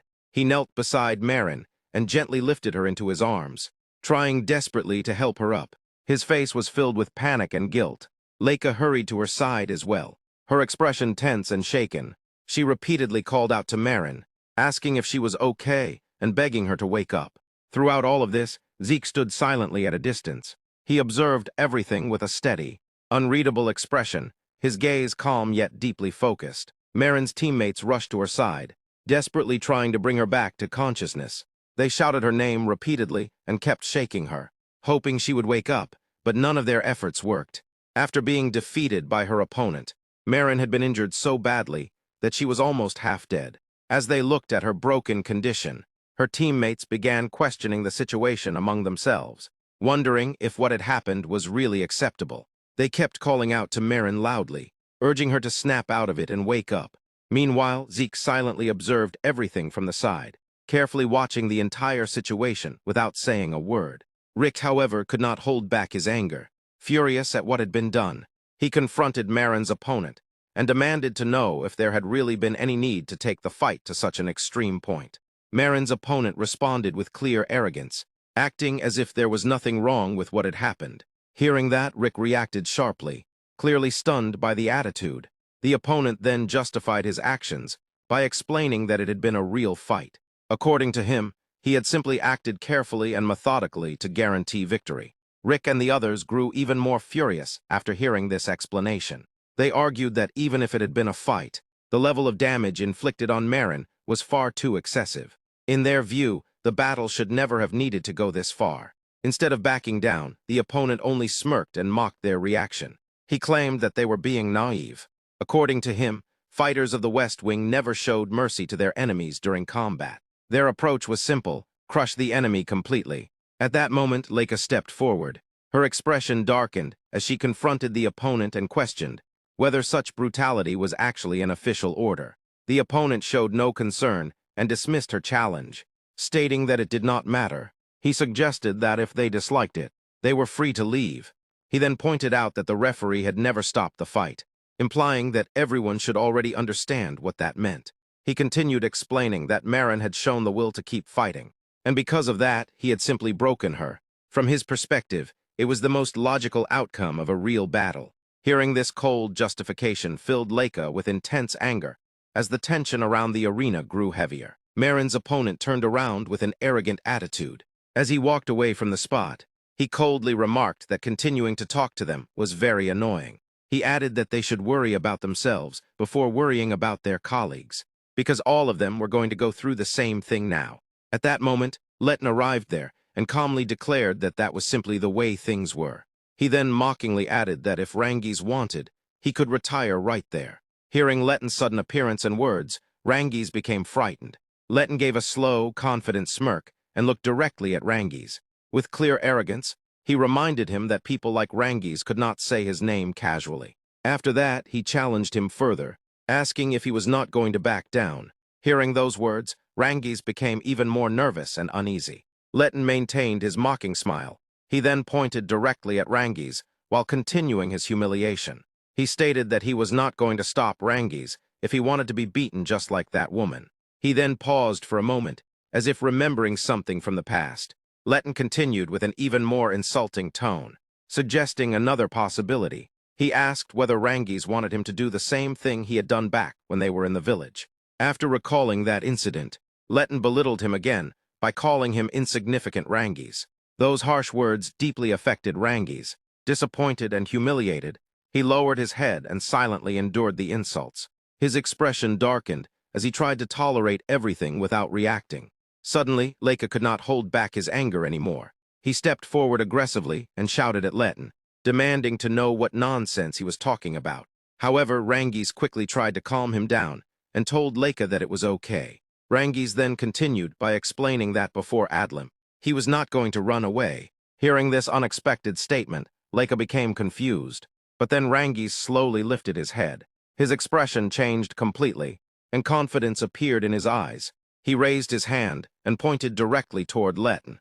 With firm determination, Rangis declared that today, right there in that arena, he was going to overcome Letten. Seeing this sudden confidence from Rangis made Letten visibly angry. Meanwhile, the scene briefly shifted across the arena. Marin was still lying there unconscious on the ground after the earlier attack. Around the battlefield, the other contestants were watching everything with shock and tension. Everyone's attention was now fixed on the center of the arena. The atmosphere had become extremely heavy because a fight between Rangis and Letten was about to begin. And everyone present clearly knew one thing. Letten was far stronger than Rangis. Rangis stood in the arena, clearly nervous about the upcoming duel. His body language showed how anxious he felt, yet he refused to let fear completely take control. He slowly took a deep breath, trying to steady his racing thoughts. After a moment, he managed to calm himself and regain a small amount of confidence. Suddenly, Rangis felt something strange. It seemed as if he could hear Sieg calling out to him. Confused by the unexpected sensation, Rangis wondered how he could possibly be hearing Sieg's voice. Sieg calmly reassured him not to worry about it. He explained that he was simply trying to recreate an experience he had once had a few years ago. However, he also admitted that he was not entirely sure where he should begin. Then Sieg, speaking with the authority and composure of a true master, emphasized that something else was far more important. He revealed that he had used this technique specifically to give Rangis some advice. Curious and slightly confused, Rangis asked what kind of advice it was. Sieg then began explaining a saying. He mentioned that there was a phrase that went like this: "Clouds float free and water flows clear." Rangis looked puzzled and questioned what clouds had to do with anything. Sieg patiently repeated and clarified the saying. Clouds float freely and water flows constantly. He told Rangis that whenever he found himself in trouble, he should try to remember those words. Just then, the examiner interrupted the moment and loudly asked Rangis what he was doing. Startled, Rangis quickly snapped back to reality and apologized. He nervously said sorry and stated that he was ready now. After that, Rangis firmly gripped his spear. This time, his posture became far more confident as he prepared himself for the fight. The examiner then loudly announced the matchup. It was the East Wing versus the West Wing. This was the third match of the round. With that declaration, the examiner gave the signal for the battle to begin. As soon as the match started, Rangis immediately stepped forward with his spear. Charging forward with determination, he activated the cloud and water spear technique and launched a powerful move known as piercing water. Letten was momentarily shocked by the sudden and powerful attack coming from Rangis. At first, he attempted to block the strike with his bare hands, but the force behind it was too strong. Realizing this, Letten was forced to quickly draw his sword to defend himself. As he did so, a powerful and energetic purple aura burst out from the blade. With that energy surging around him, Letten immediately countered using his snake attack sword technique, unleashing a fierce move called Assault Piercing. At the same time, Letten angrily shouted at Rangis, calling him filthy and mocking him for thinking he was brave. He insulted him again, calling him insignificant. Letten furiously accused Rangis of talking, so much despite having such a weak level of strength, repeating that he was nothing but a damned insignificant opponent. Meanwhile, Rangis desperately tried to block Letten's powerful attack with everything he had. While Rangis struggled intensely to stop Letten's attack, the pressure kept increasing. Rangis was putting in all his effort just to hold his ground against the overwhelming force. Seeing Rangis struggle so much, Letten began laughing to himself with clear amusement. In his mind, he mocked Rangis and commented that Rangis could not even block his first attack properly. So he wondered what Rangis planned to do against the rest of his techniques. Letten then excitedly declared that another attack was coming again. Immediately after that, Letten used the snake attack sword technique once more. As the attack came forward, Rangis quickly stepped back to avoid it. However, Rangis was shocked because Letten did not give him even a moment to recover. Without wasting any time at all, Letten launched another attack directly toward him. This time Letten used a move known as Snake Cut. Letten swung his sword with tremendous force. The blade released a powerful and intense aura that felt overwhelming in the arena. The energy radiating from the sword was so strong that Rangis struggled to handle the pressure. Rangis was clearly frightened by the sheer strength behind the attack, but Letten still refused to give him any time to react. Moving forward with incredible speed, Letten closed the distance and attacked Rangis again almost instantly. Seeing the incoming strike, Rangis panicked internally. As he tried to respond, He nervously thought to himself that he believed he had blocked the previous attack, and he desperately hoped that the direction of the new strike had changed. Letten looked at Rangiz with a mocking smirk on his face. With clear arrogance, he taunted him and asked what was wrong. He mockingly told Rangiz to try to counterattack if he actually could. Rangiz clenched his teeth while desperately holding Letten's sword back with his spear. Despite the pressure, he stubbornly declared that he could fight back as well.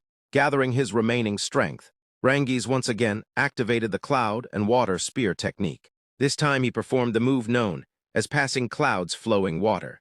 As Rangiz thrust his spear forward, powerful and energetic water-like energy surged out from the weapon. The force of the technique spread outward across the battlefield. However, instead of showing fear or tension, Letten simply smirked. Without hesitation, Letten swung his sword again and launched a powerful counterattack toward Rangiz with full force. As he attacked, he mockingly told Rangiz to take the attack if he could. The impact was overwhelming. Rangiz was sent flying backward and crashed onto the ground at a distance. Seeing this, Rangiz's teammates became extremely tense and worried about him. The scene then focused on Rangiz lying on the ground. He was badly injured from the exchange. Using his spear as support, he struggled just to remain upright while kneeling on the ground. His body was so damaged that he could barely stand up. While struggling to breathe, Rangiz thought to himself that he wanted to deflect the attacks and counterattack. However, he realized something terrifying. Every move he attempted was simply being used against him. At that moment, Letten slowly walked toward him, standing in front of the injured Rangiz. Letten smirked again. He coldly remarked that Rangiz was trying to use Letten's own moves to counterattack. Letten said he was sure about that. Then he laughed loudly. He mocked Rangiz again, saying the situation was laughable. He sarcastically asked if Rangiz wanted to know what his favorite technique was. Letten proudly revealed that his favorite technique was a counterattack technique. He then cruelly added that it was unfortunate for Rangiz, because he was many times more skilled than him. Struggling to speak, Rangiz weakly tried to deny it. But before he could say much more, Letten suddenly grabbed Rangiz by the hair. He forced Rangiz to lift his head and look at him. With a cruel smirk, Letten mockingly said that he did not know what kind of misunderstanding Rangiz had been living with. Then he insulted him further by asking how the child of a fake dragon could ever grow strong. Letten continued his humiliation, declaring that Rangiz, just like his father, was insignificant. Those words ignited anger inside Rangiz. Despite his injuries, he angrily demanded to know how Letten dared to mock his father. In response, Letten became furious. He punched Rangiz hard and shouted angrily that the fake one would never be able to defeat the real one. The blow knocked Rangiz down onto the ground again. Even after that, Letten did not stop.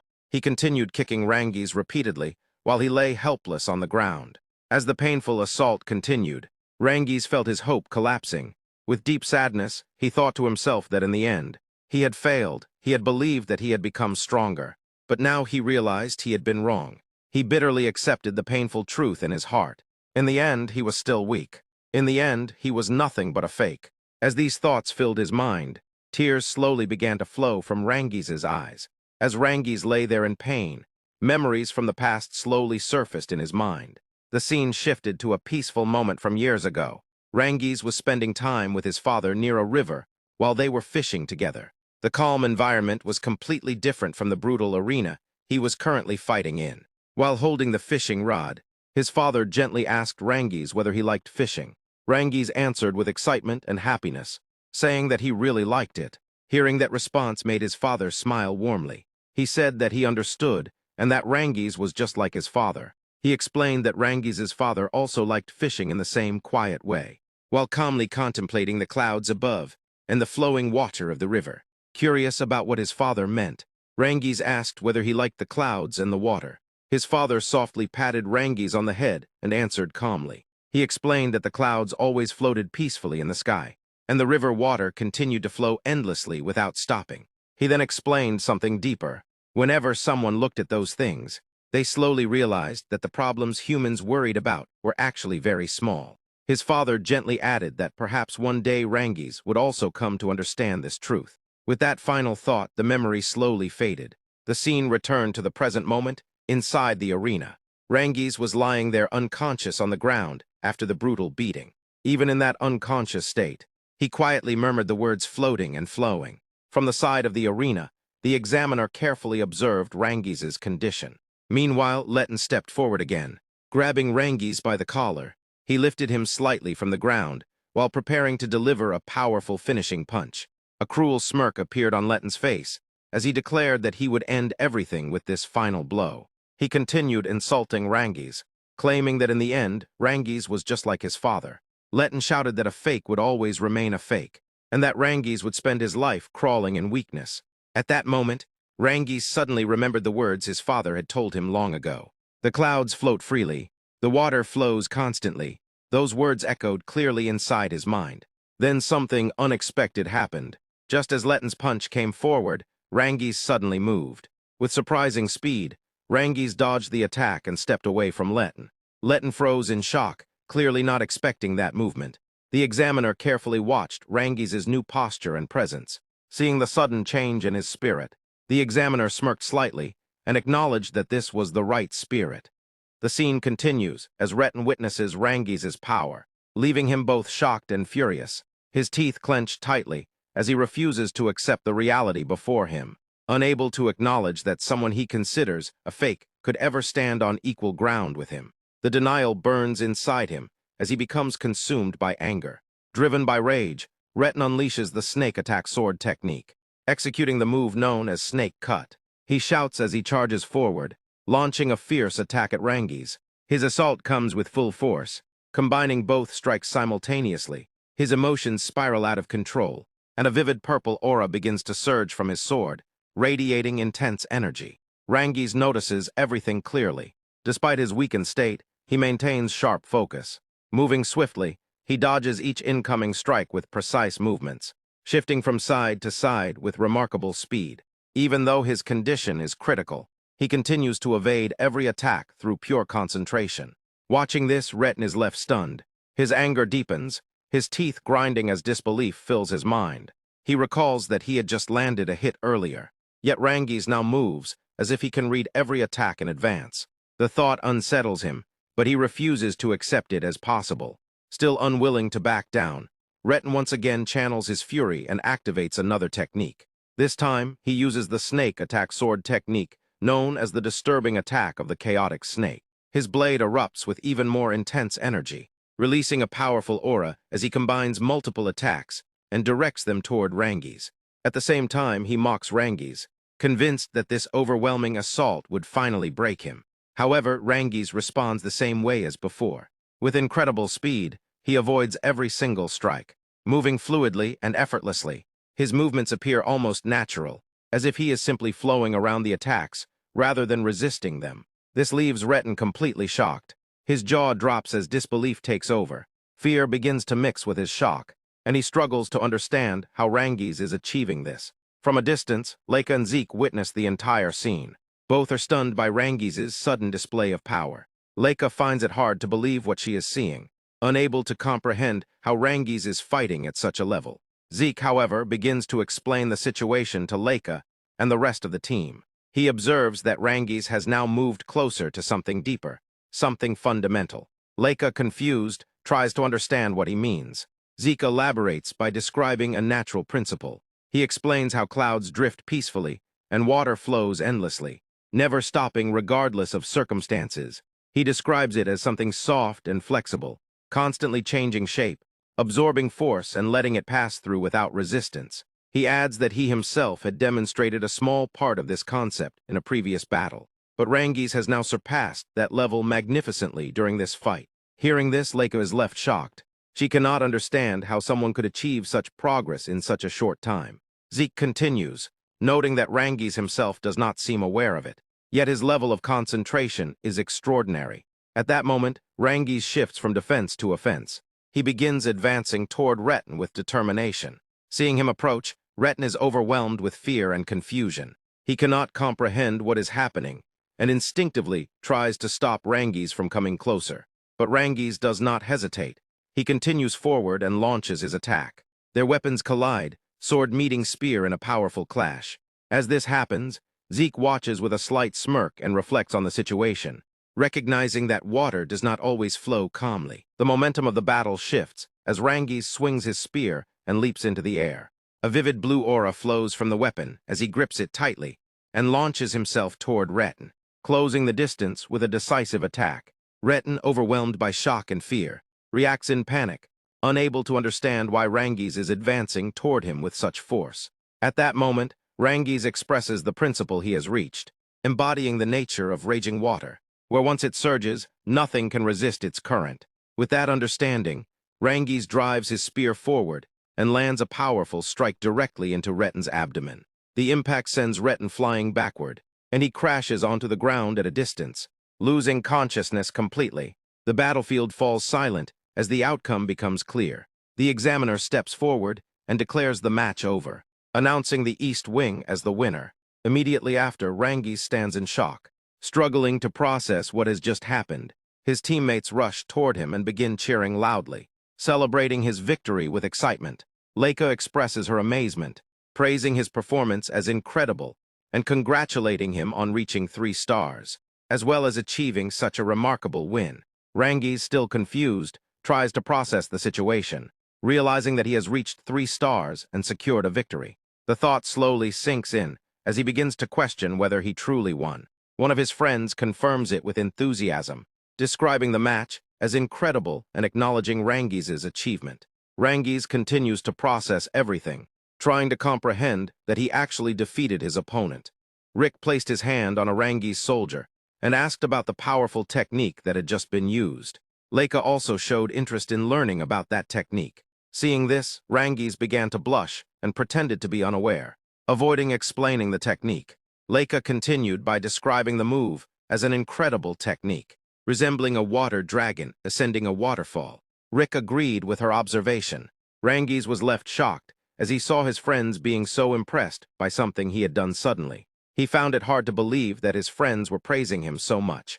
As everyone continued to admire him, Rangiz blushed even more. At that moment, Zeke arrived and revealed the name of the technique as the Ascending Dragon Lunge. He explained that it was originally one of the techniques recorded in the 2nd volume of the Cloud and Water Spear technique. Zeke then pointed out that Rangiz had only read the 1st volume, praising him for figuring it out on his own. Hearing this, Rangiz became extremely surprised. Leica then asked Zeke how he knew about it. Zeke replied that he had only seen it briefly on the 2nd floor of the Dragon Hall and could not claim to have created it himself. Upon hearing this, Leica realized how far Rangiz had progressed. She praised him, acknowledging that he had reached the level of the 2nd volume entirely on his own. Seeing everyone so happy, Zeke also felt pleased. In his thoughts, he reflected that the Cloud and Water Spear technique was a martial art he had created in his past life. Yet he did not remember ever recording it in a book. He assumed that later generations must have transcribed it, dividing it into several volumes and archiving it. He further considered that, to prevent inexperienced individuals from accessing it, its true essence had been safeguarded in the upper sections. However, the path that intentionally led to that hidden essence had been opened by Rangiz alone, using only his own strength, which proved his incredible talent. As their conversation continued, an instructor arrived and scolded them for wasting time. The blue-haired girl became frightened and immediately apologized to the instructor. Rick then asked the blue-haired girl to finish their match, and she quickly agreed. The scene transitioned as it was revealed that following the Battle of Rangiz, the morale of the East Wing had reached its peak. However, the West Wing also rallied after their defeat, making the battle even more intense. In the 4th bout, Selene fought bravely but lost by a narrow margin. In the 5th bout that followed, Raymond displayed strong fighting spirit and secured a narrow victory. Despite these outcomes, the overall result remained unchanged until the 2nd half. After his victory, Raymond felt extremely happy, and Rangiz supported him while praising his effort. Meanwhile, the blue-haired girl felt troubled by her loss and apologized to Leica. However, Leica did not take it to heart and comforted her, telling her not to worry. Leica then reassured her by explaining that they now had 3 wins and 2 losses, making victory almost certain. She confidently declared that if she won the next match, the battle would end in their favor, asking her to leave it to her. Hearing this, the blue-haired girl regained her belief and decided to trust Leica. As their conversation continued, Zeke called out to Leica. She felt slightly confused, and Zeke asked her how she was feeling. Leica fell silent for a moment before lightly hitting Zeke and pushing him away, telling him that he was standing too close. She confidently added that there was no need for him to worry because she would win the match. Zeke gave no response and remained silent. Rangis cheered for Leica, encouraging her to give it her all. Even then, Zeke stood quietly. As Leica walked toward the ground, she reassured her friends once more that she would definitely win. However, as Zeke watched her leave, he became extremely serious. He sensed a strange and dangerous feeling surrounding Leica, one that posed a significant threat to her. Leica's opponent, Rick, was struck hard in the stomach by a powerful kick. She looked at him with clear disappointment, calling him completely useless. With a cold attitude, she brushed it off, believing that if she won this fight, everything would return to normal. Rick was thrown back by the impact and collapsed at a distance. Regaining his stance, he pointed his sword toward Leica, signaling the start of the fight. Leica responded with a confident smirk, declaring that her opponent's belief was impossible because she would be the one to win. At that moment, the examiner officially announced the sixth match between the East Wing and the West Wing, marking the beginning of the battle. As the fight commenced, Leica activated her Thunder Sword. Electricity surged around her as she leaped forward and launched a swift attack. Her opponent barely managed to dodge. Realizing the overwhelming speed, it became clear that Leica was a Thunder power user who surpassed even Sandy. In that instant, her opponent understood that she could have already lost if Leica continued at that pace, especially if Veniel had not intervened earlier. Leica, clenching her teeth, prepared to finish the fight. A powerful thunder aura began to radiate from her body, intensifying her presence. However, just then, Veniel interfered by releasing a dark aura that suppressed and faded Leica's thunder energy. Caught off guard, Leica became confused as her power suddenly weakened. She struggled to understand why her thunder energy had disappeared and what had just happened. That moment of distraction created an opening. Seizing the opportunity, her opponent jumped toward her and launched a direct sword attack, fully confident that Leica would not be able to defeat her. Meanwhile, from a distance, Veniel observed the situation with a subtle smirk, clearly satisfied with how events were unfolding. Leica clashed with her opponent, raising her sword just in time to block the incoming strike. The impact was heavy, and even though she successfully defended, the force still sent pain through her body. Before she could recover, her opponent followed up with a powerful blow aimed at her belly. The strike landed hard, forcing Leica backward as a painful groan escaped her. From a distance, her teammates watched in growing fear. Their concern for Leica intensified as they called out to her, desperate to know if she was still okay. In contrast, Zeke remained silent, his gaze fixed on the battle as he carefully observed every movement. Meanwhile, Leica clutched her stomach, struggling to endure the pain as a troubling realization formed in her mind. She couldn't use her thunder energy, and she didn't understand why. Her opponent noticed the shift immediately. A confident smirk spread across her face as she asserted that Leica could not win, reinforcing the doubt already creeping into Leica's thoughts. Without hesitation, the opponent launched another full-force attack. The blow struck with overwhelming power, sending Leica crashing to the ground at a distance. By now, Leica was heavily injured. She clenched her teeth tightly, refusing to give in, even as her body screamed in pain. In that moment, another realization struck her. It wasn't just her thunder energy that had failed her. She couldn't use the ether either. The weight of that truth settled in, as if it carried a measurable intensity, almost like a rising percentage. Reaching a critical point, the nature of a warrior's body became clear in her mind. A warrior's body was deeply connected to the ether that resided within them. Every single movement they made was reinforced by that ether. It was the very force that strengthened their actions and protected them in battle. Without it, everything changed. In simple terms, during combat between warriors, if the ether were lost, then every attack from the opponent could turn into a fatal wound. There would be no reinforcement, no protection, only raw vulnerability. As if to prove that reality, her opponent charged again and delivered another brutal strike. The impact forced blood from Leica's mouth. She groaned under the unbearable pain, her teeth gritting once more as she fought to stay conscious. Despite everything, her resolve did not break. Deep within, she pushed herself with a single determination. She had to defend herself, no matter what. Nearby, Sandy continued watching the fight unfold, her worry becoming impossible to hide. Something about the situation felt wrong to her. She sensed that something strange was happening to Leica, something beyond a normal battle disadvantage. Edge stood beside her, equally focused on the fight. He acknowledged the situation while carefully observing every detail. As he analyzed what he was seeing, a troubling thought formed in his mind. Was Leica's ether not working at all? The confusion deepened as he tried to make sense of it, realizing that something was seriously wrong. Leica, now badly wounded, lost the strength to remain standing and dropped to her knees before collapsing forward. Her body trembled under the weight of her injuries, yet she had endured far longer than anyone would have expected. Her opponent watched her closely, recognizing that despite being unable to use ether, Leica had resisted to an extraordinary degree. It was the kind of resilience expected from someone considered a candidate to succeed at Venial's level. Even so, that acknowledgement carried a cold finality. The opponent's gaze then shifted toward Venial. In response, Venial returned a faint, knowing smirk and gave a subtle signal, an unmistakable command to finish Leica, to cut her down completely with a single decisive strike. Understanding the order, the girl's expression darkened. Any trace of hesitation vanished as she turned back to Leica. In her mind, the conclusion had already been reached. Leica had resisted long enough, but that time was now over. The shift in her expression did not go unnoticed. Rangis, watching from the sidelines, felt a surge of fear and concern for Leica. Panic took over as he rushed forward, attempting to enter the arena. Desperate, he tried to stop the opponent, pleading for her to halt the attack. Rick reacted instantly, moving to block Rangis. He grabbed hold of him, struggling to restrain him from interfering, knowing the consequences of stepping into the fight. As the fight continued, Leica's opponent moved forward to strike her with a decisive sword attack. At that exact moment, Sandy suddenly stepped in front of Leica and blocked the attack. She reacted sharply, questioning what her opponent was thinking. From a distance, Zeke silently observed everything without interfering. Leica's opponent turned her attention to Sandy and challenged her actions, questioning what she was thinking by interfering in the battle.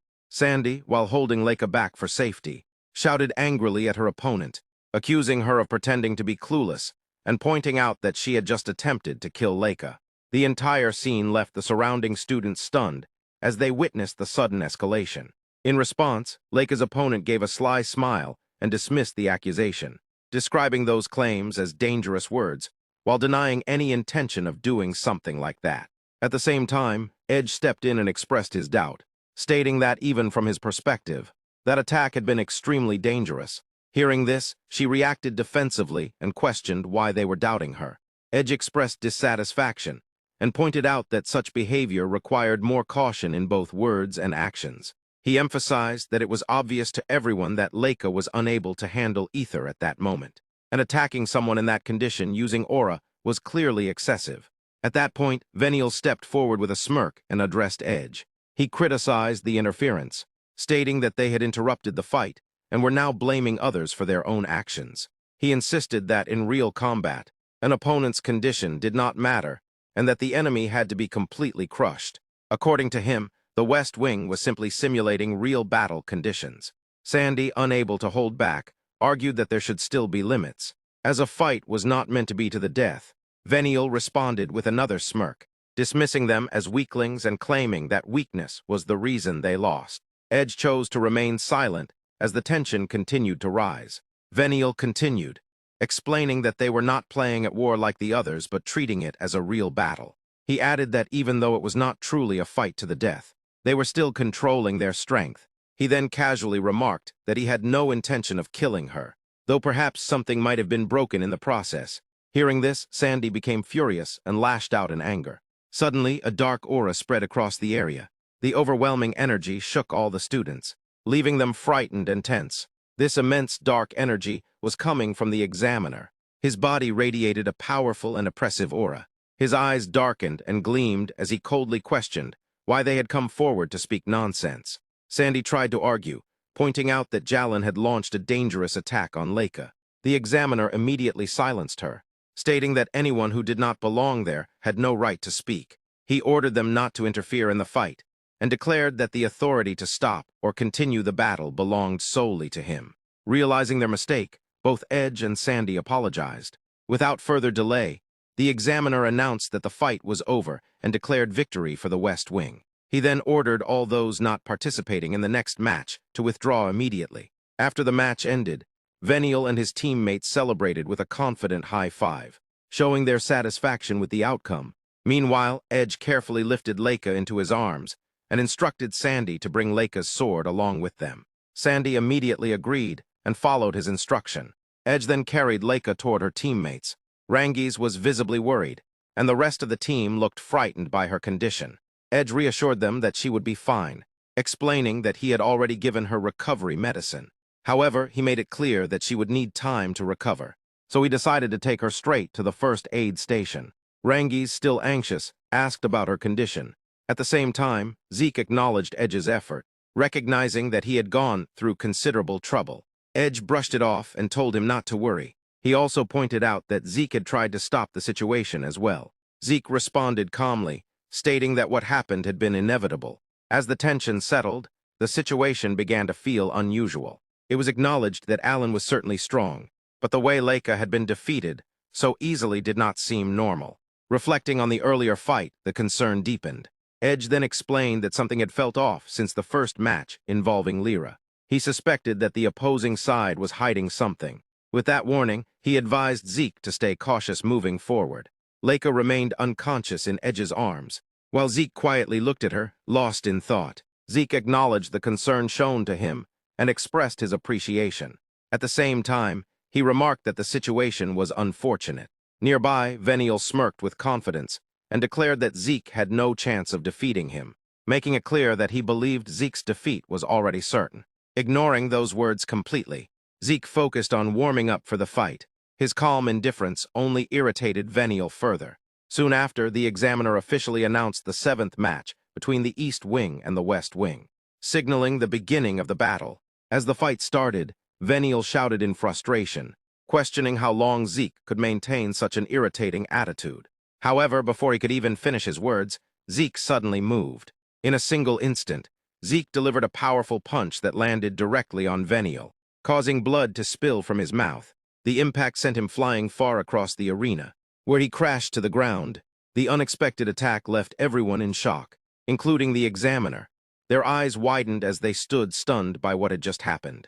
Zeke then responded with a faint smirk, pointing out that despite constantly talking about real combat, Veniel had been completely defenseless. He emphasized that this moment reflected exactly the kind of real combat Veniel claimed to admire so much. Zeke declared that Veniel had said he was fighting like it was a real fight. Veniel raised his eyebrow, clearly confused by Zeke's statement, trying to understand what he meant.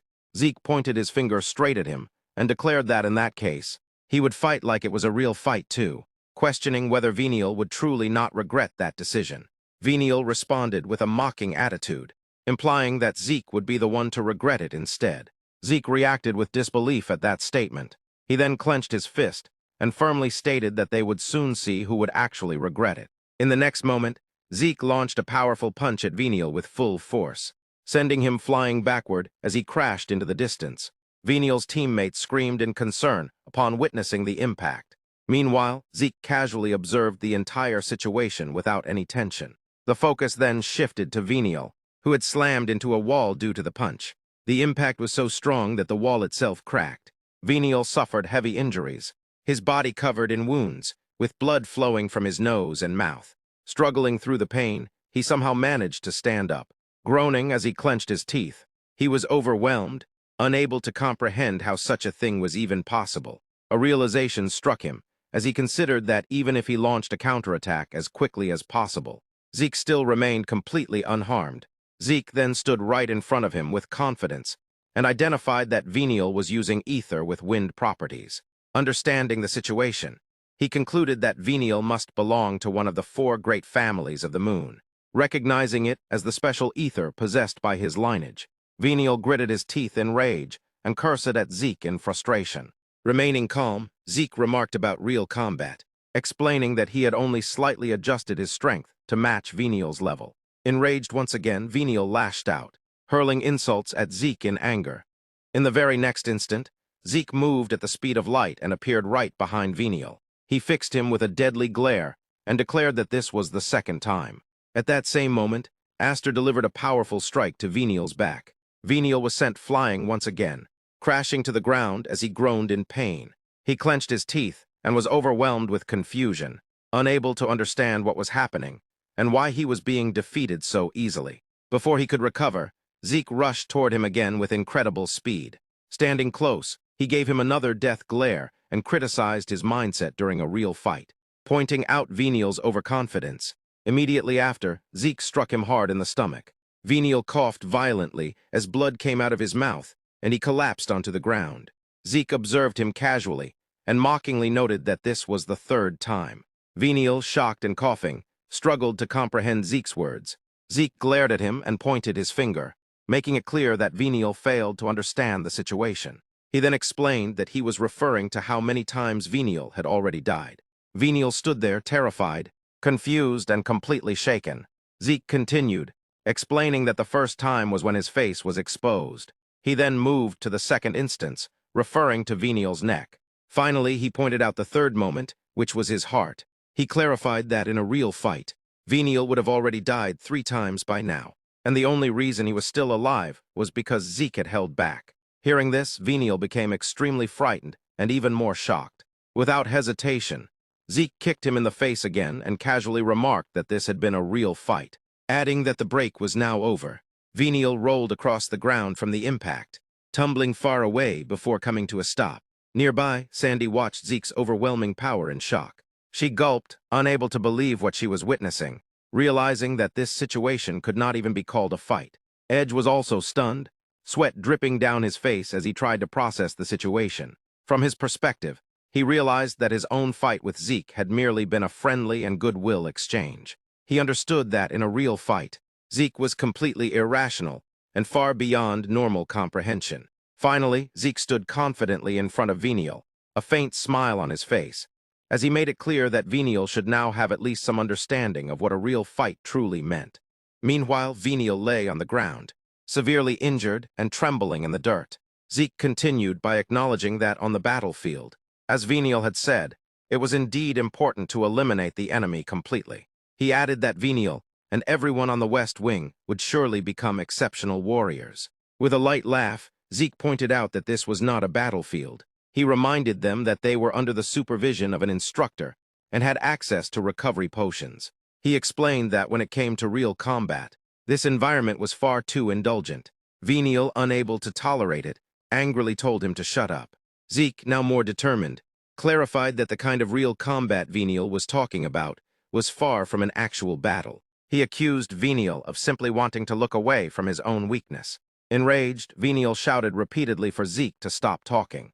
At that moment, a powerful and energetic green aura burst out from Venial's body, shocking all the students present. Fueled by anger, Venial charged toward Zeke while screaming insults, furious that someone like Zeke would dare treat him this way and lecture him with such arrogance. Zeke responded with a mocking smile, comparing Venial's behavior to a rebellious phase. He made it clear that if there was no other option, then he would not act as his opponent and instead let him vent out all his frustration. Venial, gripping his dagger, rushed forward with the intent to strike Zeke, shouting in anger and demanding that he stop speaking with such a know-it-all attitude. In response, Zeke used the wind-cutting fan technique, unleashing the storm blade, which lifted him into the air. Venial gritted his teeth, desperately thinking that even touching Zeke once, even for a brief moment, would be enough. Watching this, Rangis became nervous and confused, unable to see anything clearly, yet noticing the strange effect on the ground. Ed then explained that it was her power, identifying Lena of the 4 great families from the Fafnald family as the bearer of wind energy. He described her aura as invisible, a power that could not be seen with the naked eye. Sandy reacted by calling it a subtle and sinister power that suited them perfectly. Edge responded with an awkward smile, asking her not to say things like that. He admitted that while it was annoying, it was essentially a continuous invisible attack, making it a very tough ability to deal with. Meanwhile, Rangis silently prayed for Zeke's safety. Back on the battlefield, Venial, still overwhelmed by Zeke's power, gritted his teeth in frustration, unable to understand why he could not land even a single proper hit. Zeke casually explained that if one observed the flow carefully, everything became quite simple. Venial, growing even angrier, shouted in frustration, rejecting Zeke's explanation as meaningless nonsense. Zeke then struck the back of Venial's head and calmly pointed out another opening in his defense. Venial staggered from the hit, his anger reaching its peak as he cursed Zeke and demanded that it was enough, wishing for his death in pure rage. In a desperate attempt, Venial tried to attack Zeke from behind. However, Zeke effortlessly dodged the attack and casually remarked that Venial still seemed to be in the middle of a rebellious phase. Questioning whether he had vented enough yet, Venial became even more furious, shouting in uncontrollable rage, unable to hold himself back, as he declared his intent to kill Zeke. Zeke calmly acknowledged that kind of perseverance, noting that as a warrior, it was something admirable. In the very next moment, Zeke moved faster than light and appeared right beside Venial before he could even react. He delivered another devastating full-force punch to Venial's stomach and stated that his body had already reached its limits long ago. Blood burst out from Venial's mouth as he collapsed onto the ground. Zeke continued, explaining that if Venial pushed himself any further, he would only suffer more and that it was time to end the fight. However, in that instant, Venial suddenly grabbed Zeke's leg tightly. Zeke reacted with a faint scoff, implying that if they were to continue until the very end, then so be it. Right after that, Venial forced himself back up. A dark purple aura began to emerge from his body, and he started laughing loudly. Zeke grew confused at this sudden change, unable to understand why Venial had started laughing like that. Venial responded with a smirk as he raised his sword forward. A powerful aura surged from the blade, signaling that everything was about to end, and that Zeke was finished. Zeke showed a hint of surprise at this unexpected shift. Without wasting another moment, Venial activated the wind-cutting fan technique and unleashed the wind gulp projectile. The attack was extremely powerful. Zeke was unable to block it and was sent flying far away before crashing down. Seeing this, Rick and Rangis became worried for Zeke. Rick reacted in shock at the sight of Zeke being blown away. Edge observed the situation carefully and noted that Zeke's behavior had changed. Someone nearby agreed with that observation. A blue-haired girl, confused, tried to understand what that meant. At that moment, a voice from behind acknowledged the situation, recognizing that it was exactly what one would expect from Edge's. Edge responded in agreement. The scene then revealed that it was actually Leica. She slowly regained her senses as her teammates supported her and carefully brought her over. Leica smiled, clearly impressed, as Edge had noticed the change in Zeke's behavior. She acknowledged that Edge had done a good job recognizing it. Seeing Leica, Sandy, Rangis, and the others felt relieved. They immediately asked if she was all right. Leica sat down and apologized to everyone for making them worry. A blonde boy, still nervous, asked her if she knew the reason behind Zeke's behavioral change. Leica explained that, in her view, Zeke was going through the same condition as her. She recalled that during her previous fight, she had suddenly lost control over her ether. Rangis was left shocked by this revelation. Ricky reacted with disbelief, unable to understand how such a thing could even happen. Leica admitted that she did not know the exact reason, but she pointed out that Lena, who had fought Venial in their first encounter, had also behaved strangely. She then considered that perhaps Lyra had been in the same state as well. And if that was true, then Zeke must be experiencing it too. Rangis, alarmed, realized what that implied, concluding that Zeke might currently be unable to use his ether. Meanwhile, Venial burst into loud laughter as he mocked Zeke, claiming that this was the result of his arrogance and that he would make sure Zeke would never challenge him again. He then activated the wind-cutting fan technique, specifically the first secret technique known as Sediment Typhoon. A powerful aura, resembling a raging typhoon, erupted from his body as he charged straight towards Zeke with killing intent. The attack rapidly closed in on Zeke. Watching this, Rangis became terrified for him and shouted his name in panic. Despite facing such an overwhelming technique, Zeke clenched his fist and moved forward. He delivered a powerful punch to Venial, causing blood to burst from his mouth and nose once again. Venial collapsed to the ground, completely shocked, unable to understand why this was happening. Zeke's friends were equally stunned by what they had just witnessed. Leica, however, smiled calmly and remarked that even though she had more to say, it seemed Zeke himself did not care about it. As the dust from the clash slowly settled, Zeke was revealed standing there with a wild grin on his face, looking almost like someone who had lost himself in the fight.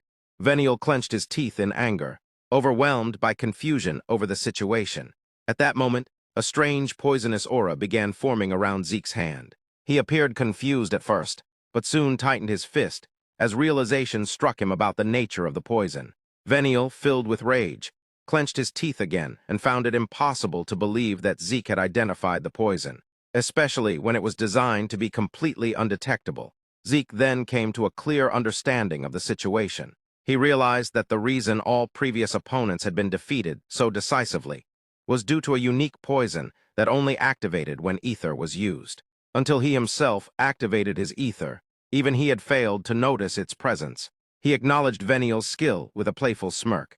Veniel, still confused, questioned how Zeke managed to land a hit when the poison should have completely blocked his ether. In response, Zeke casually flexed his biceps, showing no concern. He made it clear that such tricks were useless against a body trained to perfection. Even if his ether was sealed momentarily, it did not mean that someone like him, who considered himself the strongest, would hesitate. Veniel's anger intensified as he clenched both his fists and teeth, unable to accept that his ether-destroying poison was being called useless.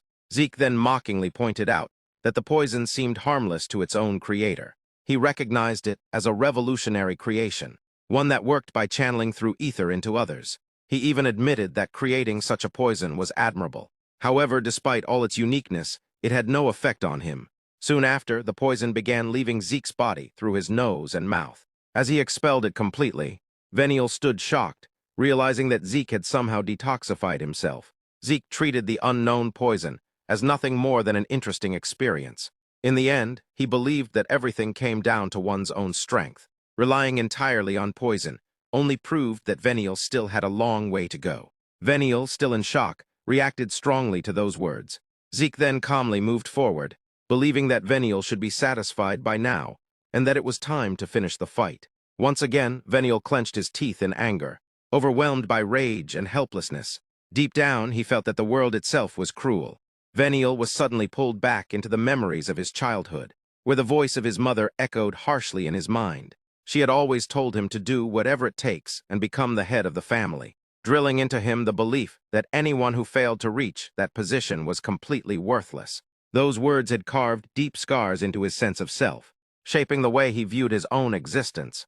Along with that, he remembered how people around him constantly praised Leica. They would say that it seemed Leica had already mastered her family's martial arts at a young age. The candidates to become the next head of the family were all described as geniuses, every single one of them except for one, and that one was always him. Whenever his name came up, people would react with dismissal, acknowledging him only to point out that he had the least chance among all the candidates.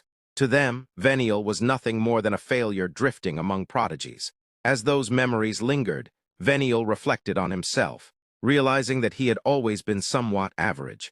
No matter how hard he tried, his lack of talent would inevitably be exposed, even when compared not just to the two oldest candidates, but also to the youngest. Leica, he found himself completely outmatched. He could not even perform something as simple as basic magic, and for that, his mother would punish him severely, scolding him relentlessly for being so useless. However, in the midst of those painful days, something changed. Veniel finally discovered what he believed to be his own talent. That talent was poison. It was not swordsmanship, nor magic, nor any noble skill. It was the ability to create and use poison.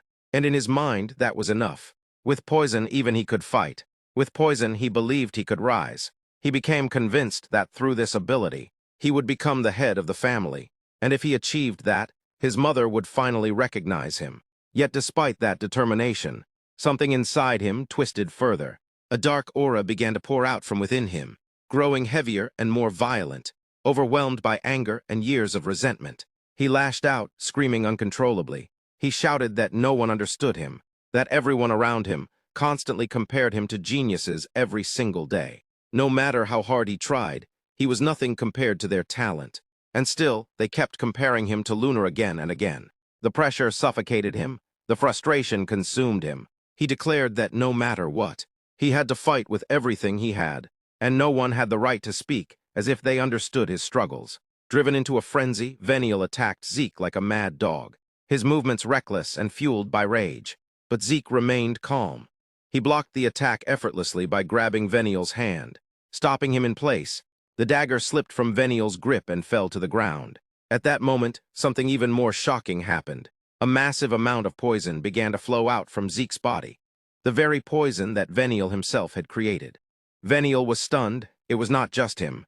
Rangis, Leica, Rick, and the rest of Zeke's team were equally shocked. Even Sandy and Edge could not hide their surprise.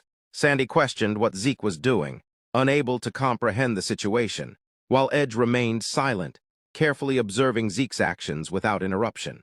Meanwhile, Zeke used that same poison to surround Veniel completely. The toxic aura closed in around him, trapping him within his own creation. Instead of weakening him immediately, it pushed Veniel further into a frenzy. His breathing grew heavier, his movements more erratic, and his expression more feral. He embraced the chaos, shouting that relying on poison was exactly right.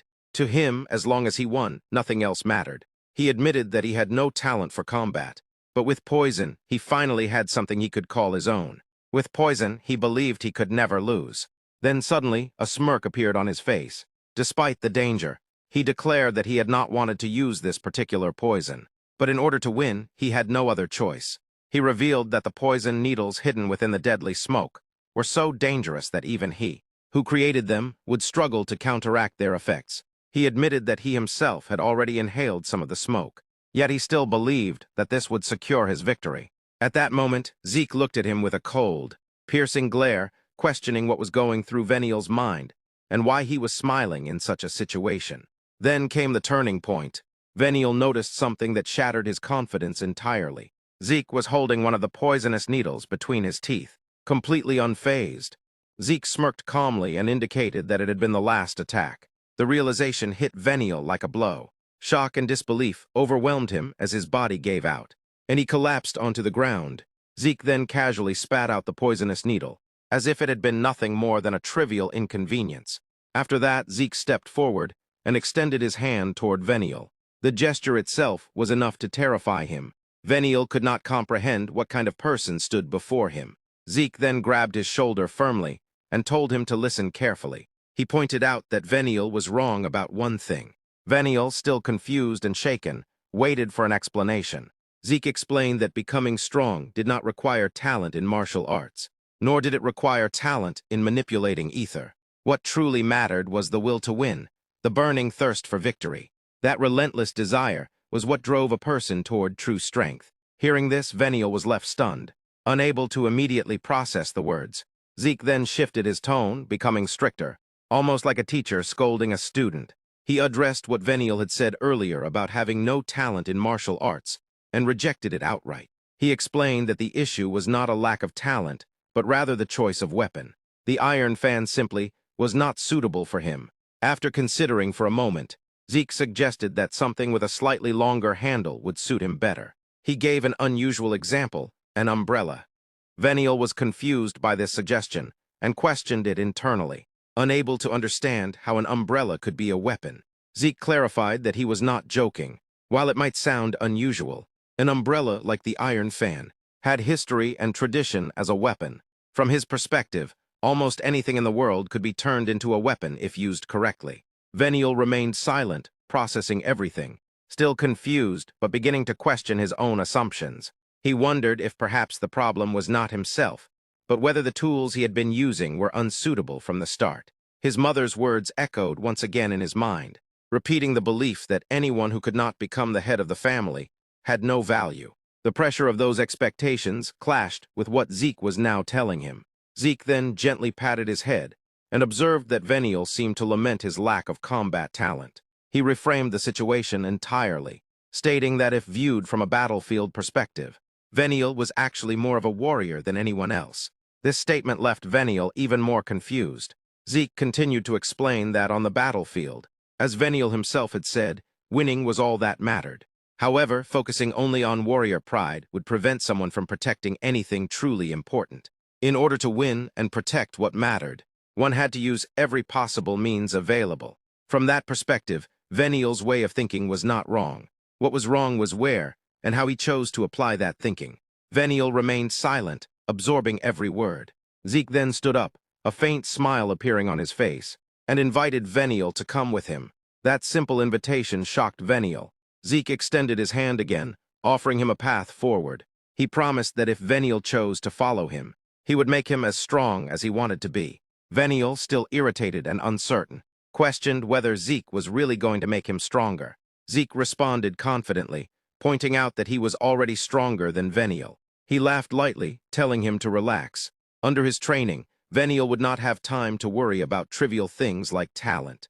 Instead, he would be taught how to truly train and grow stronger.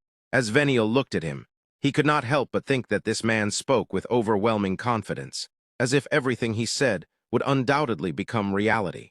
Veniel hesitated and was unable to say anything, while Zeke remarked that he had forgot they were in the middle of a battle. Veniel stood shocked in that moment. Suddenly, Zeke delivered a powerful punch to Veniel's chin, sending him flying backward. Zeke then proudly raised his hand and declared that combat truly begins when one wakes up, urging his opponent to come with him. However, Veniel had already fallen unconscious. The instructor observed the scene and announced that the battle was over.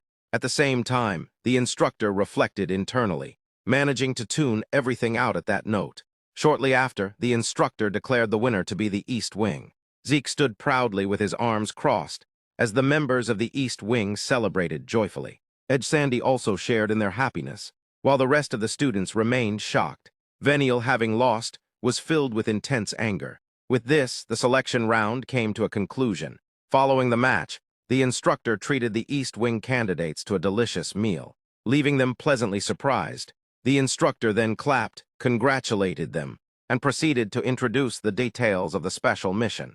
After hearing the instructor, all the students reacted with excitement, noting that the ones who had won were from the East Wing.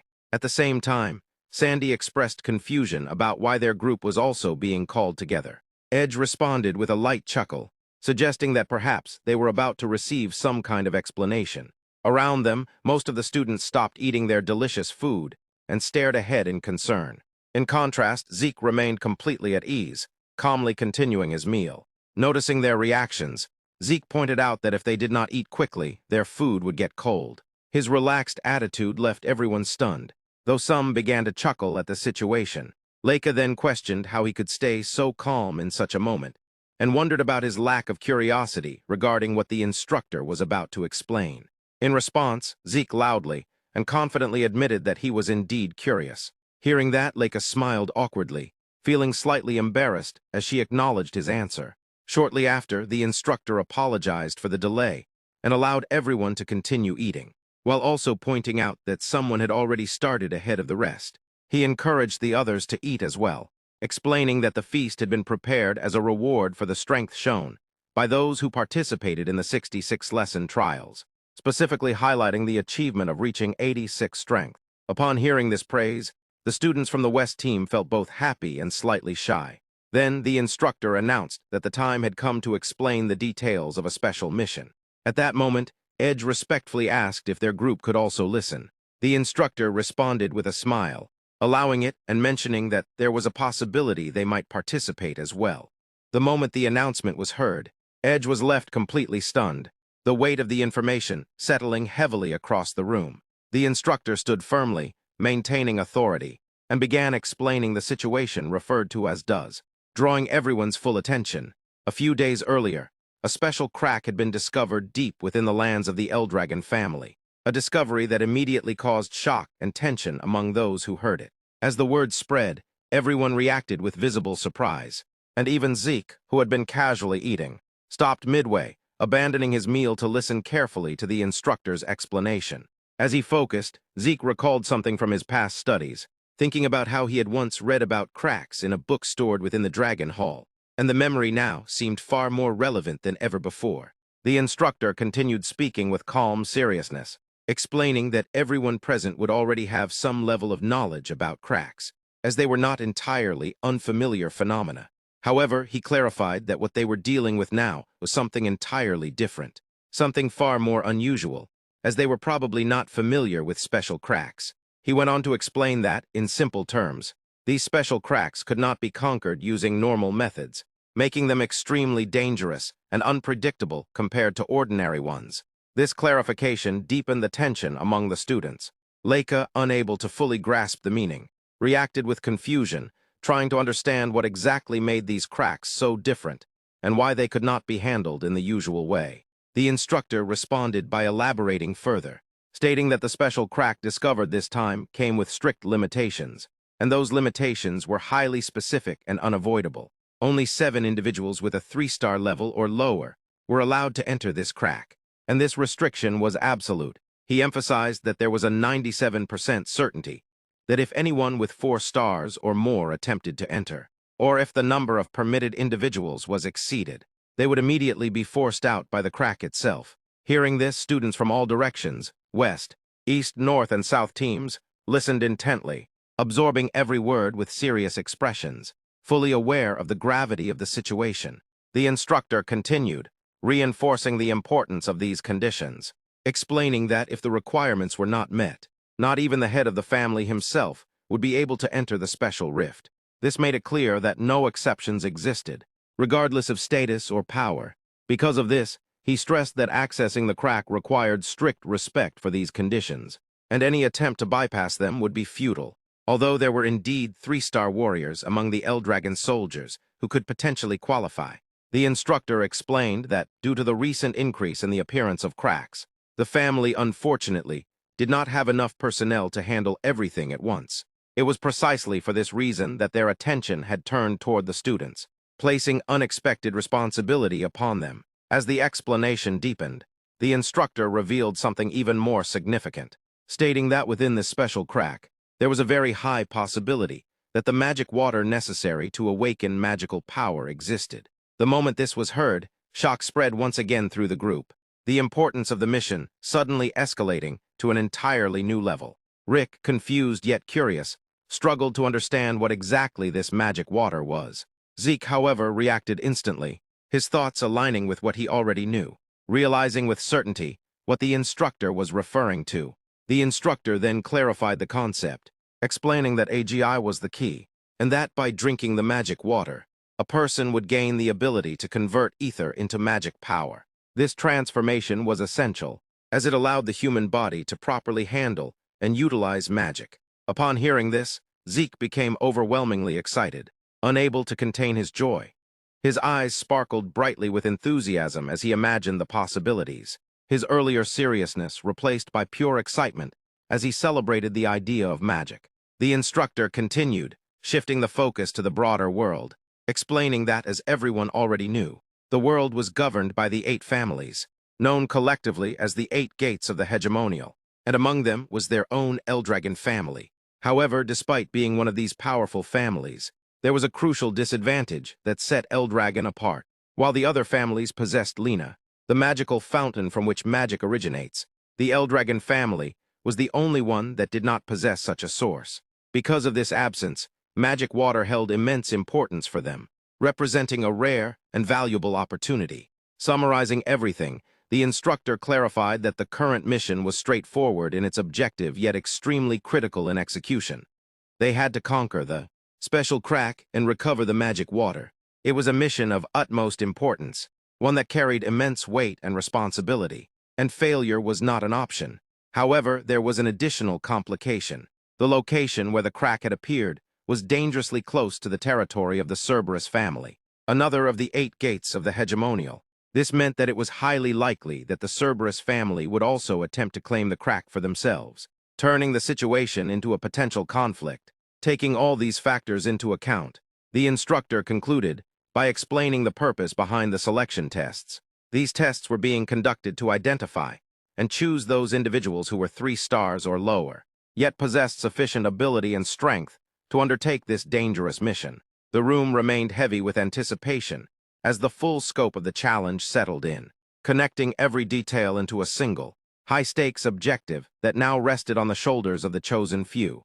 As the instructor's explanation settled in, Edge quietly processed everything before turning towards Sandy, expressing his understanding of the situation with a calm realization. From what he had grasped, it seemed clear to him that the 7 members from the East Wing who had won would be the ones placed in charge of the Special Rift Conquest mission. Hearing this, Sandy responded with a subtle smile, acknowledging his conclusion. However, the instructor continued speaking, adding an important clarification. Although the results of the tests had declared the East Wing as victorious, this did not mean that the 7 selected members from the East Wing would automatically become the conquest team. This distinction shifted the atmosphere once again, realizing that his assumption had not been entirely correct. Edge reacted with a mix of surprise and satisfaction, quietly pleased that he had at least partially understood the situation. Sandy, noticing this, let out a small chuckle. Then, with a sudden shift in intensity, the instructor forcefully placed his hand on the table, drawing everyone's attention back to him. He firmly declared that from this point onward, Under the leadership of the East Wing, the conquest team for the Special Rift would be formed.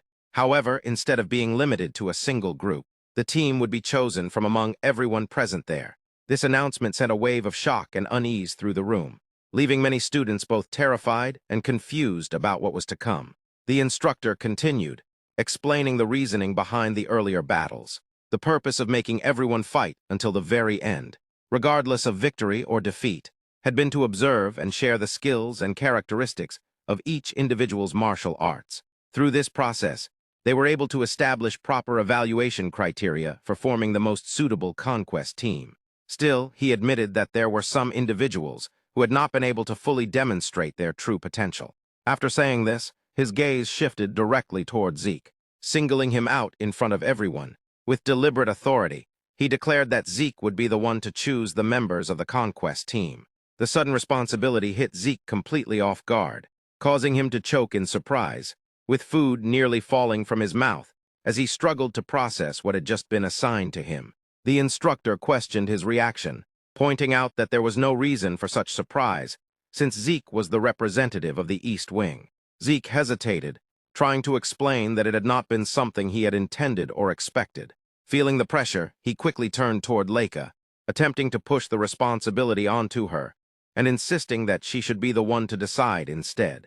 Leica, completely unprepared for this, froze in shock, unable to respond immediately. Sieg, however, continued speaking in his usual unpredictable manner, acknowledging that his own participation in the mission was mandatory. Even so, he questioned whether this arrangement truly made sense. With a sudden shift in tone, he boldly declared that if he were allowed to choose freely, he would simply form a one-man conquest team, taking on the entire mission by himself. This outrageous statement left Leica stunned, unable to comprehend what he was suggesting. She struggled to respond, pointing out that while it sounded absurd, knowing Sieg, it was not entirely impossible for him to attempt something like that. Sieg, seemingly pleased with her reaction, continued speaking in a scattered, yet confident manner, suggesting that she should consider the situation carefully, evaluate the top individuals, and use her own knowledge and judgment to make the decision. After a brief moment, he casually concluded that everything seemed fine and decided to hand over the position of representative to Leica. The instructor, slightly taken aback, questioned whether Sieg was truly certain about this decision. He reminded him that leading the Conqueror team would bring him one step closer to becoming the next head of the family. Sieg responded without hesitation, casually stating that he had no intention of becoming the family head at all.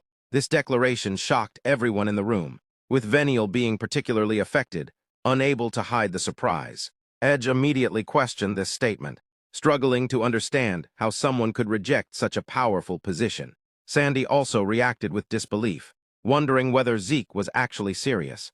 Leica, however, confirmed that he was being completely genuine in what he was saying. Sieg continued, explaining that such a position held no real value for him. What he considered important was pursuing his own path, his own goals, and his own business. Edge tried to reason with him, pointing out that if he were to rise to the position of family head, he would gain control over the entire Eldragon family and wield immense power. But Sieg dismissed the idea entirely, stating that he had no need for something like that. For him, there was only one true objective that mattered.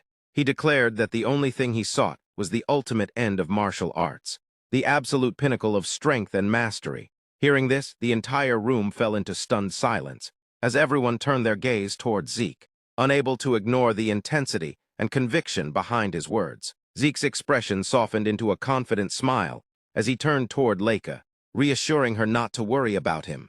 Instead, he shifted the focus entirely onto her, urging her to concentrate on the task at hand and choose the members she would take for the mission. Leica, still feeling the weight of the responsibility, slowly stood up. Despite the pressure, she gathered herself and accepted the role with determination. With a serious expression and a sense of duty, she prepared to announce her choices, ready to decide who would be part of the conquest team. As the moment built, the scene smoothly shifted to another location, where the head of a powerful family sat in a commanding position. Beside him rested a terrifying two-headed wolf, radiating a menacing presence that added to the tension of the setting. The head remained calm, casually smoking, when an assistant approached and delivered urgent news. Upon hearing the report, the head reacted with sharp interest, questioning whether the information he had just received was truly accurate. The assistant confirmed without hesitation that a special crack had indeed been discovered within the forest of the abundant dog. A smirk slowly spread across the head's face as he processed the information, realizing that the Eldragon family, whom he referred to mockingly as lizards, had already begun making their move. However, his tone quickly shifted to irritation as he questioned why he was only learning about this development now. The atmosphere instantly grew tense, and everyone present became visibly nervous. The assistant, overwhelmed by fear, bowed deeply and apologized, explaining that they had been skillfully deceived, which caused the delay in discovering the crack. The head continued to smoke, his smirk returning as he reflected on recent events. He recalled hearing that the so-called lizards who had infiltrated the forest of the abundant dog had been behaving in a strangely provocative manner. Now everything made sense to him, and he acknowledged their plan as clever. Curiosity flickered in his expression as he wondered whether there was something particularly valuable or interesting about this special crack, judging by their actions. The assistant responded by explaining that it was highly likely that the crack contained Caglia Magical, something of great significance. Hearing this, the head calmly acknowledged the situation, realizing that it was no surprise the opposing side would want to obtain it at any cost. He then asked about the conditions required to enter the special crack. The assistant explained that the limit allowed only individuals of 3 stars or lower. With a restricted number of participants, the head reacted with a confident smirk, noting that such conditions did not seem especially difficult to meet. However, he also recognized that the opposing side had already taken the lead and would likely occupy all the available positions. The assistant added more information, explaining that the Eldragon side did not have enough capacity to send their trained soldiers. Instead, they were reportedly sending young trainees who had not yet reached higher ranks. This revelation surprised the head, who reacted with disbelief at the idea that they planned to conquer such an important crack with a group that had not even reached proper rank levels.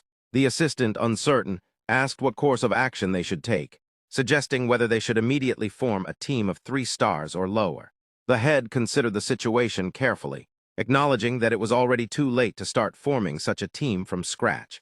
However, he pointed out an important detail. When it came to special Lena cracks and such rare opportunities, there was no doubt that the heirs of the Eldragon family would also be involved. This realization shocked the assistant, who immediately understood the implications. The head then shifted his attention and asked how many deception bracelets remained in their possession. The assistant quickly recalled that there were approximately 4 left. A dangerous smirk formed on the head's face as he issued a decisive order. He declared that he did not care if all the bracelets were used, commanding the assistant to go and eliminate all those young trainees. The assistant hesitated, clearly shocked, questioning whether such a decision was truly appropriate given that they did not know when they would be able to acquire more deception bracelets. The head dismissed the concern without hesitation, stating that there was no point in being stingy with resources that would otherwise gather dust in storage. In his view, it was far more productive to use them all at once in a moment like this. As he continued speaking, his tone grew darker, almost amused, as he imagined the reaction of the Eldragon leader when faced with the consequences of such actions. With a sinister grin spreading across his face, he found the thought deeply satisfying, as if the outcome itself would bring him a twisted sense of reward. Zeke shifts his focus toward the companions he is about to leave behind, making it clear through his demeanor that they will not be spared from hardship. In his view, their current strength is far from sufficient, and improvement is not optional but necessary. Without hesitation, he throws them into an unforgiving training routine. The first exercise immediately sets the tone, as they are forced to perform push-ups while bearing the crushing weight of enormous boulders pressing down on their backs. The strain is overwhelming, yet Zeke offers no relief. The intensity escalates as Rangus, and the others are driven into endurance training that borders on merciless. They are made to run at full speed, while dragging massive stones behind them. Their bodies push to their limits with every step. Rick and Marin observe the ordeal with visible dread, questioning whether such punishment is truly required. Their unease is met with a deceptively innocent expression from Zeke, whose almost playful look contrasts sharply with the brutality of the exercises. Understanding the futility of resistance, the group forces uneasy smiles and accepts the situation. They recognize that arguing would only make matters worse when Zeke has assumed the role of instructor. Satisfied with their compliance, Zeke acknowledges them with a subtle nod before moving on to the next stage of training. His attention turns to Raymond, the blonde shield user. Zeke introduces a new and intimidating tool, massive enchanted stones known as regeneration stones. These objects, prepared in advance, immediately confuse the group. Their purpose is not obvious at first glance. Zeke explains that these stones possess a dangerous characteristic. Any force applied to them is reflected back with amplified intensity, multiplied many times over. The explanation is accompanied by the memory of his own painful experience with such stones, reinforcing the seriousness of the situation. Despite the obvious risk, Zeke expresses confidence in his approach. He declares his intention to strike one of the stones, using nothing but physical strength, deliberately avoiding the use of source power. The announcement leaves his companion stunned. The idea appears reckless to the point of absurdity. Nonetheless, Zeke prepares himself with calm focus and delivers a clean, unenhanced punch to the stone. The observers are left in disbelief, unable to comprehend how he could attempt such a thing without protection. Zeke remains composed, fully aware that the returning force will be devastating. As expected, the stone releases an explosive surge of energy that rebounds toward him. The sheer magnitude of the impact suggests certain injury. Yet Zeke had anticipated this. Instead of absorbing the full force directly, he employs a basic shield to intercept the shockwave. The shield cracks under the strain, but it successfully demonstrates his point. This method, though risky, serves as a clear example for Raymond. The lesson focuses on mastering defensive techniques, either by enduring the impact head-on or redirecting it effectively. Raymond, realizing the difficulty of such training, feels a deep sense of pressure. Next, Zeke directs his attention to Selene. He hands her a sword and instructs her to attack the regeneration stone using her source power. She complies with determination, unleashing a rapid sequence of strikes. However, her attacks lack precision, landing across multiple points rather than concentrating on a single target. As a result, the stone recovers almost instantly, negating her efforts. Zeke identifies the flaw immediately. Her strength is scattered rather than focused, allowing the stone's regenerative ability to outpace her attacks.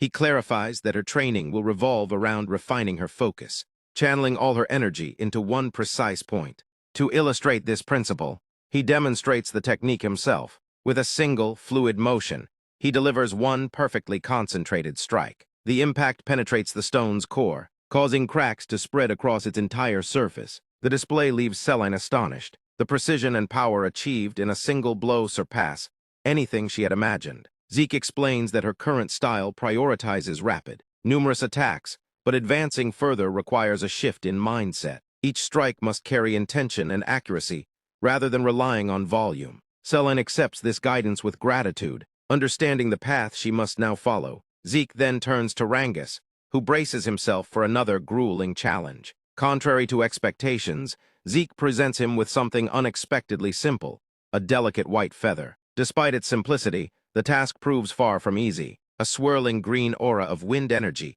begins to form around the feather, immediately capturing Rangus's attention. The energy resembles a technique associated with a powerful figure, one that Rangus recognizes instantly. Zeke reveals that he learned to replicate this ability after experiencing it firsthand in battle. The explanation defies logic, leaving Rangus unable to comprehend how such a feat is possible. Ignoring the disbelief, Zeke proceeds to outline the objective. Rangus must learn to control the flow of wind with such precision that he can manipulate the feather without physical contact. To demonstrate, Zeke performs a seemingly impossible act. He balances the feather using controlled bursts of wind generated through his movements, maintaining its position with extraordinary accuracy. The challenge lies in the feather's lightness, which makes it extremely sensitive to even the slightest disturbance. Zeke explains that true mastery requires a shift in approach. Instead of attempting to dominate or control the wind forcefully, Rangus must learn to align himself with its natural flow.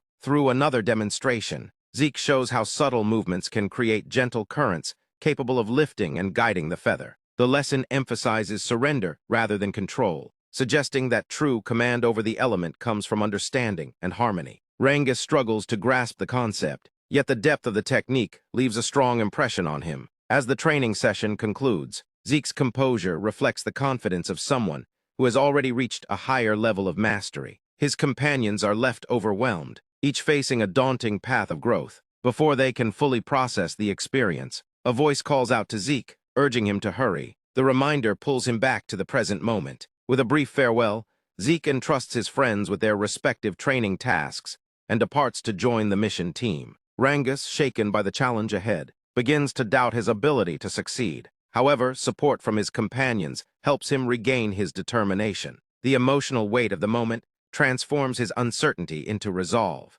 Meanwhile, preparations for the mission are underway. A group of selected individuals gathers, forming an unconventional team composed of both allies and rivals. The lineup reflects a strategic decision, combining different strength to maximize their chances of success. Despite underlying tensions, the team moves forward with a shared objective. Elsewhere, discussions unfold regarding the mission's risks. Concerns arise about potential interference from rival forces, as well as the possibility of betrayal once the objective is achieved. Confidence in the team's abilities remains strong, particularly due to Zeke's presence.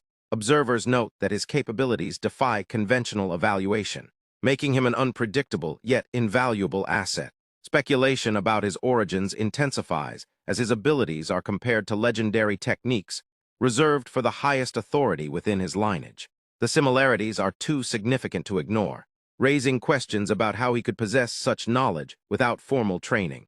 Investigations into his past reveal no clear explanation, deepening the mystery. The idea emerges that Zeke's talent may transcend ordinary understanding. Some consider the possibility that his abilities are tied to something far older and more profound. This theory, though difficult to accept, gains weight as more evidence aligns with it. The notion of reincarnation is quietly suggested, linking him to figures of immense historical significance. The revelation leaves a lasting impact on those who hear it. What initially seemed impossible begins to feel plausible in the face of Zeke's extraordinary feats. His presence alone challenges established beliefs about strength, talent, and legacy. The head observed everyone's reaction and noticed their growing nervousness, then dismissed the situation by calling it an absurd story. He reasoned that if the kid truly possessed that level of power, then wild dogs like those would be insignificant to him. The scene then transitioned smoothly to 1 week later, where all the instructors and students had gathered in a jungle. Freya appeared visibly worried as she asked about the whereabouts of the vice leader of the Black Dragon Squadron. An instructor hesitantly explained that when they realized the situation, the vice leader had already disappeared. The word disappeared lingered heavily in the air. Freya reacted with concern, recalling that they had promised to send more personnel. Yet she remained unsure whether he would be safe. Her attention shifted as she noticed that others had just arrived. At that moment, Leica approached, with Zeke following behind her. Leica energetically spoke about running and moving along the fastest path, questioning how one could expend energy before the mission, and why instructor Freya was present there. Freya responded coldly, clarifying that she was no longer acting as their instructor, but was instead on a mission for the protection of the special domain. Leica realized they were dealing with a special domain, prompting Freya to explain that certain cracks could influence the outside world and create such domains, and that this was one of those cases. As Zeke listened, he observed the dark trees and felt a familiar energy, similar to the black mist that had emanated from the raging boar he had previously fought. He reflected that he had never considered that phenomenon to be an effect of a crack. Zeke questioned why Freya was protecting the special domain. Freya explained that her purpose was to contain and sabotage the Cerberus family. When Leica asked what sabotage meant, Freya elaborated that conquering the rift and obtaining the magic water would undoubtedly strengthen the Eldragon family, something their rivals would not welcome. Leica acknowledged this explanation, and Freya added that they also eliminated monsters expelled from the special domain. Among other duties, Zeke showed curiosity about the term expelled, prompting Freya to clarify that the entry limit for the special rift was restricted to 7 3-star individuals. Edge confirmed that he had heard the same. Freya then demonstrated by placing her hand on the domain barrier, explaining that those who did not meet the requirements, including herself, were expelled. She further clarified that monsters of 4 stars or higher were also excluded. Only those meeting the criteria could enter, and entry operated on a strict first-come, first-served basis. Once participants entered, no one else could join until the rift was conquered or completely cleared. Zeke placed his hand on the domain with ease. Surprising Freya, internally, he analyzed the barrier as something that selected participants. although it was said to be indestructible by force. The more he heard, the more he felt tempted to test it. His smirk made Freya uneasy, prompting her to remind him to listen carefully when others spoke. Zeke responded playfully, assuring her that he had been listening, though Freya immediately called out his lie. Freya then warned that they did not know when members of the Cerberus family might arrive, so they needed to proceed quickly. Turning to the students, she asked if they were ready. The group responded with determination that they were prepared. Freya wished them good luck in conquering the domain. The group entered the domain and soon encountered a herd of massive deer with enormous antlers charging toward them. Veniel stepped forward, prepared to strike, and swiftly killed them all in a single attack. His companion praised his performance as magnificent, while Veniel quietly stared at his weapon. This moment triggered Edge's memory of an earlier encounter. He recalled secretly watching Zeke hand Veniel a weapon. Zeke had instructed him to take it, reminding him that he always followed through on his promises, including training him, since the mission would involve real combat. Zeke insisted that Veniel use the staff. Veniel questioned the decision, pointing out the importance of the mission and his lack of familiarity with the weapon. Zeke insisted anyway, frustrated. Veniel threw the weapon aside and refused, questioning why he should use something he did not understand. As Veniel walked away, Zeke used the weapon's aura from behind, releasing a powerful wind energy that shocked Veniel. Veniel questioned why Zeke was using wind energy. Zeke dismissed the concern and again urged him to use the weapon.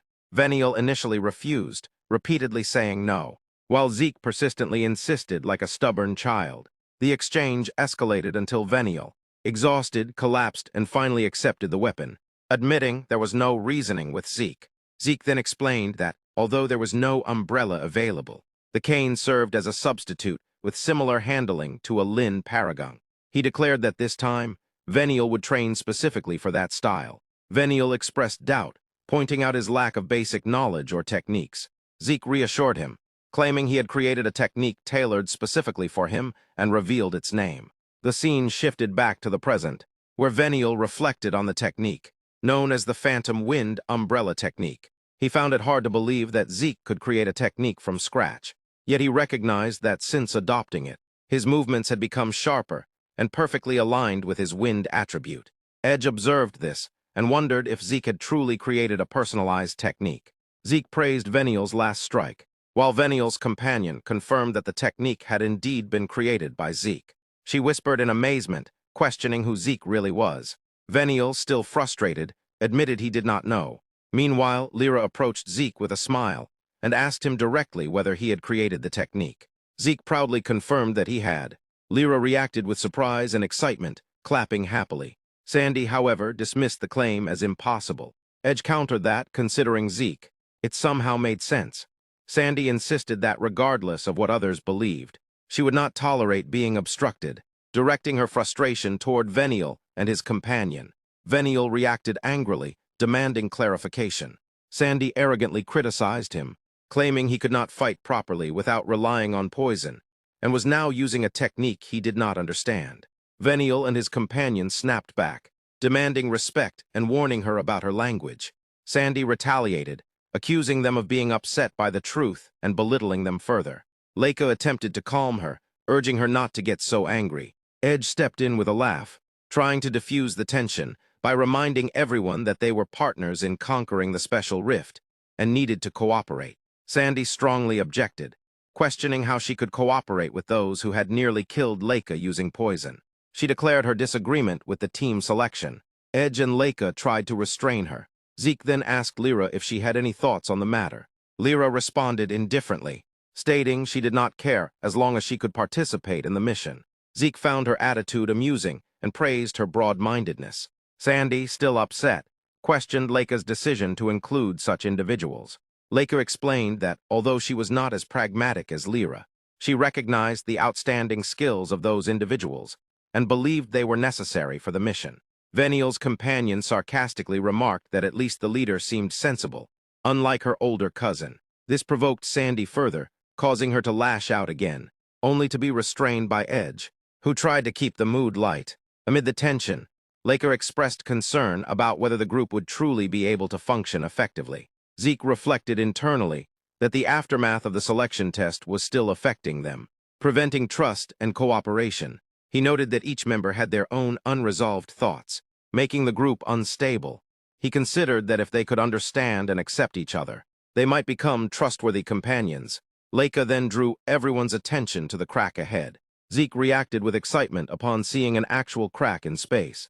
Leica shifted into leadership mode, warning the group that they did not know what awaited them inside, and urging everyone to remain focused. The group steadied themselves with determination. Zeke stretched his arms and encouraged everyone to proceed.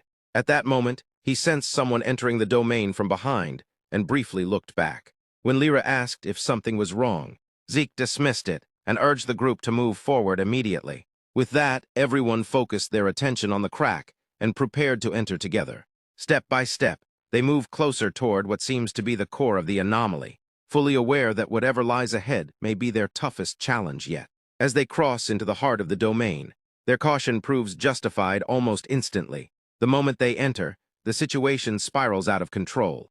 Panic erupts without warning. Leica is overcome with sheer terror, her reaction immediate and visceral. Edge's expression twists as fear takes hold, while Sandy is left stunned, struggling to process what's happening. The ground beneath them disappears as if it had never existed.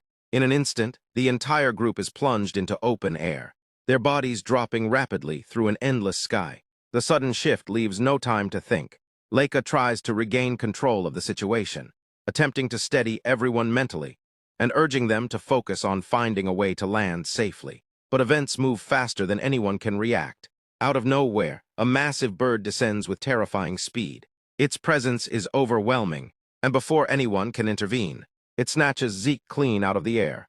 The action is so sudden that it leaves the rest of the team helpless to respond.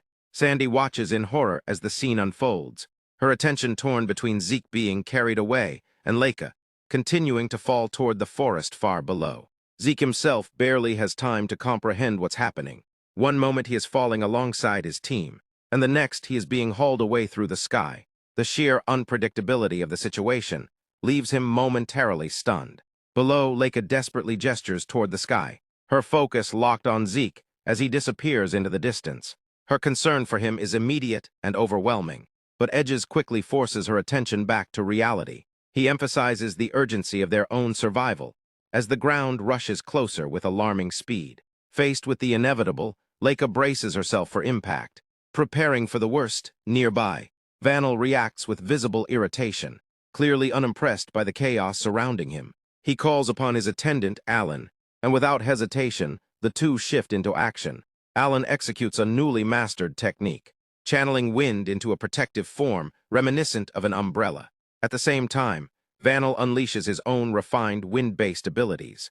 The combination of their techniques generates a powerful whirlwind beneath the falling group. The swirling air forms a cushioning barrier, slowing their descent and reducing the severity of the fall. The effect is immediate. The violent drop is softened, giving them a chance to survive what would have otherwise been a devastating impact.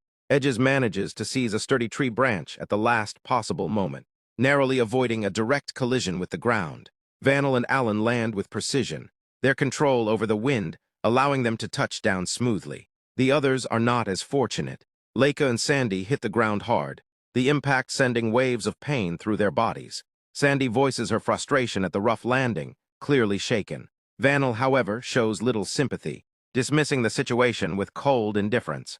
Edges steps in quickly, attempting to ease the tension by pointing out that without their intervention, the outcome would have been far worse. Leela slowly pushes herself upright, acknowledging the pain, but confirming that she is still able to continue. The group takes a moment to recover as Edges scans their surroundings. The environment is unfamiliar and unsettling, unlike anything they have encountered before. Recognizing the uncertainty ahead, he suggests they take advantage of the moment to recover, encouraging everyone to use healing resources while they can. With the immediate danger behind them, Leica turns her attention to Vanel and Alan. She expresses genuine gratitude for their actions, acknowledging that they saved the team from a far worse fate. The response she receives is distant. Vanel dismisses the thanks, framing his actions as a necessity for the mission, rather than an act of goodwill. Sandy reacts with mild frustration, wishing for at least a hint of acknowledgement. Alan then shifts the focus to a more pressing concern, Zeke's sudden disappearance. The question of what to do next hangs heavily over the group. Vanel's response is blunt, suggesting that they simply move on without him. This sparks curiosity, leading Leela to question whether he might actually be concerned despite his words. His reaction is immediate and defensive, denying any such feeling, though his demeanor suggests otherwise. Sandy observes this contradiction, noting his inability to be honest about his own thoughts. Surprisingly, Edges sides with Vanel's perspective, arguing that worrying about someone like Zeke may be unnecessary. This unexpected confidence catches Sandy off guard, prompting her to question how he can be so certain. Leica's agreement only deepens her confusion. Frustration builds as she tries to understand how the others perceive Zeke. In their minds, memories of his past actions surface, his relentless training, his intense presence, and his overwhelming strength. These recollections shape a shared conclusion among them. To them, Zeke is something far beyond ordinary. As this realization settles in, Sandy begins to question whether her own perception is the outlier. Edges brings the conversation back to the immediate problem, reminding everyone that regardless of their opinions, they still need to regroup with him. The challenge lies in figuring out where to begin. At this point, Leela offers a crucial piece of information. During their fall, she managed to catch sight of something unusual in the distance, a distinct pillar of light. While Alan expresses doubt that anyone could maintain awareness during such chaos, Leela remains confident. She indicates a specific direction within the dense forest, certain of what she saw. Her certainty surprises the group. When questioned, she explains that she briefly surveyed the surroundings mid-fall and committed the location to memory. The display of awareness earns admiration, particularly from Sandy, who is visibly impressed. Building on this information, Leica quickly and decisively forms a plan. She recalls that the bird carrying Zeke was heading in the same direction as the strange, glowing light. This connection provides them with a clear and immediate objective. Rather than wandering aimlessly through the unknown terrain, they decide to head toward the towering pillar of light, believing it may lead them closer to him. The group agrees without much hesitation, recognizing that Zeke himself would likely be drawn to something so unusual and mysterious. Meanwhile, far from the others, Zeke's situation unfolds in a completely different and far more perilous manner. Despite the circumstances, he appears surprisingly composed and observant. Rather than panicking, he reflects on the unexpected turn of events with a sense of curiosity and intrigue. Being seized by a massive creature, the very moment he entered the rift, is not something he had anticipated. Yet he treats it as a strangely novel experience. The encounter introduces him to something entirely new, an attack originating from another dimension. Even the sheer shock of it fails to unsettle him for long. Instead, he regards it as a rare opportunity to learn and adapt. Though separated from his team, he shows no real concern for their ability to manage without him.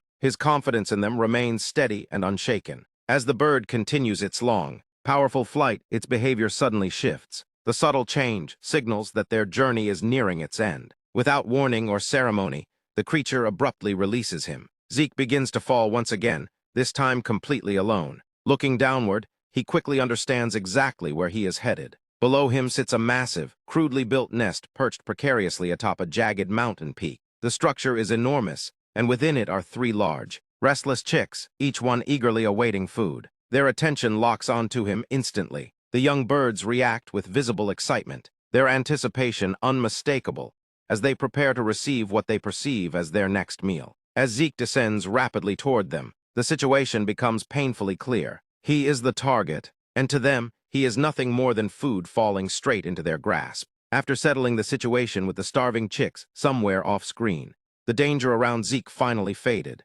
The young hatchlings that had nearly torn him apart moments earlier were no longer acting aggressive. Instead, the little creature that had once looked ferocious now trembled pitifully, sweat dripping down its tiny body as it whimpered in complete defeat.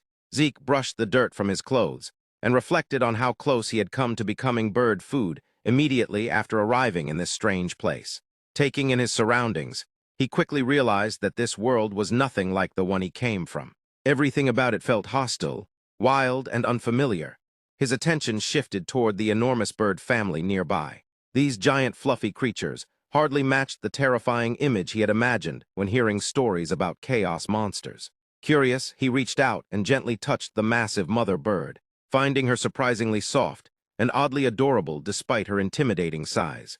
As he climbed across her back, his expression slowly changed. The creature's condition was terrible. Her feathers were tangled and dull, her body painfully thin, and every movement carried exhaustion. Zeke inspected her more carefully and confirmed that she was badly weakened, likely injured as well.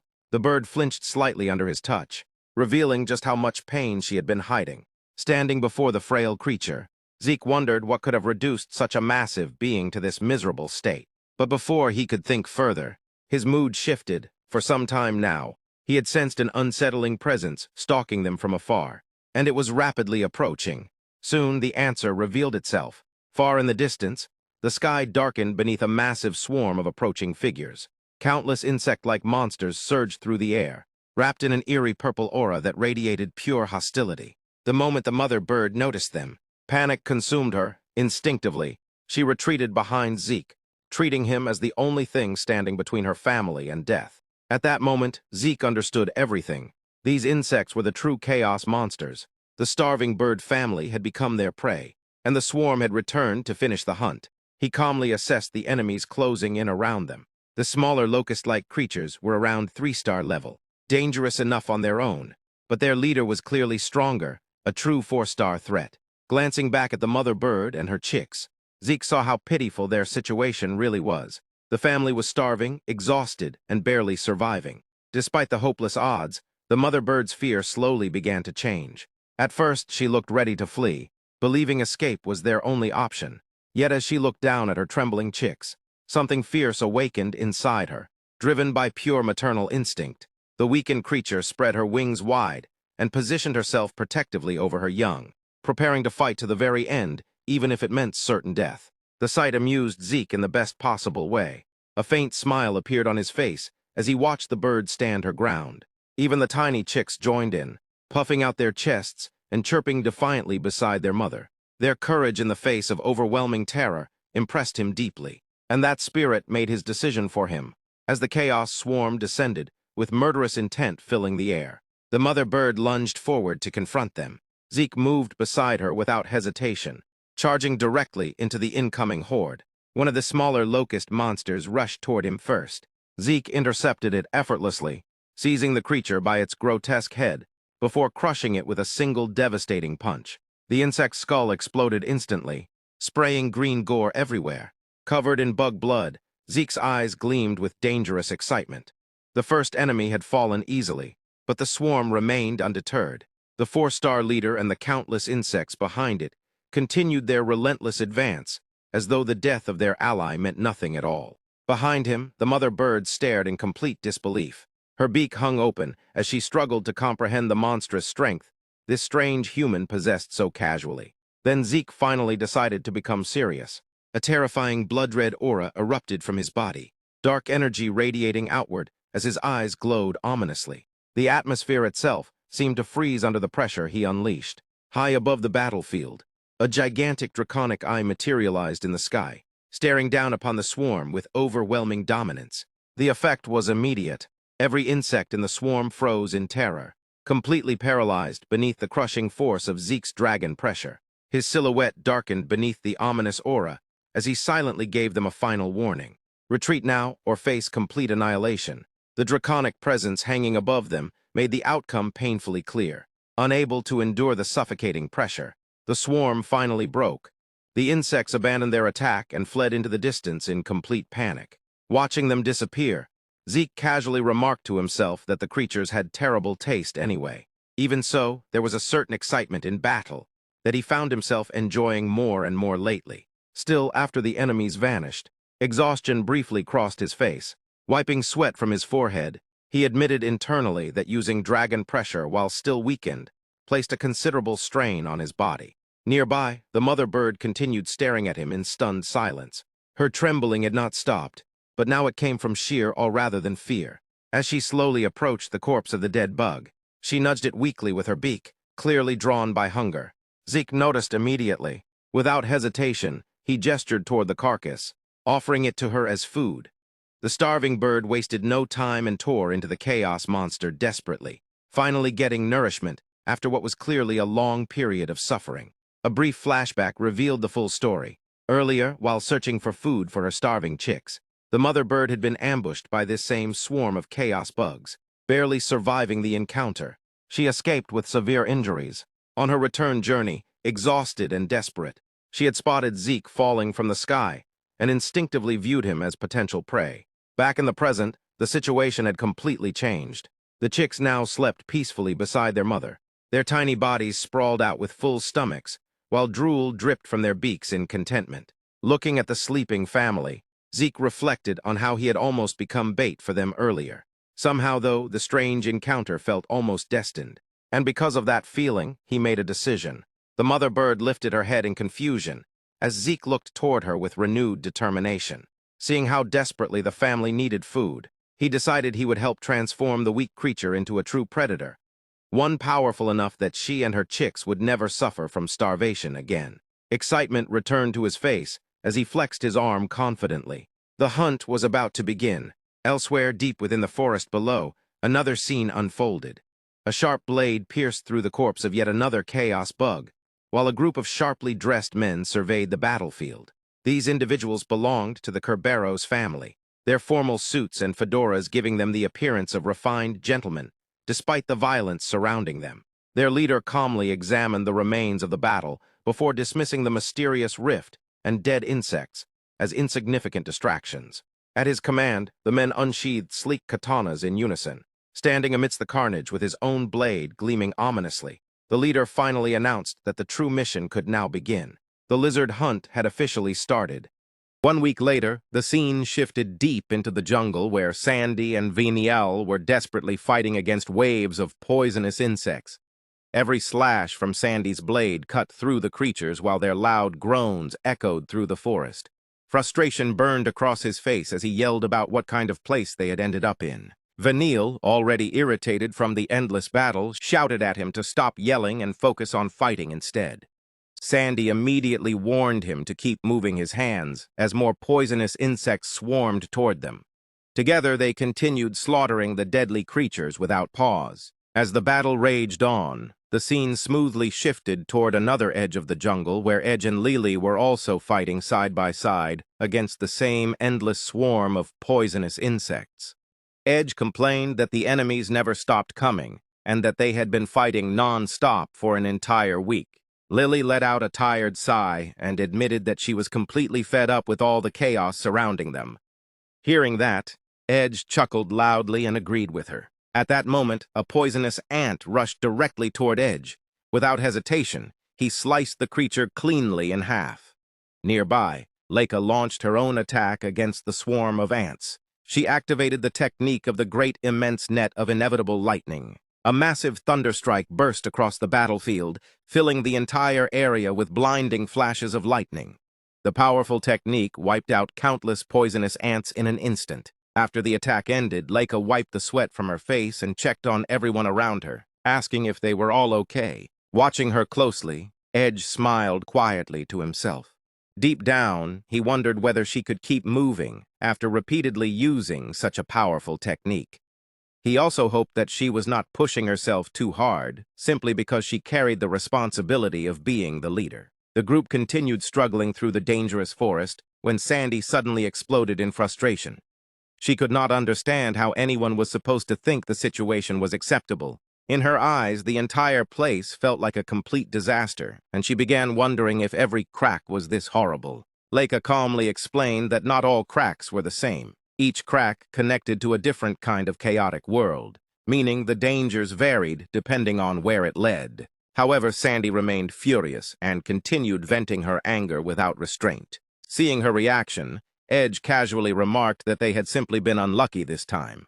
He also teased Sandy by pointing out how much she hated insects. That only made Sandy even angrier, and she immediately started hitting Edge in frustration. Leica quickly stepped in and tried to calm her down before things escalated further. After finally settling herself, Sandy puffed her cheeks in annoyance and admitted that complaining would not end the mission anyway. Edge quietly laughed to himself and felt fortunate that Leica was there to keep the situation under control. Even so, Edge admitted that he desperately wanted to escape the forest as soon as possible. At that moment, Veniel noticed that the direction of the wind had changed. Based on that, he realized the exit should finally be nearby. Sandy immediately warned him not to come close while still covered in disgusting insect body fluids. Vanille calmly insisted that he was not lying. After all, he had spent an entire week listening to Sandy screaming non-stop throughout the forest. The moment Sandy heard that the end was near, her entire mood changed instantly, and she declared that everything was fine now as long as they were almost out. Vanille became visibly irritated and internally complained that dealing with her was a complete headache. Meanwhile, Leica encouraged everyone to move forward together. She urged the group to take advantage of the opportunity and finally escape the forest once and for all. Soon after, the group finally spotted the way out. Seeing the exit, Sandy immediately became excited and happily celebrated the fact that they would finally be free from those disgusting insects. Her loud laughter echoed through the forest as the group finally approached freedom. Just as the group finally began relaxing after escaping the forest, Sandy's smile suddenly disappeared the moment she noticed a massive pillar of light rising into the sky ahead of them. Confused by the strange sight, she immediately questioned what it could possibly be. Edge quickly realized that the area ahead looked just as dangerous as the forest they had barely escaped from. At the same time, Vanille's companion recognized the phenomenon and explained that it was the same pillar of light they had seen earlier while falling from the sky. Lily then confirmed that they were definitely getting closer to their destination. Leica carefully observed the pillar before asking Edge if he had also realized what that light truly was. Edge finally admitted that after coming this far, the answer had become obvious.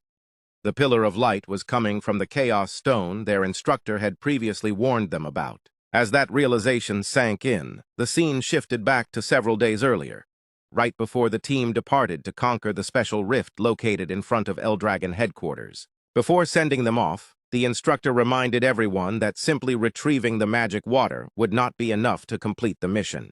The students immediately acknowledged the explanation. Leica then added that properly conquering a rift also required closing it completely. The instructor confirmed that she was correct. To close the rift, they would need to destroy the Chaos Stone, which served as the source of the rift itself. Hearing the term, Zeke recalled seeing information about Chaos Stones in a book before. Edge then explained that the Chaos Stone was a special mineral believed to create cracks between worlds. Zeke quickly realized that the stone itself was essentially the origin of every rift. The instructor agreed, but clarified that the Chaos Stone was far more dangerous than just a simple source. He then showed them an image of a horrifying creature from a book and explained the true nature of the Chaos Stone. According to him, the stone itself represented the threat of the rift. It constantly released enormous amounts of energy in order to maintain the chaotic world connected to the crack. That energy gradually corrupted the ecosystem of the chaotic world and transformed living creatures into beings of chaos. The only instinct possessed by those corrupted creatures was slaughter. They endlessly repeated the cycle of killing, invading worlds, and consuming them entirely. Once a world was destroyed, they searched for new worlds through the cracks, so they could begin invading again. Hearing the explanation, Zeke admitted that the Chaos Stone sounded unbelievably dangerous. Sandy, however, became more concerned about the mission itself. She pointed out that finding both the magic water and the Chaos Stone sounded extremely complicated. But while looking through the book, Edge noticed something important. He explained that the task might not actually be as difficult as it sounded, because the magic water was naturally generated near the Chaos Stone itself. Back during the briefing before the mission began, the instructor had explained that the first priority was to locate the Chaos Stone itself. He warned the students that although the characteristics of each Chaos Stone varied greatly, they all shared one common trait. Every Chaos Stone emitted an overwhelmingly intense amount of energy that could be recognized instantly once someone got close enough. Remembering those words in the present, Vanille realized that their path had now become simple. From that point onward, all they had to do was continue moving toward the source of the Pillar of Light. His companion immediately agreed with that conclusion. As the group continued forward together, Leica quietly noticed something unusual. For once, Vanille and his companion were actually discussing the mission normally instead of constantly insulting each other. Meanwhile, Edge commented that the situation would have been perfect if they had also managed to reunite with Zeke. Leica became slightly worried and hoped that Zeke had also noticed the Chaos Stone somewhere nearby. However, Vanille showed no concern at all and impatiently insisted that they should just keep moving forward. Lily quietly observed that Vanille actually seemed worried despite pretending otherwise. As they continued traveling, Sandy noticed something strange about the area around them. Unlike the forest from earlier, not a single insect could be seen anywhere. Lily immediately admitted that she was relieved because the endless insects had completely exhausted her. Even so, Edge remained cautious. He reminded everyone that powerful chaos creatures heavily influenced by the energy of the Chaos Stone were said to exist near it. Leica admitted that hearing that was honestly a little frightening. She warned everyone not to lower their guard and encouraged the group to keep moving carefully. After traveling for some time without encountering any danger, Leica became surprised that they had managed to arrive safely without anything happening. Soon after, Vanille's companion finally laid eyes on the Chaos Stone itself and immediately sensed how sinister its presence felt. Lily was shocked by its massive size. Meanwhile, Sandy seemed oddly disappointed. She had expected terrifying monsters to appear guarding the area, yet nothing had shown up at all. Sensing that something still felt wrong, Leica quickly urged everyone to hurry up. With everyone finally gathered together, the students combined their strength and successfully destroyed the massive Chaos Stone. Right after the stone shattered, Zeke suddenly appeared before the group. The moment everyone saw him safely arrive, a wave of relief spread across the team. Leica happily realized that the entire group had finally reunited at last. Zeke also expressed his relief after confirming that everyone else had survived safely. Leica quickly noted that despite everything, it seemed like everyone had managed to make it through alive. However, Vanille immediately reacted with irritation, pointing out that none of them actually looked okay after what they had endured. Lily agreed and admitted that the entire group looked completely exhausted and battered. After observing them more carefully, Zeke awkwardly realized they might have a point. Then everyone suddenly noticed the corpse of a massive poisonous beetle nearby.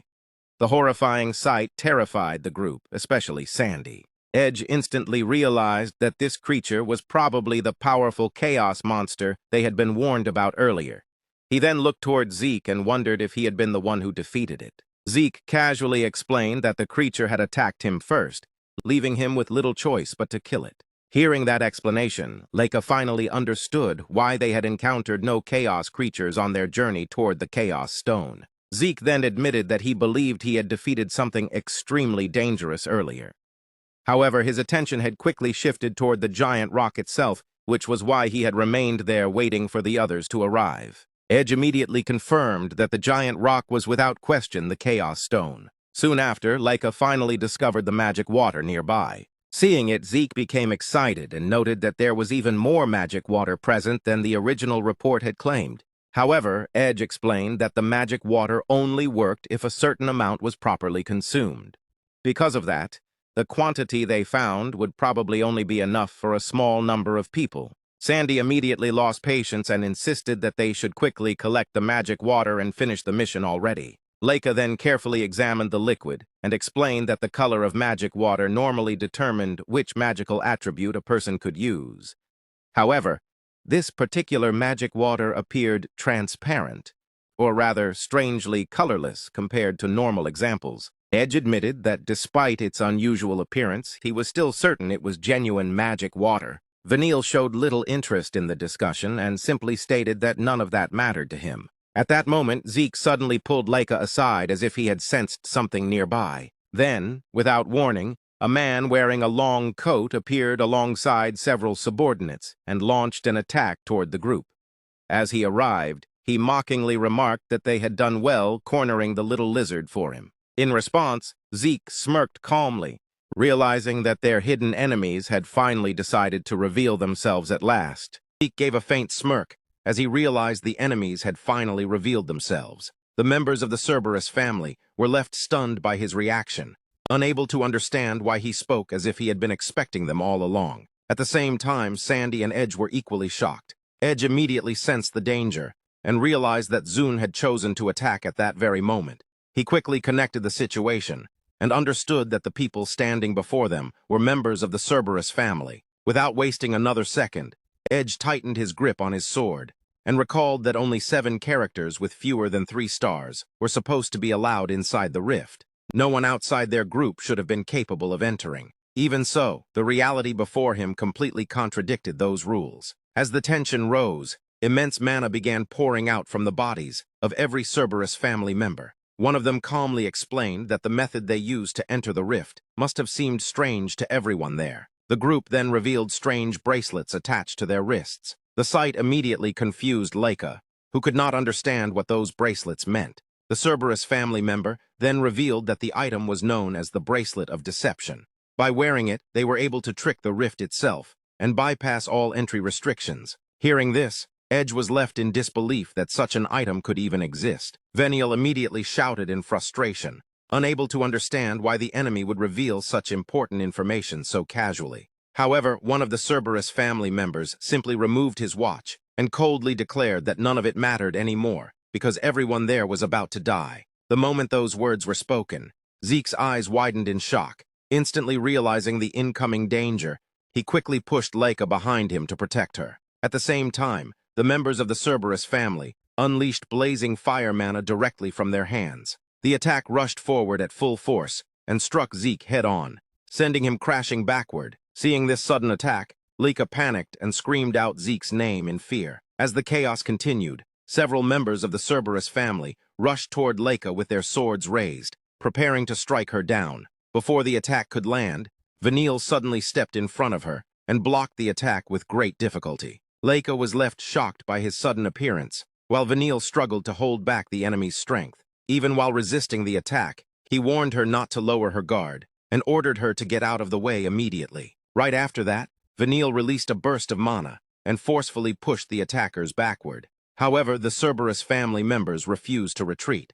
Instead, they simultaneously activated the Bala de Rocas technique. Holding their fingers forward, they launched countless blazing firestones toward all the students at once. The students desperately struggled to dodge the incoming attacks as explosions erupted around them. Without giving anyone time to recover, the Cerberus family members immediately followed up by throwing thunderstick mana attacks as well. At the same time, they charged directly toward the students together. Seeing the enemies rushing toward them, Leica realized they were closing in fast. At that moment, Sandy called out to Edge and declared that they should confront the enemies head-on. Edge quickly responded while observing the battlefield around him. Elsewhere, Veniel's companion realized that their group had been separated during the chaos. Even though Edge felt nervous, he still maintained his confidence and showed a faint smirk. He understood that their priority now was to buy enough time to reunite with the others. At the same time, he correctly guessed that the Cerberus family's true goal was the magic water. One of the Cerberus family members coldly replied that he had nothing more to say.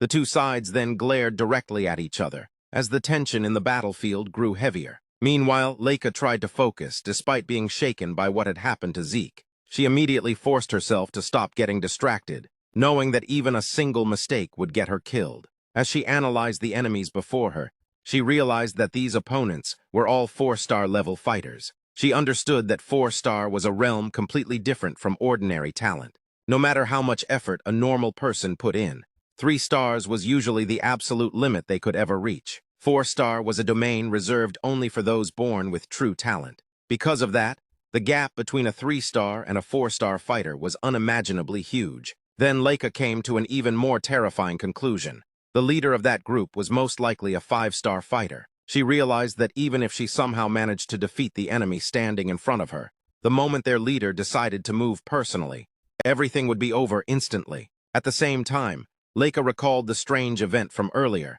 and became certain that it had definitely been magic. She then concluded that Jess was most likely a high-level magic user.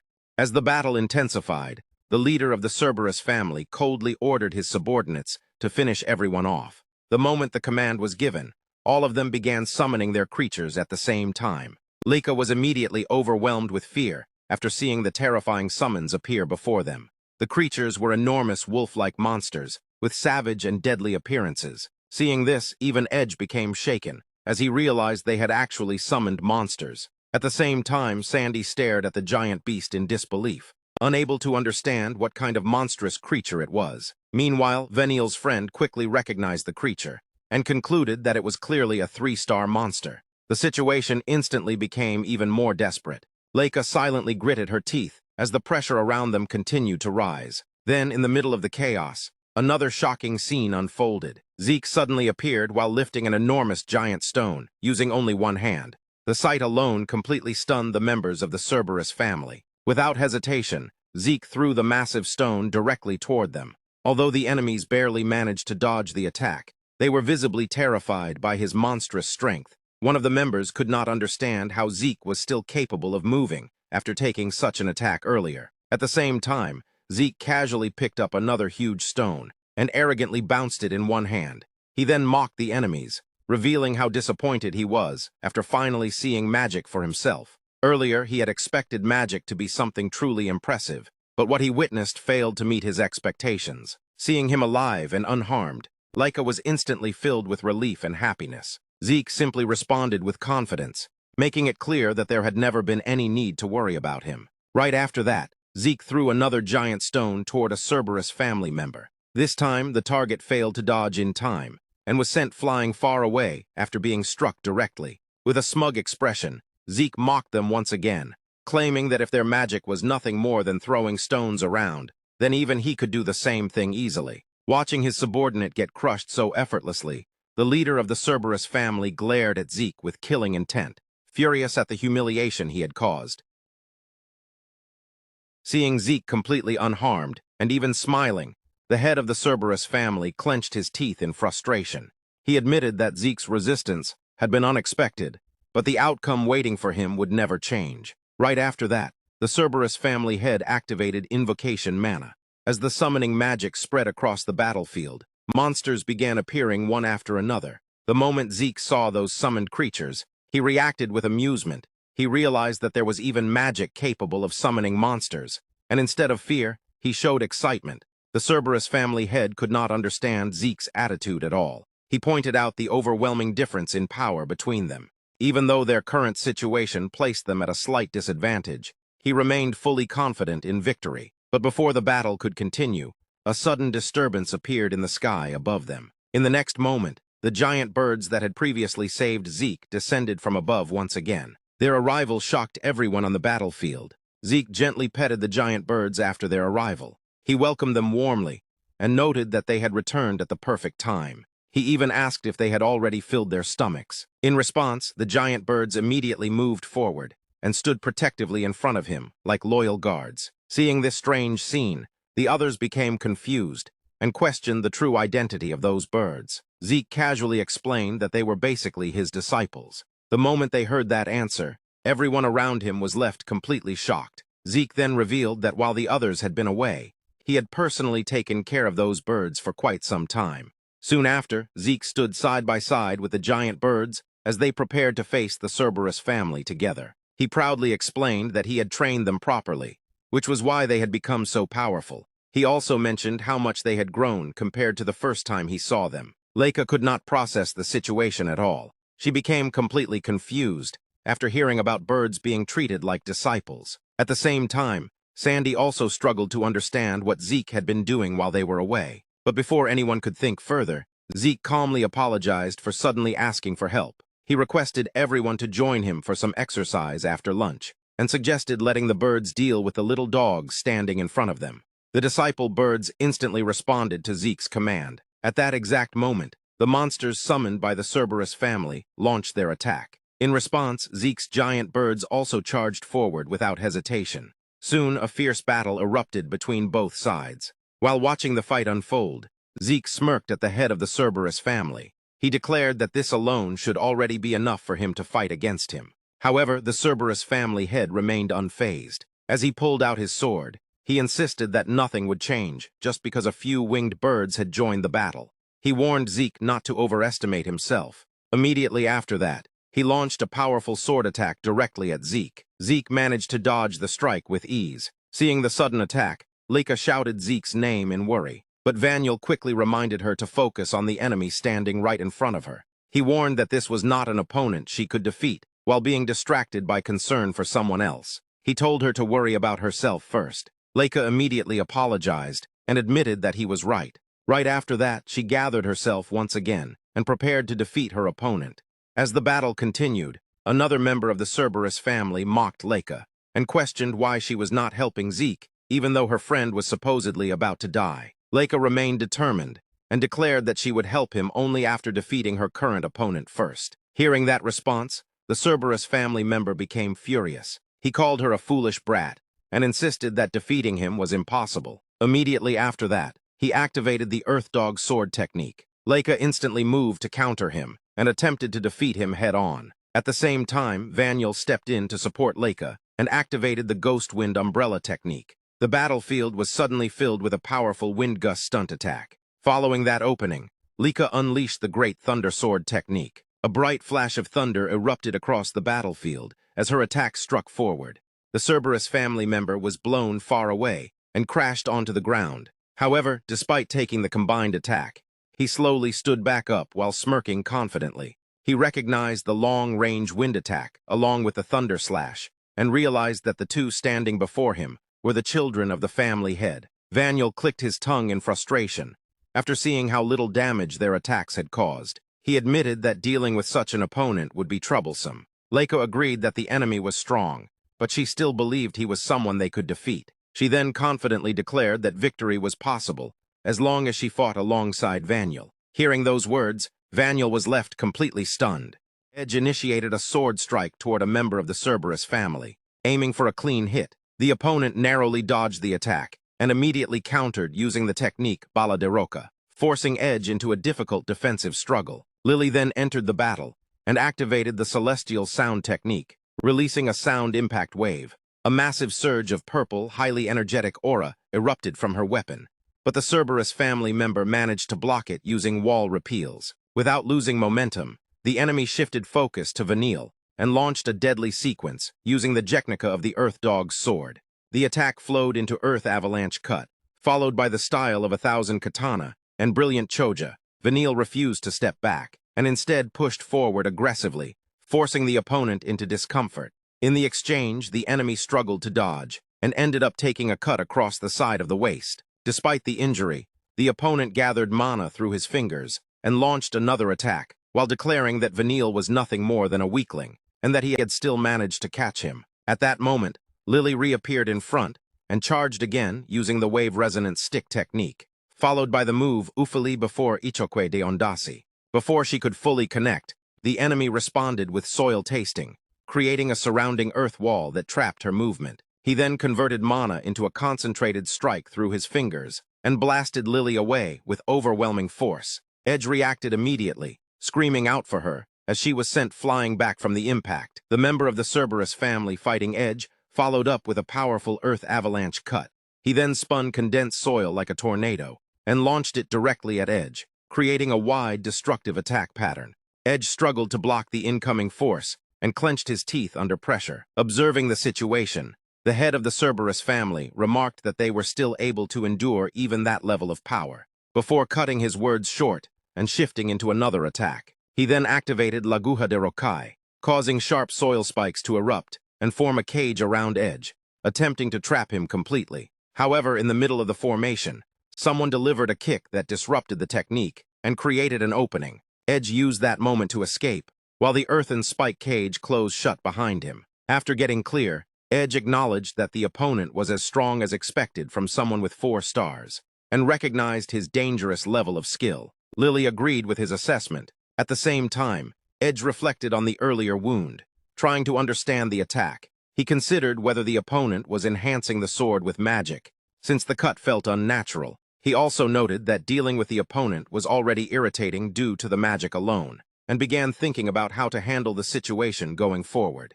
Lily checked on Edge and confirmed whether he was fine.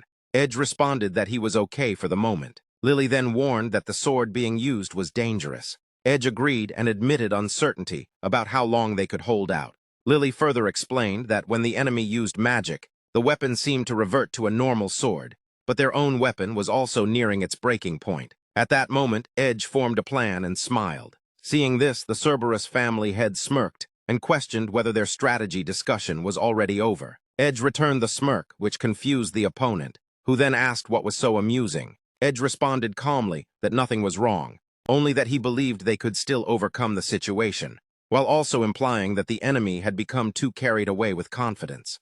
The head of the Cerberus family suddenly launched a furious attack toward Edge, shouting in rage and attempting to overwhelm him with raw force. He declared that Edge should disappear, and mocked him for getting overconfident just because he held 3-star level strength. He combined soil and fire mana together, creating a destructive mixed assault. Edge attempted to dodge the incoming pressure, while Lily moved according to their plan, and attacked the Cerberus family head from above, using the wave resonance cane technique. However, the Cerberus family head immediately noticed her movement and turned, revealing that he had already seen her coming. He reacted in time and stated that he had warned them he could track their movements. As his attention shifted toward Lily, Edge used the opening to execute his own move. He threw his sword forward and declared that he could do it as well, catching the opponent off guard. Seizing the moment of confusion, Edge activated the style of a 1,000-leaf katana.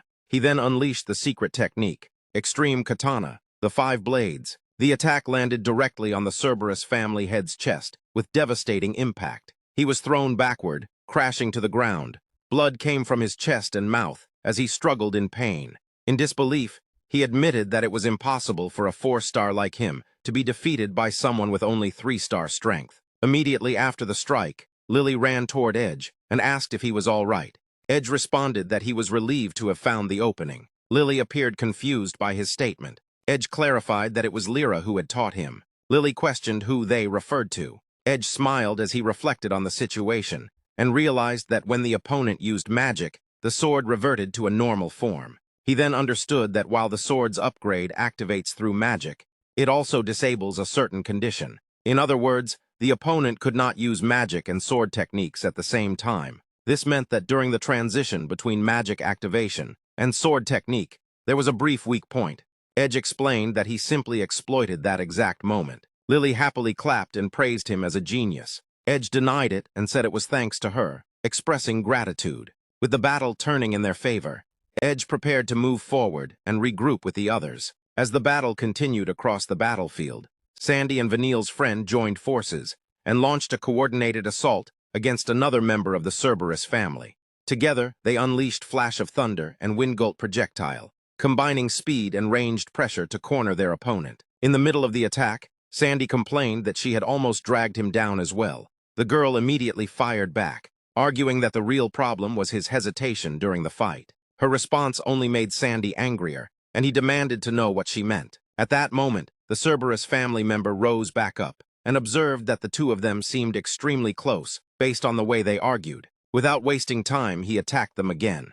Vanille's friend quickly reacted and avoided the strike by using Wall of Wind, creating a defensive barrier to evade the incoming force. Sandy admitted that the 4-star opponents were far tougher than expected. The girl agreed, but she also complained that because of him, her attacks were failing to land properly. Sandy snapped back in frustration, insisting that her interference was the real reason his own attacks were missing. The argument escalated further, as the girl claimed she was constantly the one covering for him whenever he lowered his guard. Sandy immediately countered, arguing that she was guilty of the same thing. While they continued bickering, the Cerberus family member took advantage of the opening and surrounded Sandy with sharp soil spikes that rose around him like a cage. Seeing the danger, Vanille's friend used Choja of the Storm in an attempt to rescue Sandy. Even while helping him, she remained irritated and complained that this was exactly what she had been warning him about, telling him to be more careful. Sandy angrily responded that he already knew that. Watching their chaotic teamwork, the Cerberus family member mocked them and questioned whether they truly believed such immature coordination could ever defeat him. In his eyes, they were still nothing more than children. Sandy angrily questioned the opponent's words at first, but then admitted that he was right. She acknowledged that their teamwork was still immature, and that neither of them denied it. However, she made it clear that hearing it from him was especially irritating. Vanille's friend reluctantly agreed as well, admitting that even though it annoyed her, the statement was true. Sandy then pushed back confidently and pointed out that among the 4 stars, this particular opponent seemed to be one of the weakest. She believed they could actually defeat him. Hearing that, the Cerberus family member became furious. His face turned red with rage as he cursed them for being insects incapable of understanding the true difference in power. Sandy immediately fired back, telling him to die, regretting his own impotence. She then declared that she would finish him off herself. Vanille's friend became annoyed that Sandy had made the decision on her own, but after clicking her tongue in frustration, she admitted there was no other option. She immediately attacked the enemy using the wind-cutting fan technique and launched a wind gust projectile toward him. the Cerberus family member dodged the incoming attack and mocked her efforts, believing she could no longer continue attacking properly. However, she had already prepared something else. She revealed that she had added more wind power into the technique, and believed it would be enough to stop his movements. At the same time, Sandy descended from above and declared that the setup was perfect. She then unleashed Flash of Thunder Light. The opponent failed to block the attack in time. Right after that, Vanille's friend followed up with another strike using Typhoon of Sediments, combining her power with Sandy's attack. The two attacks connected successfully and finally defeated the Cerberus family member. Even after the victory, Vanille's friend angrily scolded Sandy, complaining that she was far too careless. She insisted that if Sandy declared she would finish someone off, then she needed to properly finish the job until the very end. Sandy immediately shouted back, arguing that the technique had only landed perfectly because of her contribution. The girl sarcastically pointed out that despite all of Sandy's confidence,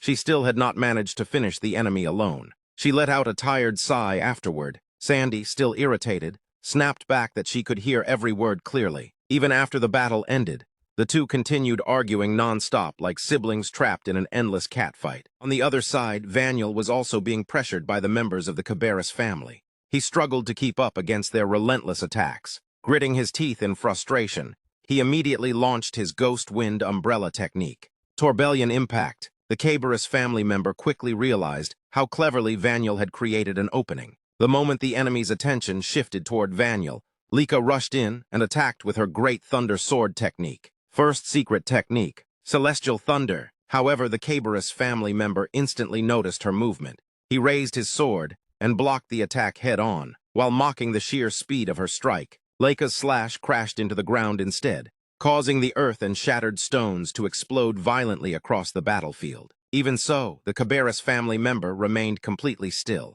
Without moving from his position, he activated his Earth Dog Sword technique, Union of the Sword and the Earth. The entire ground began to shake as his power fused directly with the earth itself, rising upward with overwhelming force. Lika was left shocked after sensing the sudden surge of Earth mana. The unexpected power completely caught her off guard. Moments later, both swords collided violently as Lika's Thunder mana clashed directly against his Earth mana. Despite the direct clash, the Cabarrus family member barely suffered any damage. In contrast, Lika was heavily injured from the exchange. Even so, she refused to give up and gritted her teeth after realizing that her lightning attack had been redirected into the ground. As the battle continued, Lika struggled repeatedly to dodge his relentless attacks. At the same time, the Cabarrus family member unleashed another technique, Landslide Cut. The sudden attack shocked Lika completely. Before she could recover, the man drove a powerful kick into her stomach, sending her flying across the battlefield.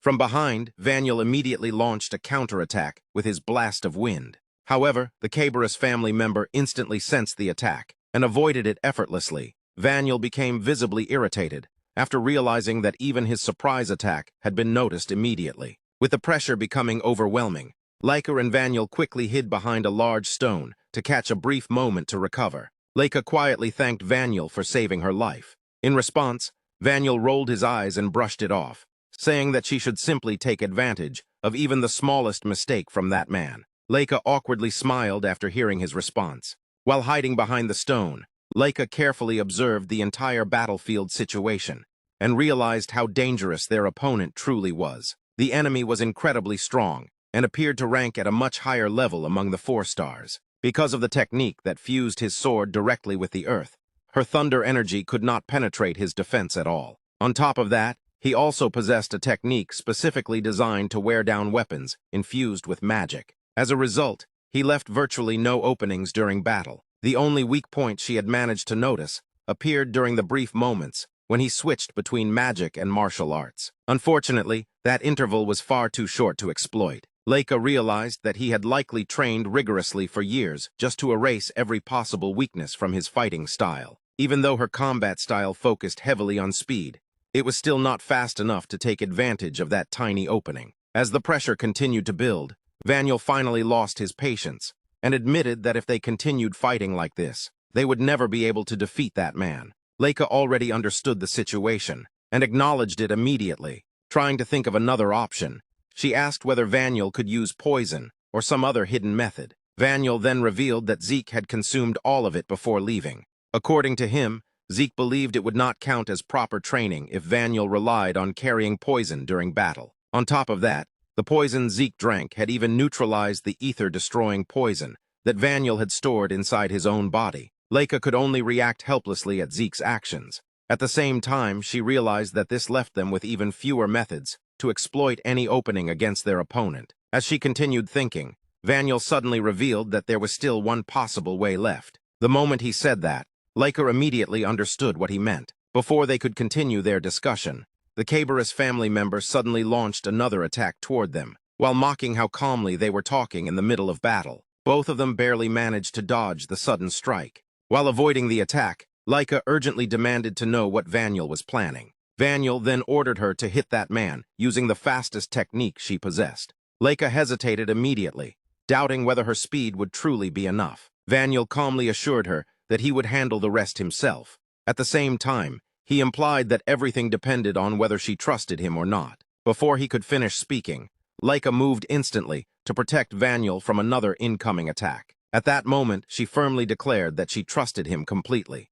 With their plan decided, Vaniel immediately began running forward, while Leica stayed close behind and covered him from the enemy's attacks. Watching them advance together, the Cabarrus family member grinned confidently, believing that no matter what they attempted, the outcome would remain the same. Without hesitation, he activated Rokat's needle. Countless sharp needles made from the ground itself erupted and rushed directly toward them. Vaniel quickly defended against the attack, using whirlwind impact. However, the Cabarrus family member did not stop attacking and immediately unleashed Rokat's needle once again, while arrogantly telling them to give up already. Even so, Vaniel had already prepared another plan. At the perfect moment, he shouted for Leica to move. Leica responded instantly. Realizing their intentions, the Cabarrus family member exploded in anger and declared that he would turn Vaniel into something filled with holes like a honeycomb. Before the attack could reach him, Leica stepped forward and refused to allow it to happen. Both of them then charged together toward the Cabarrus family member at the same time. Even while facing their combined assault, the man continued pouring mana into his techniques without stopping. Vaniel unleashed Torbellion Impact and ordered Leica to carry out the plan they had discussed. Seeing both of them attacking together with complete synchronization, the Cabarrus family member became visibly shocked. Even then, he still believed their efforts would end the same way, no matter how many times they tried. Ignoring his confidence, Leica and Vaniel rushed forward with full force and overwhelming killing intent. Vaniel activated his Phantom Wind Umbrella technique. At the same time, Leica unleashed her Great Thunder Sword technique. As both techniques merged together, they created an incredibly powerful combined attack. Leica released all of her strength and activated Flashing Thunder. The overwhelming combination of all three techniques struck the Cabarrus family member directly and finally defeated him. After the intense battle ended, Leica collapsed onto the ground from exhaustion and tried to understand what had happened during the final attack. Vaniel calmly explained that neither of their individual attack speeds had been fast enough to catch their opponent alone. However, by using his wind energy to accelerate her movements, he believed they could finally match the enemy's speed. Leica immediately understood the strategy and smiled softly in response. Afterward, Vaniel became curious and asked why she had trusted him so completely during the battle. Leica seemed confused for a moment after hearing the question. Vaniel then pointed out that despite everything, the two of them had trusted each other in that crucial moment. Thinking back on all the teamwork they had shared, Leica admitted that they had faced many problems together in the past. Even so, as the leader of the team, she had personally chosen Vaniel to fight alongside her. Because of that decision, she had decided to trust him completely. In the end, she sincerely thanked Vaniel, admitting that thanks to him, they had been able to achieve victory together. Vaniel appeared visibly shocked and slightly flustered. He turned his face away and insisted that she should not misunderstand his intentions, claiming that he only helped because there was no other way to win. Leica calmly acknowledged his words with a simple agreement, while brushing off the tension of the moment. Suddenly, she shifted focus and mentioned that the 5-star opponent was still in play. At that moment, both of them noticed Zeke nearby. Zeke was injured and lying on the ground, but he slowly stood back up and began laughing. He addressed the Cabarrus family head with excitement, calling the fight good and asking to see more magic. Without hesitation, the Cabarrus family head launched an attack using cutting gravel sword technique. Sharp rock growth erupted from the ground as part of the assault. Zeke blocked the attack with his bare hand and mocked the opponent, stating that no matter how much he surrounded himself with rock, it had no effect on him. In response, the Kerberos family head activated caplastification of the terrestrial crack and struck the ground with overwhelming force.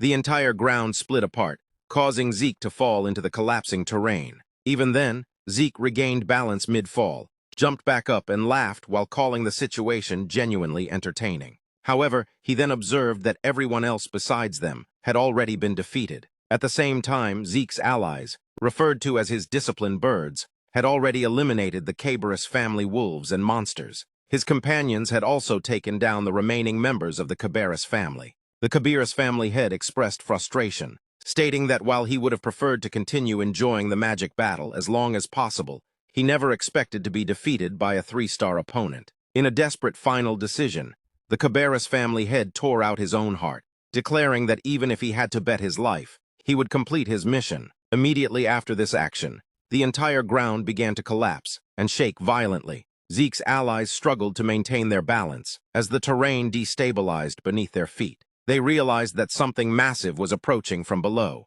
Confusion spread among them as they questioned what kind of force was causing such destruction. Edge analyzed the situation and concluded that it was not ordinary magic. Instead, it was the result of the man's magical power reacting and reshaping the terrain itself. Zeke carefully observed the changes and sensed that the hardness and sharpness of the terrain had increased to an entirely different level compared to before. He realized that the opponent's magic power was going into a frenzy, or possibly entering a highly unstable state. Despite the explosive increase in magical output, Zeke understood that such uncontrolled power would have consequences if it continued. At that moment, the Kerberos family head threw his own heart into the air. Everyone present was shocked by the sight, unable to immediately understand his intention.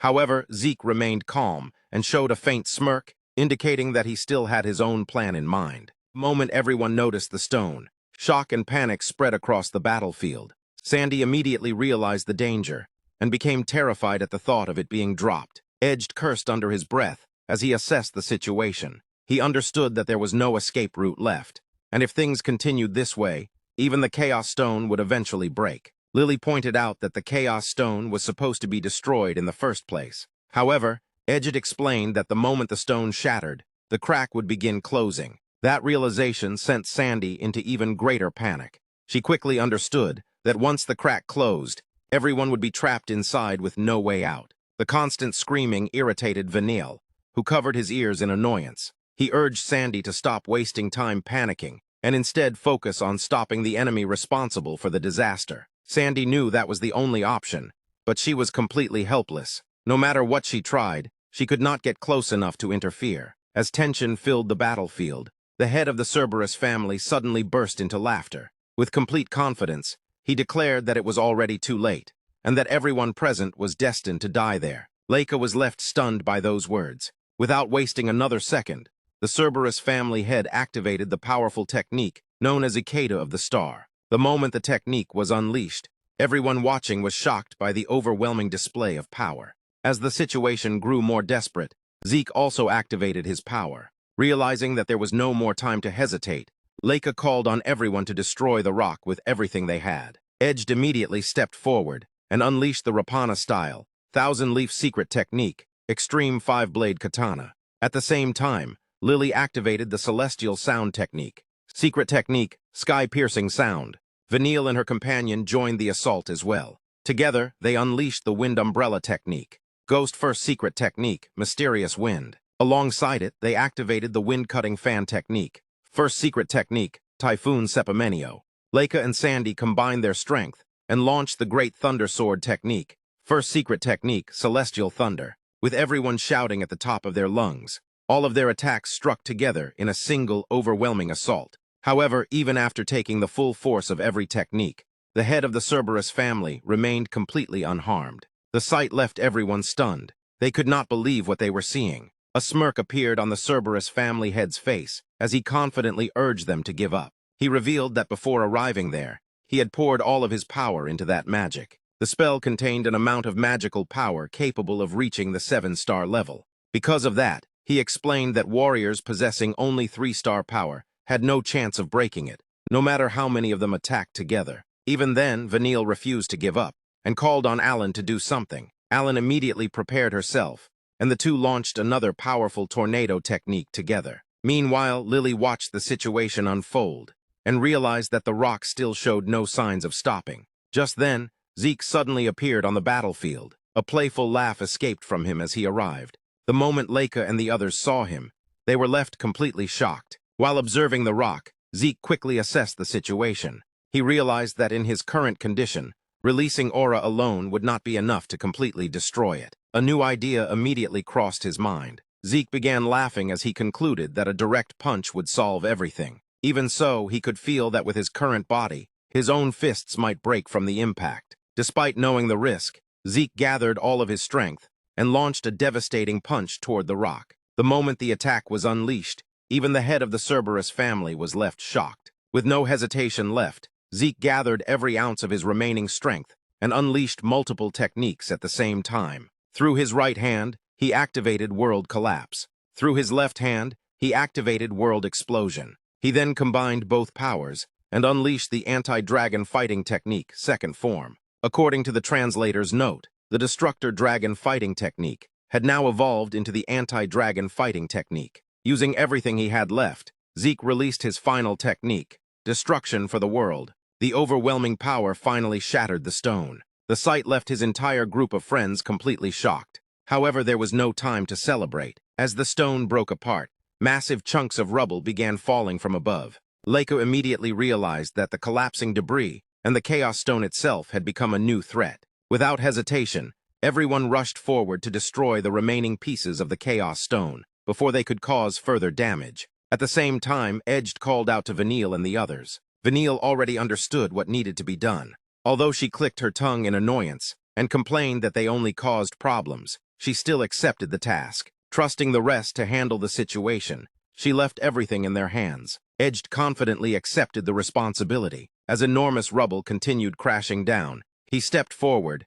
and activated the style of a 1,000-leaf katana, flowing choja path of a katana. Using the technique, he successfully blocked a massive falling stone. The impact was tremendous. Although he managed to stop the rubble, his sword shattered in the process. Looking at the broken blade, Edged simply smiled. Rather than feeling disappointed, he calmly acknowledged that the sword had broken and admitted that he still had a lot left to learn. Even after witnessing the destruction of the stone, the head of the Cerberus family remained calm. A smirk appeared on his face as he acknowledged that Zeke had somehow managed to break it. He realized that only Zeke remained standing in his way and concluded that the outcome had already been decided. Zeke simply smiled in response. Without wasting another second, the Cerberus family head charged forward at incredible speed. Determined to see his mission through to the very end, he launched a final attack against Zeke. However, Zeke remained completely unfazed. As the enemy closed in, Zeke smirked and delivered a powerful punch directly to his chest.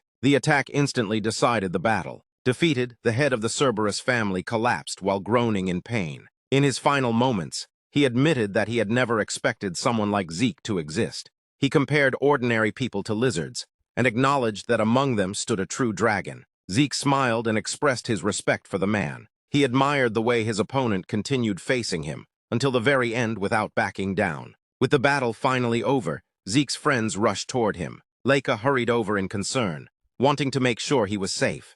Zeke reassured everyone that he was completely fine. Edged looked at him in disbelief. Even knowing Zeke's abilities, he found it unbelievable that someone at Zeke's level had managed to defeat a 5-star opponent. Vanille, on the other hand, dismissed any concern for him. In her eyes, worrying about Zeke was pointless because he was completely insane. Alan then recalled that Zeke had only been at the 2-star level not long ago. Lily congratulated him on reaching 3 stars. Meanwhile, Sandy finally understood why everyone referred to him as the Lin Monster. Zeke reacted with amusement and felt that it was a rather cruel way to describe him. Still, he did not dwell on it for long. Instead, he praised everyone for their efforts and acknowledged that they had all fought exceptionally well. Nearby, Zeke's disciplined birds also appeared delighted by the outcome of the battle. Noticing them, Zeke praised them as well. He pointed out that the results of their training were now clearly visible. The compliment made the birds even happier. Leica then turned her attention to the birds. Although she admitted that she did not fully understand them, she sincerely appreciated their help. Because the birds had taken care of the monsters, the group had been able to focus entirely on fighting the enemy. To show her gratitude, Leica gently patted the birds and thanked them for everything they had done. After the battle, Edged picked up a locket from the head of the Cerberus family leader. He examined it closely and identified it as a Lena 1D tag meant for dogs. The name engraved on it was Jack Rock. Hearing the name, Sandy reacted immediately. She recalled hearing about it from her father and connected it to one of the Cerberus family elites. She remembered a figure known as Luna, also called Sunhound, and speculated that she might have been the one they had just defeated. This led her to believe that they were planning a secret attack. Vanille grew irritated and questioned the logic behind the attackers, carrying something that exposed their identity so easily. Lily also questioned whether they could have been that careless or foolish. Edge dismissed that idea and explained that they likely never expected to be defeated in the first place.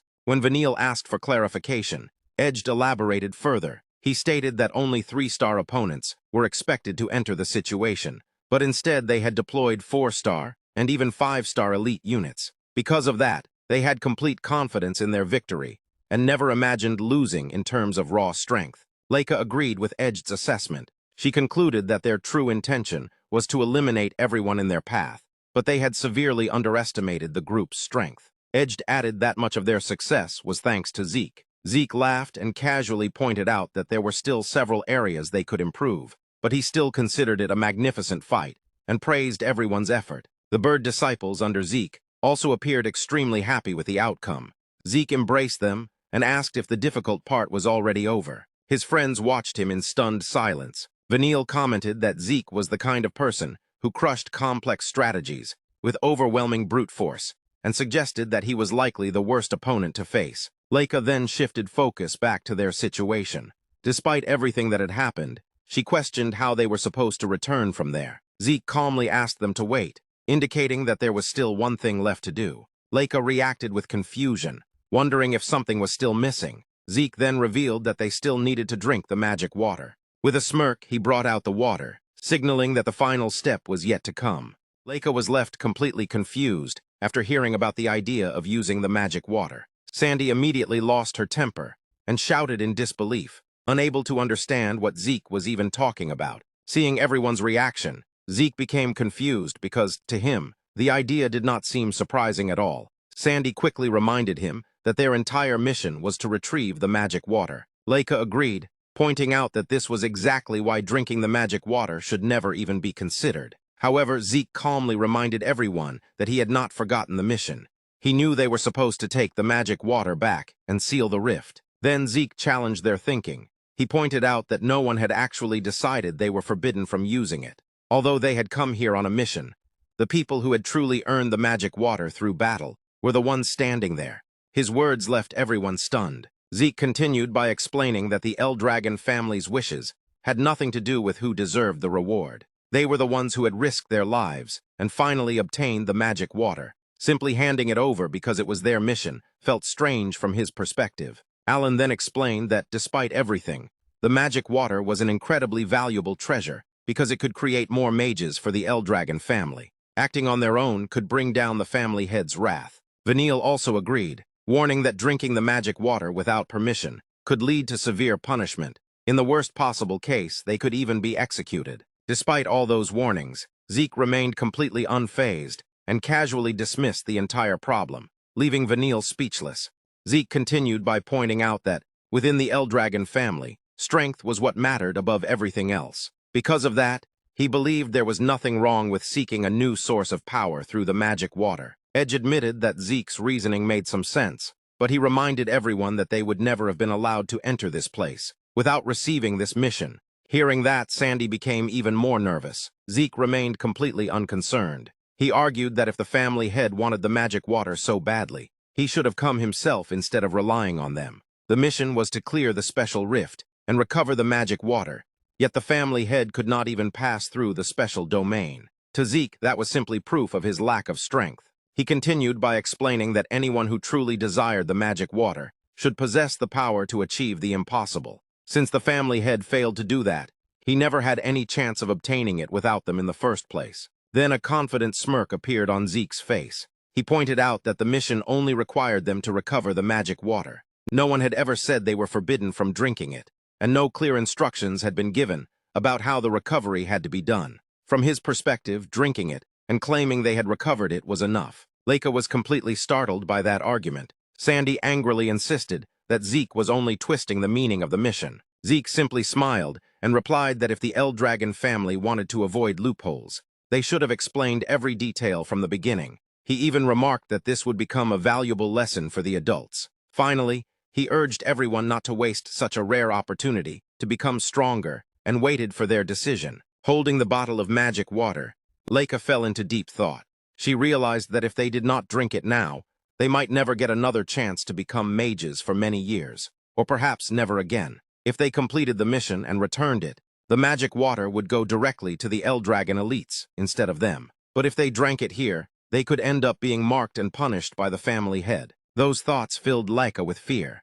She slowly looked toward Zeke, only to see him smiling confidently at her. At that moment, she imagined herself becoming strong just like him. After making up her mind, Leica declared that she also wanted to become stronger and decided to drink the magic water. Sandy panicked and desperately tried to stop her, unable to believe that she was actually serious. Leica calmly explained to Sandy that becoming stronger was her goal, and drinking the magic water was the only way to achieve it. Hearing that, Sandy was left completely shocked and unable to believe Leica's decision.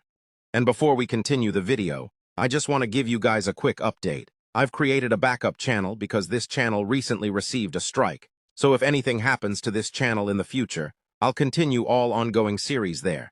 Make sure to subscribe to the backup channel so you don't miss updates on your favorite series. The link is pinned in the description and comment section. Now with that out of the way, let's get back to the story. Edge smiled as he admitted that he had always wondered what magic truly felt like. Because of that curiosity, he decided to drink the magic water. Lily also confessed that she wanted to experience magic for herself, so she chose to drink it as well. Seeing everyone agree, Sandy became completely confused and could not believe they were actually serious. Leica then revealed her true ambition. She explained that she needed the power of magic because she was determined to become the head of the family, no matter what. For that dream, obtaining magical power was essential. Sandy desperately tried to stop Leica, but before she could change her mind, Vanille stepped forward and declared that he would drink the magic water as well. He insisted that Leica would never become the family head because that position belonged to him. He was determined to surpass all of his brothers and master magic himself. Alan immediately decided to support Vanille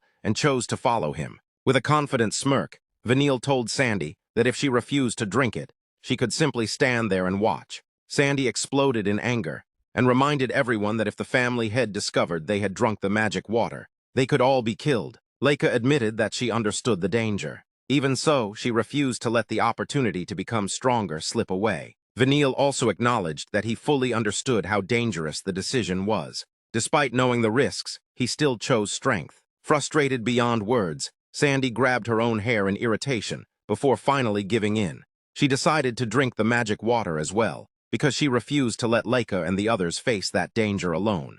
Leica smiled warmly after hearing Sandy's decision. Soon afterward, everyone stood together and drank the magic water at the same time. After everyone finished drinking, Leica checked to make sure everyone had taken it. Lily admitted that she did not feel any different. Zeke smiled and explained that the change had definitely happened. He could already sense something new within their source power. Alongside their aura, a completely different force had appeared. It was the presence of magic itself, so there was nothing to worry about. Leica then realized something and turned her attention toward Zeke, since he was the one who had encouraged everyone to drink the magic water.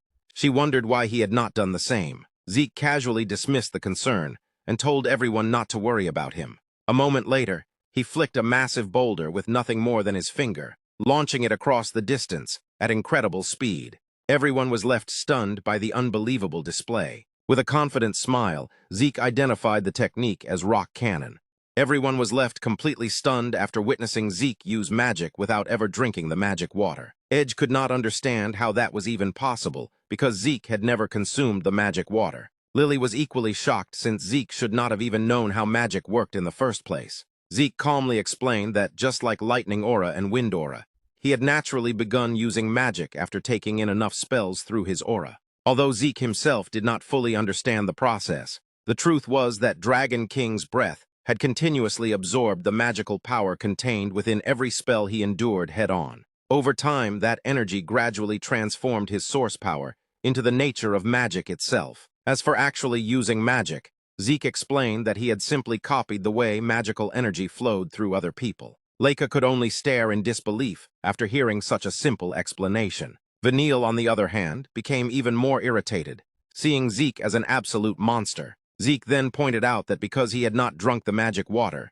one extra dose was still left. From his perspective, that was actually a good outcome, because it provided a better return on the family head's investment. Leica admitted that he had a point, but she also realized there was no use arguing with Zeke over every little thing because the discussion would never end. Since everyone had already drunk the magic water, she decided it was time to focus on escaping the rift. Edge agreed, but he reminded everyone that a serious problem still remained. When Zeke asked what was bothering him, Edge explained that they had been told the only way to close the rift was by destroying the Chaos Stone. However, the time required for a rift to disappear depended on its size. For this special rift, it would take at least 3 days, and possibly as long as an entire week. Lily immediately realized that this was an awkward amount of time. Leica pointed out that the situation was even more dangerous than awkward. If they had to fight chaos creatures on the way back just like they had while entering, escaping within a week would be almost impossible. Even if they somehow reached the rift's location,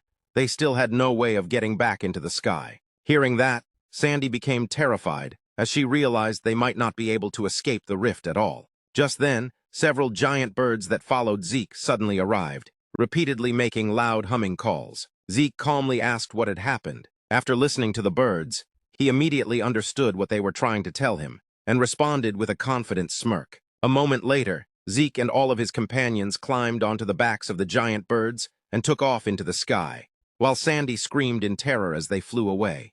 Sandy and Leica rode on the giant birds. While being unconscious, they tightly holding onto the lyra. The birds flew at such incredible speed that Sandy could not stop shouting in fear. She admitted that lowering her voice was impossible because she had never expected the birds to move so fast. Edge smiled calmly and explained that their speed had become so great that even the chaos that had chased them earlier could no longer catch them. He added that thanks to this tremendous speed, they would reach the exit before it was too late. While everyone else focused on escaping, Vanille found the entire situation incredibly boring. At the same time, Zeke stood relaxed on top of his bird without even sitting down, looking completely calm despite their high-speed flight. Leica looked at Zeke in disbelief.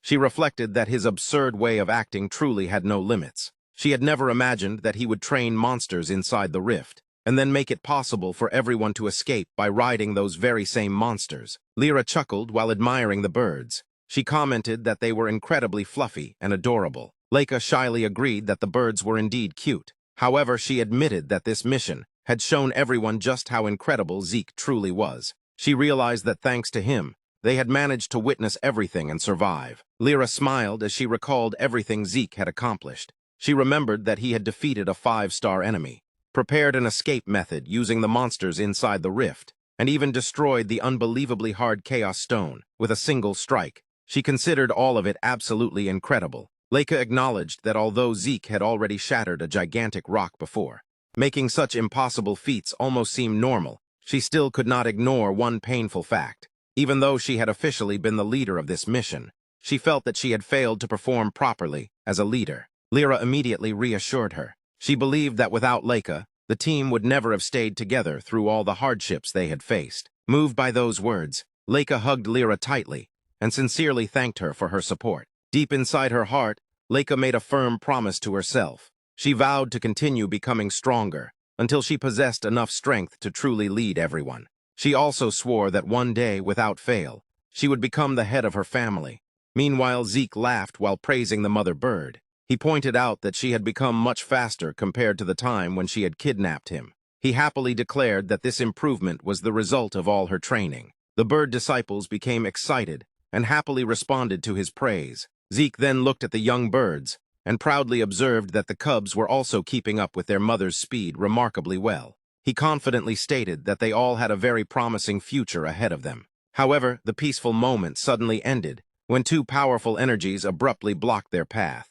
2 different auras, one glowing yellow and the other shining green, suddenly appeared. Zeke became confused as he tried to understand what was happening. Everyone watched in shock as both the yellow and green auras unexpectedly emerged directly from Zeke's body. Leica screamed in complete panic after witnessing the unbelievable phenomenon. Sieg himself was equally shocked and desperately tried to understand what was happening to him. His bird disciples cried out in response. Sieg gently patted their heads, but admitted that hearing nothing but their beeping sounds made it impossible for him to understand what they were trying to tell him. Lyra then noticed something ahead. She realized that the crack leading out of the rift had finally become visible. Vanille carefully observed it and noticed that the crack looked far too narrow. Alan agreed with the observation and pointed out that the crack appeared to be almost completely closed. Edge immediately understood the seriousness of the situation and realized that things had become extremely dangerous. As they continued flying, the crack kept shrinking even further.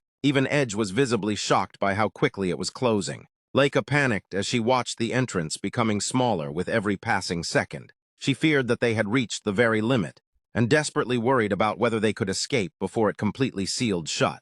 Despite the growing danger, Edge remained confident. He firmly believed that reaching the exit was no longer a matter of chance because the birds themselves would force everyone to make it in time. Sandy became horrified when she realized what Edge was implying. In the next instant, the birds accelerated even further, reaching an even greater speed than before. With all their remaining strength, the birds launched everyone directly toward the rapidly closing crack. As the final moment arrived, Sieg gently patted his bird and smiled warmly. He admitted that he still did not understand the true meaning of the mysterious auras that had flowed out of it, but he knew that their journey together had reached its end. The birds became emotional as they listened to him. Sieg smiled kindly and reminded them that as long as they remained alive, they would surely meet again somewhere in the future. Until that day arrived, he encouraged them to never stop training. He urged them to live strong and keep moving forward no matter what happened. The birds happily responded to his farewell. Satisfied by their response, Sieg wished them well and sincerely told them to take good care of themselves. Immediately afterward, everyone passed through the shrinking crack and successfully returned to their own world. The moment they emerged, they crashed heavily onto the ground from the tremendous momentum of their flight. After recovering from the impact, Edge wondered whether they had truly returned. He quickly confirmed that they had indeed made it back safely. Leica looked around and quietly reflected that, although they had escaped, the lingering feeling of darkness still seemed unchanged. Sieg carefully sensed the surroundings before correcting that assumption. He explained that the black fog that had surrounded them before entering the crack had completely disappeared. Along with it, the terrifying presence of chaos had vanished as well. Leica realized that the mission was still far from over. Their immediate priority was to escape from the area as quickly as possible. However, before they could move, everyone suddenly sensed an overwhelming presence. The group froze in shock. Leica immediately recognized the terrifying aura. At the same time, Sieg concluded that the approaching figures were most likely soldiers from the Cerberus family. Leica could not believe it. She urged everyone to move before it was too late. But the moment she tried to take a step, her body suddenly gave out, and she collapsed to the ground. Her entire body trembled uncontrollably, and she realized she had completely lost control over it. Edge explained that although they had healed their wounds with recovery potions, their strength had not returned. Even standing had become extremely difficult. Meanwhile, once the tension of escaping faded, Lyra finally relaxed, only to end up with a swollen bump on her head. Leica then admitted that, in their current condition, they were no match for anyone. However, she still hoped that if they could somehow reach Eldragon territory, Freya and the others would be waiting there. Alan, however, pointed out that escaping in their current state was practically impossible. Even so, Edge believed that fighting here would only lead to certain death. Sandy panicked as fear spread through the group. Vanille cursed the terrible timing of the situation. Meanwhile, Sieg carefully assessed the battlefield. Several 5-star and 6-star enemies were approaching, accompanied by an equal number of monsters. Even if Leica and the others had been in perfect condition, escaping from such a force would have been nearly impossible. After reaching his conclusion, Sieg smiled calmly and decided to stay behind while everyone else escaped first. He explained that, in their exhausted condition, they would be caught no matter how hard they tried to run. Because of that, he would become the decoy and buy as much time as possible. Edge immediately rejected the idea, calling it complete madness. He had already realized that the approaching presence was on an entirely different level compared to Jack and the others. Leica agreed with Edge, knowing that leaving Sieg behind alone against such an enemy was far too dangerous. Sieg reminded Leica of her goal of becoming the head of the family. He told her that a true leader must know how to assess their own abilities, understand what deserves priority, and make the right decisions without hesitation. He explained that with her current strength, the most important thing she could do was complete the mission. However, Leica still struggled to accept the idea of leaving Zeke behind. Zeke gently patted her shoulder and reassured her not to worry about him. He promised that he would face the enemies, buy enough time for everyone to escape, and reunite with them afterward. Even so, Leica refused to leave him alone. She decided that she would stay behind as well. Sandy immediately panicked after hearing her decision. Leica apologized to Sandy, explaining that even if the mission was extremely important, she could never abandon her comrades. She especially could not abandon Zeke. Sandy could only watch with concern as Leica stood by her decision. Without wasting another moment, Leica ordered everyone else to retreat immediately. Seeing her determination, Zeke remarked that she was incredibly stubborn. The next instant, he struck Leica in the stomach, knocking her unconscious. He then handed her over to Edge and apologized while asking him to take Leica away. Edge accepted without hesitation. However, he still asked whether Zeke would truly be all right. After placing the unconscious Leica into Edge's arms, Zeke confidently assured him that everything would be fine. He then urged everyone to leave at once. He warned that if they continued wasting time, they would fail the mission as well. Instead of worrying about him, they needed to escape immediately. Meanwhile, Edge silently realized that even Zeke had to be exhausted after the previous battle. Leaving him behind alone felt like the wrong choice. Despite that, Zeke simply smiled and reassured everyone once again that he would be fine. Trusting his words, Edge promised that he would return with help as quickly as possible. Soon afterward, everyone moved forward together, leaving only Zeke behind. As he watched his companions disappear into the distance, Zeke smiled and silently wished for all of them to survive no matter what. He then reflected on how unimaginable it would have been in his previous life to worry about other people this much. After gathering his thoughts, Zeke stretched his body and calmly assessed the situation. Even with his current strength, fighting several 6-star enemies at the same time, while protecting Leica and the others until the very end would have been extremely difficult. Just then, the entire Cerberus group, accompanied by their monsters, emerged through the massive crack. Watching them approach, Zeke smirked to himself, although he had told Leica and the others that he lacked enough training. From the very beginning, he had never intended to merely buy time. The Cerberus family members arrived together and immediately realized that Jack had failed. They also noticed that the other students had already escaped, leaving only one person behind. Believing it to be a pointless sacrifice, they ordered their wolves to hunt down the escaping survivors. The wolves instantly charged toward Zeke. However, the moment they sensed Zeke's overwhelming aura, they froze in fear and refused to move any closer. Even the Cerberus family members were left stunned by the unexpected reaction. Watching them ignore him completely, Zeke casually smirked, finding their behavior disrespectful. One of the Cerberus members demanded to know Zeke's identity. Zeke calmly introduced himself. The man found the name completely unfamiliar. Judging by appearance alone, Zeke seemed to be only a 3-star warrior, yet the strange pressure surrounding him felt anything but ordinary. As Zeke casually stretched his arms, he admitted that maintaining the technique was more exhausting than expected. The Cerberus member mocked Zeke, assuming he had stayed behind only to buy time for the others to escape.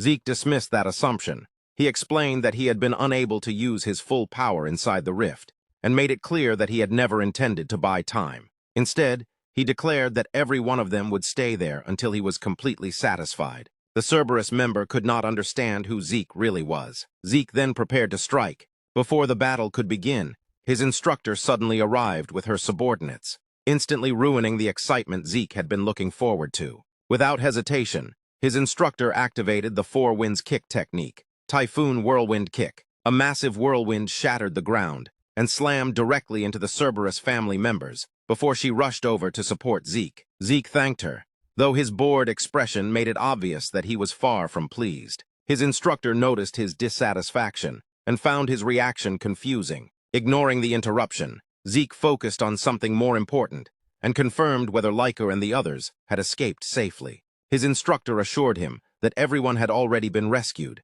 and explained that, after confirming their safety, she had immediately come to find him. Zeke blandly stated that he was grateful, but there was no sincerity in his tone. Freya immediately became angry because he did not seem grateful for anything. At the same time, a member of the Cerberus family realized that the karmic wind had finally appeared. The member also recognized that the boy was an exceptionally important existence. Freya confirmed that this was true. She declared that the boy was far more important than Zeke, to an incomparable degree. However, the Cerberus family member questioned what would actually change, even if Freya had arrived. Freya then revealed that she had not come alone. She directed everyone's attention behind them. At that moment, a man with an overwhelming aura appeared from behind the Cerberus family. His mere presence overwhelmed everyone around him. The man casually remarked that the situation was not bad at all. He then let out a relaxed yawn. The mysterious newcomer was none other than the wandering shadow Ludens. The Cerberus family member immediately recognized him.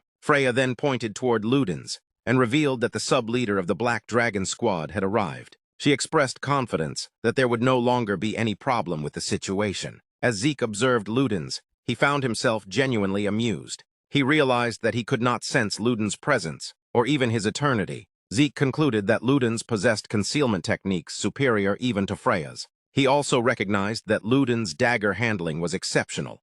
Ludens smiled after recalling the rumors surrounding the family head's illegitimate son. Those stories had painted Zeke as an unusual individual, but after seeing him with his own eyes, Ludens realized that the rumors had not done him justice. He found Zeke to be far more interesting than anyone had expected. He acknowledged that the sudden appearance of the wandering shadow had completely disrupted the enemy's plans. It was an unexpected variable that no one had predicted.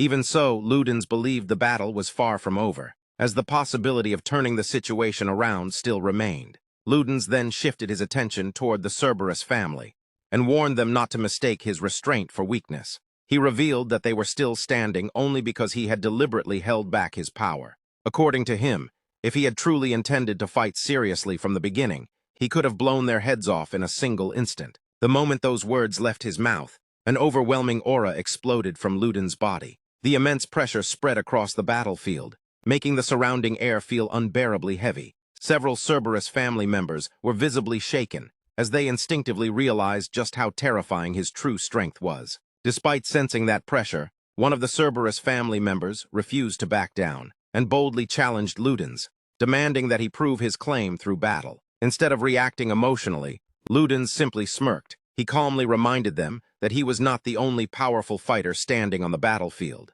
At that very moment, an even more terrifying dragon-like aura swept through the area. The pressure was so overwhelming that everyone instinctively turned toward its source. Soon after, the powerful, intimidating educator arrived on the battlefield, instantly causing every Cerberus family member to freeze in shock. With the balance of power now completely reversed, Ludens calmly gave the Cerberus family one final chance to reconsider. He declared that if they still wished to continue the fight, he would personally become their opponent. At the same time, he warned them that continuing the battle would only lead to one outcome. The only people who would disappear from the battlefield would be the members of the Cerberus family themselves. After carefully assessing the situation, one Cerberus family member finally admitted the harsh reality. Although they still possessed the advantage in numbers, facing both the wandering shadow and the intimidating educator at the same time was a battle they simply could not win. Swallowing his pride, he reluctantly decided that retreating was their only reasonable option. Hearing that decision, Ludens burst into laughter. He made it clear that he had no intention of allowing them to leave the battlefield so easily after everything they had done. Just then, one of the Cerberus family members suddenly reached into his robe and pulled out a small crystal ball. The unexpected object immediately caught everyone's attention, leaving the entire battlefield in shock. Realizing that something was wrong, Ludens instantly rushed forward to stop him before he could activate whatever the crystal contained. However, Ludens was a fraction of a second too late. Before his attack could connect, the Cerberus family member crushed the crystal ball with his own hand. The crystal shattered instantly, releasing a mysterious power that enveloped the entire Cerberus family. In the very next instant, every member of the Cerberus family disappeared without leaving behind a single trace, escaping the battlefield before anyone could stop them. Everyone stood frozen in shock after the Cerberus family vanished without a trace.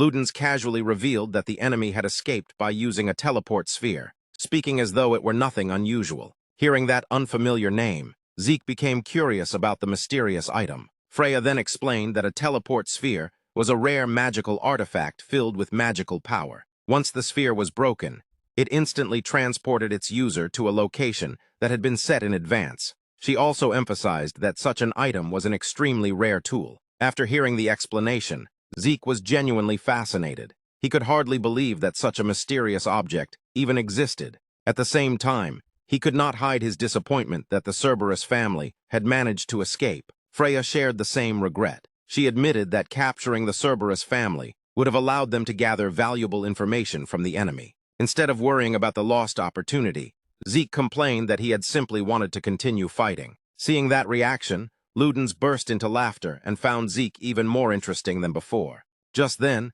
the intimidating educator commented that the Cerberus family had ultimately managed to escape. Freya admitted that she had never expected them to already possess a prepared teleport sphere. The educator remained calm and reminded everyone that, even though the enemy had escaped, the Cerberus family's territory was located nearby. Because of that, he warned them not to lower their guard. Freya immediately agreed with his warning.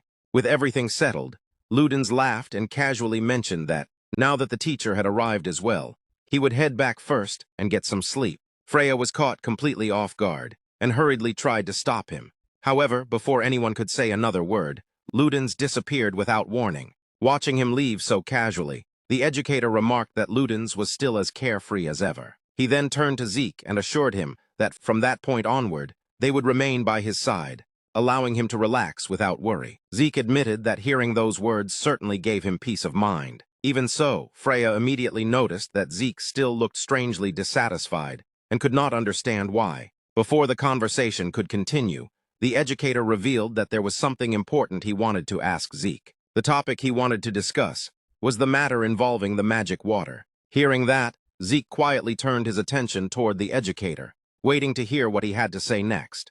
Leica immediately notices Sieg and looks at him with a worried expression. After everything that had happened, she was still concerned about his condition and wanted to make sure that he was all right. Sieg notices her worried face and responds with a gentle smile, assuring her that he is completely fine. He then looks around and realizes that everyone else has also managed to make it out safely. Seeing that everyone is okay, Sieg feels relieved and points it out to Leica as well. Hearing this, Leica finally relaxes. A relieved smile appears on her face as she realizes that Sieg and the others are safe. However, while Leica is relieved, Sandy does not seem happy at all. She is clearly upset with Sieg because he had deliberately sent everyone else away and decided to stay behind alone. By doing so, Sieg had knowingly put his own life in danger just to protect the others. Sandy cannot understand why he would take such a huge risk without thinking about what could happen to him. Leica also feels the same way. Even though she is relieved to see that Sieg is safe, she is still angry with him for putting himself in such a dangerous situation. She makes her frustration clear and scolds Sieg for his reckless decision. Instead of arguing with her, Sieg simply smiles. He understands why Leica is angry and politely apologizes for worrying her. However, his sudden apology catches Leica completely off guard. She becomes shocked because she was not expecting Sieg to apologize so calmly. Sieg then explains the reason behind his apology. He remembers that he had suddenly hit Leica during the chaos and immediately becomes concerned about her condition. He carefully asks whether she is all right and whether she is feeling any pain because of what happened. Leica hesitates for a moment before assuring Sieg that she is fine. However, it quickly becomes clear that her real problem has nothing to do with the injury. With tears beginning to fill her eyes, Leica suddenly raises her voice and reveals what has actually been bothering her. She admits that she is not upset because Sieg accidentally hit her. What truly hurts her is the fact that she had left him behind and escaped on her own. Leica feels guilty because she had abandoned Sieg when he had decided to stay behind. Even after she ran away, Sieg continued to face the danger alone. Yet, despite everything that happened, Sieg still managed to return safely. Leica cannot help but feel responsible for what happened and blames herself for leaving him behind. As she cries, her emotions finally overwhelm her. Seeing Leica in such a state, Sieg does not blame her or become angry. Instead, he calmly approaches her and gently pats her head. Through this simple gesture, Sieg tries to comfort her and let her know that she does not need to carry such a heavy burden of guilt. He reassures Leica that nothing bad happened to him in the end. Since he is standing safely in front of her now, Sieg tells her that there is no reason for her to keep blaming herself. He wants Leica to understand that everything turned out fine in the end. Sieg then gives her some simple but meaningful advice. He tells Leica that if she is still worried about him and does not want something like this to happen again, then she should become stronger from now on. Instead of continuing to regret what happened in the past, Sieg encourages her to grow stronger so that she will be able to face such situations herself in the future. Leica listens quietly to Zeke's words. She does not say anything in response, and simply remains silent, thinking about everything he has told her. The atmosphere slowly becomes calmer, as everyone begins to express how worried they had been about Zeke. Edge is the first to speak up. He honestly admits that he is truly glad that nothing happened to Zeke. After seeing how dangerous the situation had become, Edge is simply relieved that Zeke managed to return safely. Sandy then explains just how worried she had been when Zeke decided to stay behind alone. According to her, the moment Zeke announced that he would face the danger by himself, she genuinely thought that he had completely lost his mind. She could not understand why anyone would willingly put themselves in such a dangerous situation. Despite her anger toward Zeke, it is clear that Sandy was only acting that way because she was genuinely concerned about him. Lily also joins the conversation and expresses her own relief. She is thankful that the rescue team managed to arrive at the right time and prevent the situation from becoming even more dangerous.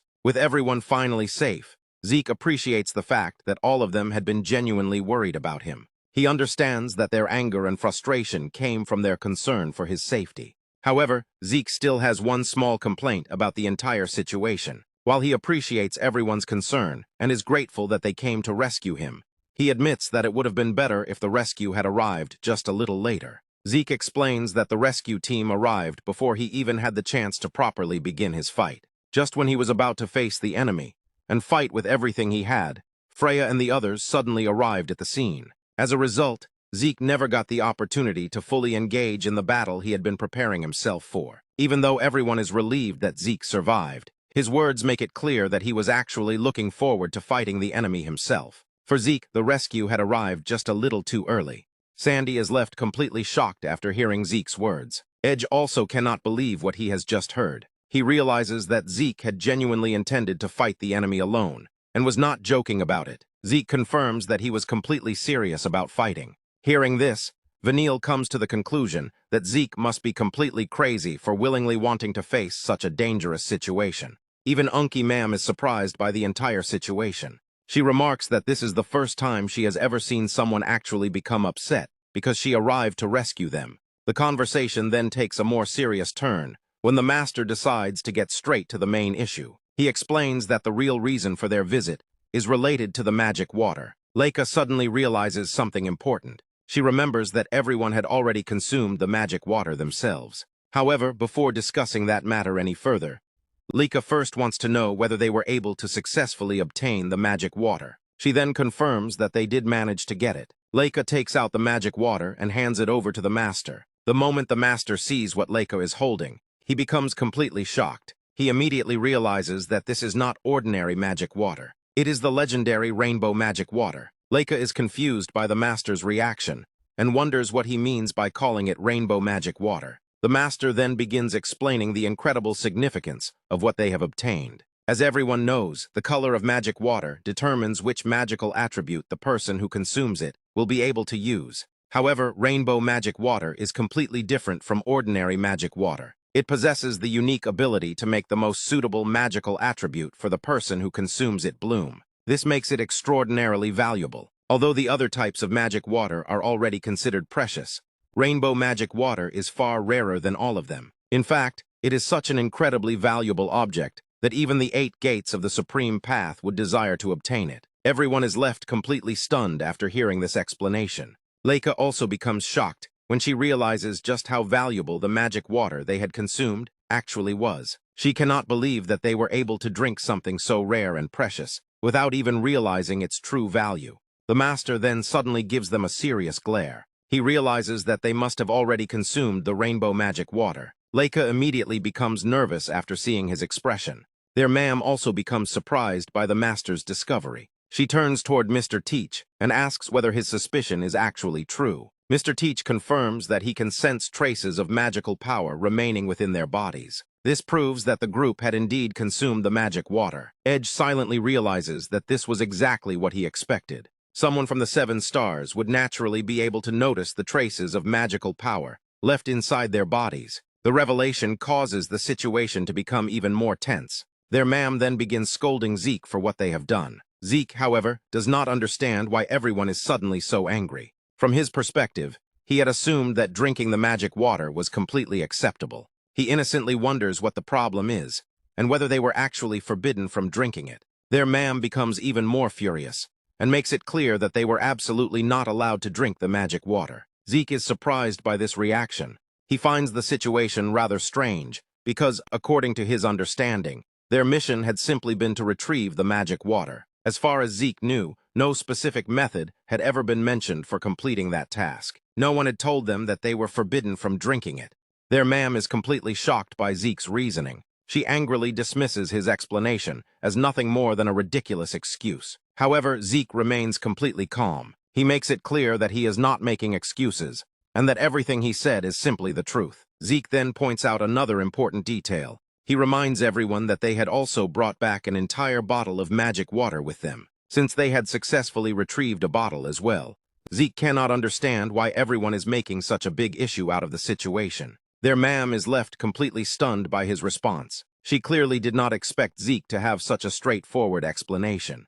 Seeing the situation, the master finally steps in and acknowledges that there had been a mistake on their side as well. He admits that they had failed to communicate the mission instructions to Zeke and the others accurately. Because of that misunderstanding, the group had not known that they were supposed to leave the magic water untouched. The master sincerely apologizes for the mistake. However, their ma'am still cannot accept the situation so easily. She turns toward Mr. Teach and insists that the entire situation is strange. From her perspective, anyone with common sense should have understood that something as precious as magic water was obviously not meant to be consumed during the mission. Mr. Teach, however, does not seem too concerned about the matter. He calmly explains that everything is fine because, thanks to their actions, they still managed to secure an entire bottle of the magic water. There is also another benefit that cannot be ignored. The fact that young Leica and the others consumed the magic water could also prove beneficial to the Eldragon family. Even though the magic water was consumed, its power now resides within members of their own family. However, Mr. Teach admits that he is still unsure whether this explanation will be enough to convince the head of the family. The situation then shifts to a completely different scene. 1 week later, the news finally reaches the head of the family. He learns about everything that happened during the mission. Most importantly, he discovers that Leica and the others had actually consumed the precious magic water instead of simply retrieving it. An instructor immediately takes responsibility for the misunderstanding. He apologizes and admits that the failure to properly communicate the mission instructions was his fault. However, the instructor also reminds the head of the family that the mission itself was still successfully completed. Leica and her teammates had managed to defeat the elite members of the Cerberus family. They had also successfully completed the conquest, despite the difficult circumstances they had faced. Because of this, the instructor humbly requests the head of the family to make a reasonable and favorable decision regarding their actions. However, the atmosphere suddenly changes. Without saying much, the head of the family summons his overwhelming dragon. The moment the powerful dragon appears, an incredibly dangerous and terrifying aura begins spreading throughout the area. The pressure is so intense that Leica and her teammates immediately begin suffering from its overwhelming presence. Blood starts flowing from their mouths as they struggle to withstand the immense power. Leica is unable to endure the pressure and eventually collapses to the ground. Even while struggling under the terrifying aura, she hears the head of the family's threatening words. He considers an extremely brutal method of recovering the magic water. He wonders whether cutting open their stomachs and extracting all the blood from their bodies would allow him to recover the magic water they had consumed. The head of the family then decides that perhaps he should actually try it. His terrifying words leave the entire group horrified. The overwhelming pressure continues to crush Leica, Edge, Sandy, and the rest of their teammates. One after another, they collapse to the ground in pain, unable to withstand the terrifying aura released by the summoned dragon. However, there is one person who remains completely unaffected. Unlike everyone else, Zeke continues standing calmly in the middle of the overwhelming pressure. Instead of showing fear, Zeke simply reacts to the head of the family's violent choice of words. He finds the way the head of the family is speaking to be unnecessarily violent. Even in such a terrifying situation, Zeke seems more surprised by the man's brutal way of expressing himself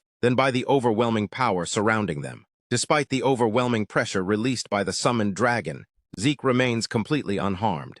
Not only is Zeke standing perfectly fine, but he also uses his own power to protect his fallen teammates from the terrifying pressure. With everyone else struggling on the ground, Zeke calmly faces the head of the family. He points out that the head of the family is once again trying to intimidate him, just as he has always done. According to Sieg, despite all these years, the head of the family has not changed or grown up at all. Sieg's fearless attitude immediately infuriates the head of the family. The head of the family responds by giving Sieg an extremely intimidating death glare. However, Sieg does not seem bothered in the slightest. Instead, he casually begins picking his ear while continuing the conversation, as if nothing unusual is happening. Sieg then questions what exactly the head of the family is so unhappy about. After all, they had successfully recovered the magic water, exactly as they had been instructed to do. From Sieg's perspective, they had completed their mission successfully. He even believes that the head of the family should be thanking them instead of getting angry. As far as Sieg is concerned, there is absolutely no reason for the head of the family to be angry with them. The head of the family, however, completely disagrees with Sieg's interpretation of the mission. He makes it clear that he does not consider drinking the magic water to be the same as recovering it. He then explains the true purpose behind the precious magic water. The magic water was meant to be given to the strongest and most worthy members of the Eldragon family. Those powerful individuals would then use its abilities to help the Eldragon family grow even stronger and prosper further. However, in the head of the family's eyes, Sieg and the others were weak and had no right to possess such a valuable treasure. Because they consumed the magic water themselves, he believes that its precious power was simply wasted for nothing. He then looks toward Leica and the others. According to him, Leica and her teammates would be more than enough to contribute to the supposed flourishing and future prosperity of the Eldragon family. Sieg, however, remains completely unfazed by his words. He boldly points out that they had still managed to bring back an entire bottle of magic water. Since they had successfully returned with a whole bottle, Sieg cannot understand why it should matter that they had also consumed some of it. The instructor immediately tries to stop Sieg from continuing. He realizes that Sieg's fearless attitude is only making the situation more dangerous. However, before the instructor can properly intervene, the head of the family focuses his attention entirely on Sieg. He becomes suspicious of Sieg and begins wondering about his true identity. The head of the family wants to know exactly who Sieg really is. Sieg, however, does not seem interested in answering that question. He reacts as though this is the same situation happening all over again. Sieg wonders what the head of the family would actually gain by knowing his identity. As far as Sieg is concerned, his identity is completely irrelevant to the matter at hand. The only thing that truly matters is the magic water that they currently have in their possession. Sieg then gives a confident smile, showing that he has no intention of being intimidated. The head of the family becomes even more furious after hearing Sieg's words. He accuses Sieg of twisting the original contents of the mission through absurd logic. According to the head of the family, Sieg's actions have interfered with the prosperity and future growth of the Eldragon family. He considers their actions to be a serious sin that cannot simply be ignored. The head of the family then declares that Sieg and the others will have to atone for that sin. Everyone is left completely shocked by the head of the family's declaration. The situation has now become far more serious, as it becomes clear that the head of the family has no intention of letting the matter end peacefully. Seeing that the situation is becoming increasingly dangerous, Sieg calmly decides to take responsibility for everything. He tells the head of the family that if he is so determined to punish them, then he should punish only Sieg. The head of the family becomes even more furious after hearing Sieg's bold proposal. Leica immediately becomes worried and asks Sieg to stop. She does not want him to take all the blame upon himself. However, Sieg continues to explain his reasoning. He admits that, in the first place, it was his fault for encouraging Leica and the others to drink the magic water. Since he was the one who influenced their decision, Sieg believes that it would be enough to punish only him. He suggests that there is no need to punish the others for something that happened because of his actions. The instructor is surprised by Sieg's claim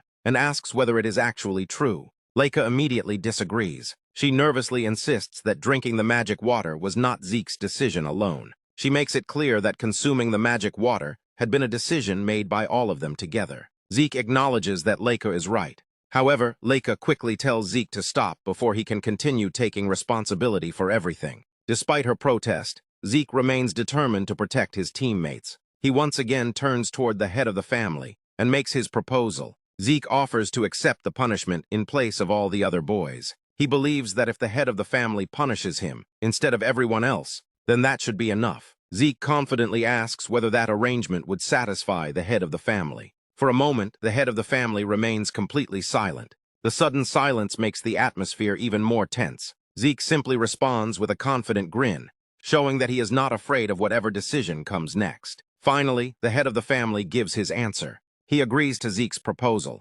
However, his response is not exactly what everyone expected. The head of the family declares that he will place the entire punishment solely on Sieg. Leica immediately reacts with relief. She realizes that Sieg's plan has worked, and that the others will not be punished for consuming the magic water. However, the head of the family is not finished. He explains that since Leica and the others have already consumed the magic water, they will now have to prove their usefulness to the Eldragon family. They will be treated as useful pieces that must contribute to the family's future prosperity. The head of the family then adds a much more threatening condition. If they fail to become useful to the Eldragon family, then they should prepare themselves for whatever consequences await them. Hearing this, everyone becomes terrified. The threat makes it clear that their lives may be in danger if they fail to meet the head of the family's expectations. Leica reacts in fear after realizing the seriousness of the situation. The head of the family then gives his final order. Since everyone has already understood the situation,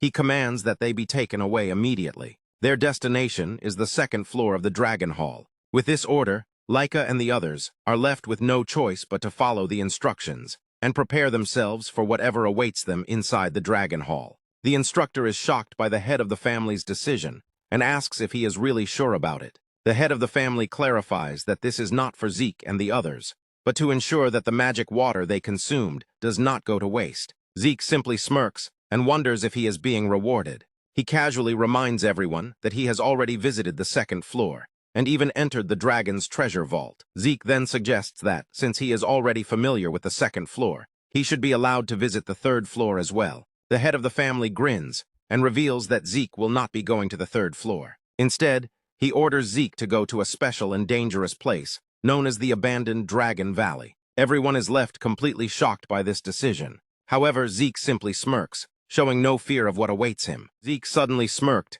and confidently accepted the order to head toward the abandoned Dragon Valley. The man was left completely shocked by his response. Even Izel was surprised after hearing the destination, and immediately realized it was the abandoned Dragon Valley. The family head questioned whether Sieg truly understood what kind of place the abandoned Dragon Valley was. Sieg openly admitted that he knew nothing about it. To him, the unknown was something to enjoy. The less he knew about a place, the more dangerous it became. The greater the danger, the more exciting it felt to him. The nature of the place did not matter. He declared that he would simply remain the strongest. After saying everything he wanted, Sieg fell silent. The family head could only stare at him in silence.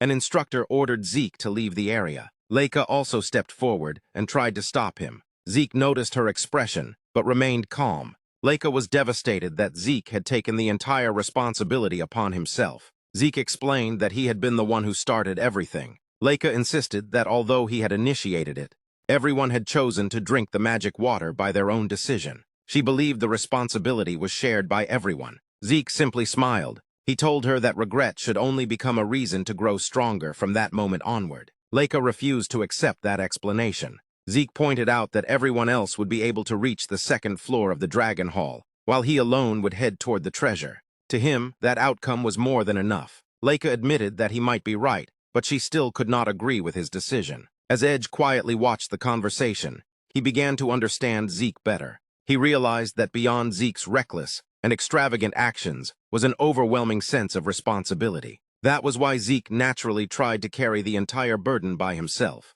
Until then, Edge had only noticed Sieg's absurd and uncontrollable side. Now he realized that Sieg might actually be the one who possessed the greatest qualities of a true family head. The instructor stopped Sieg once more and gave him one final warning about the abandoned Dragon Valley. He explained that the valley was far more dangerous than it appeared on the surface and should never be underestimated. Sieg looked at him with a confused expression, wondering why the instructor was speaking so seriously. The instructor then revealed that, for many years, the valley had been used to punish countless criminals. It was not just an ordinary place. It had long served as an execution site, where many had met their end. The moment everyone heard those words, Sieg's friends were filled with fear and anxiety. The instructor once again urged Sieg to understand the true danger of the place and reconsider his attitude. Despite the grim warning, Sieg simply smiled with complete confidence. He declared that the place itself did not matter to him. No matter how dangerous the destination was, he would always remain true to himself. His fearless response left the instructor completely speechless. Seeing Zeke's unwavering confidence, the instructor could only stare at him in silence. A moment later, Zeke turned toward Vanille and admitted that he had only one regret before leaving. Vanille looked at him in confusion, unable to understand what he meant. Zeke gently patted Vanille's shoulder and explained that he would no longer have many opportunities to personally observe his training. Vanille immediately became irritated and insisted that he did not need Zeke's guidance in the first place. Zeke only smiled at his reaction and assured him that there was nothing to worry about. He promised that he would prepare everything properly before his departure. That way, Vanille would be able to continue his training without any problems, even while Zeke was away. After settling that matter, Zeke turned his attention to everyone else. He reminded them that the decision had already been made, and there was no reason to dwell on it anymore. Instead, he encouraged everyone to continue training on their own and become even stronger. At the same time, he promised that he would also train relentlessly during his time in the abandoned Dragon Valley. Hearing Zeke's determination and seeing his confidence, everyone's worries slowly faded away, and they smiled with renewed confidence. Meanwhile, the family head turned to Balza and asked whether he truly believed Zeke was being sent to the abandoned Dragon Valley. He reminded Balza that Zeke had willingly accepted full responsibility for everything. Now he intended to make Zeke fulfill that responsibility. Balza was alarmed and pointed out that the abandoned Dragon Valley was a deadly land where even warriors with 7-star strength could not survive. He added that Zeke had only recently reached the 3-star level. The family head immediately silenced him with a terrifying glare. He declared that his orders were absolute. He warned Balza that if he continued arguing about the matter, he would receive no mercy. Although still confused, Balza asked why Zeke had been granted permission to enter the dragon's treasure. The family head explained that anyone who completed a mission deserved an appropriate reward. Without rewarding achievements, the entire organization would eventually stop functioning. Balza finally understood the reasoning.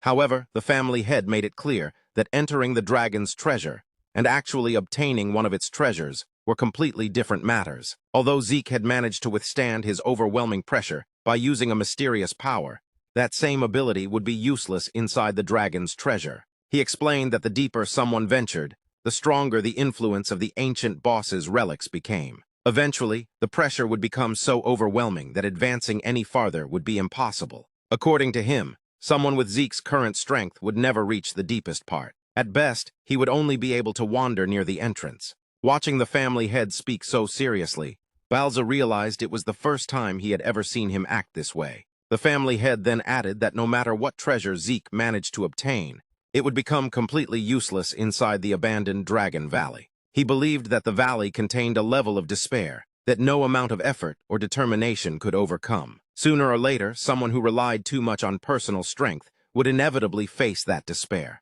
The family head quietly wondered how Zeke would react when that moment finally arrived. Meanwhile, the scene shifted to the dragon's treasure. After searching the area for a long time without finding anything worthwhile, Zeke began to feel disappointed. He realized that there was nothing particularly remarkable around him. The place seemed far less impressive than he had expected, leaving him convinced that he had hoped for too much.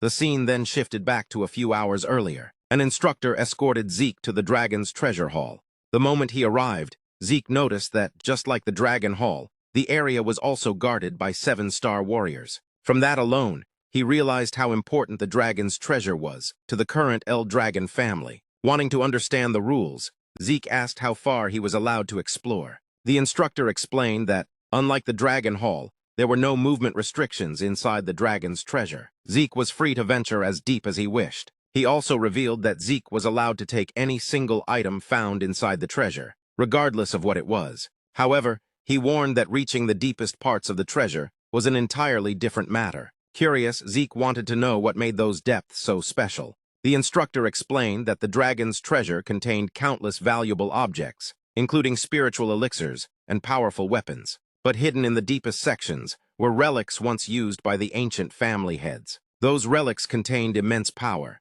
The overwhelming aura released by those objects made advancing deeper into the treasure extremely difficult. Seeing Zeke smirk, the instructor added that the deepest area might even contain objects powerful enough to dominate the abandoned Dragon Valley. Even so, he believed that someone with Zeke's current strength would most likely fail to obtain any of them. Because of that, he advised Zeke to search for the strongest spiritual elixir available. Before the instructor could finish, Zeke politely thanked him for the advice. Even so, he made it clear that the final choice would be his alone. With that, Zeke confidently walked into the dragon's treasure. The instructor silently watched him disappear into the depths and wondered what someone like Zeke would ultimately discover. As Zeke continued exploring, he recalled everything the instructor had said. Based on those warnings, he had expected the place to be far more dangerous. Instead, the reality left him disappointed. Although countless weapons once used by the ancient family heads were preserved there, none of them held any value in his eyes. As he ventured even deeper,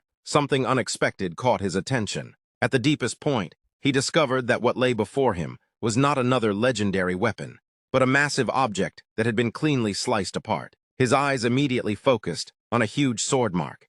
The moment he examined it, he realized it had been left behind by a 9-star swordsman. The discovery completely surprised him. He could hardly believe that someone capable of leaving such a mark had appeared after his death. At the same time, the sight filled him with a deep sense of nostalgia. As he slowly walked through the area, he carefully observed everything around him. A familiar stone wall soon caught his attention. He immediately recognized it as the Emperor Adori stone wall, where he had once trained during his own 9-star days. That realization made him wonder if the incredible sword mark had also been left behind by one of the ancient family heads. For a brief moment, he wished the owner of that sword mark were still alive, so they could have crossed swords. Unfortunately, that possibility no longer existed. Even so, he could not help but admire the incredible collection gathered inside the dragon's treasure. The place contained not only countless spiritual elixirs and legendary weapons, but also mysterious tools, whose purpose remained completely unknown. He wondered why the Eldragon family had gathered so many extraordinary artifacts. After carefully inspecting everything,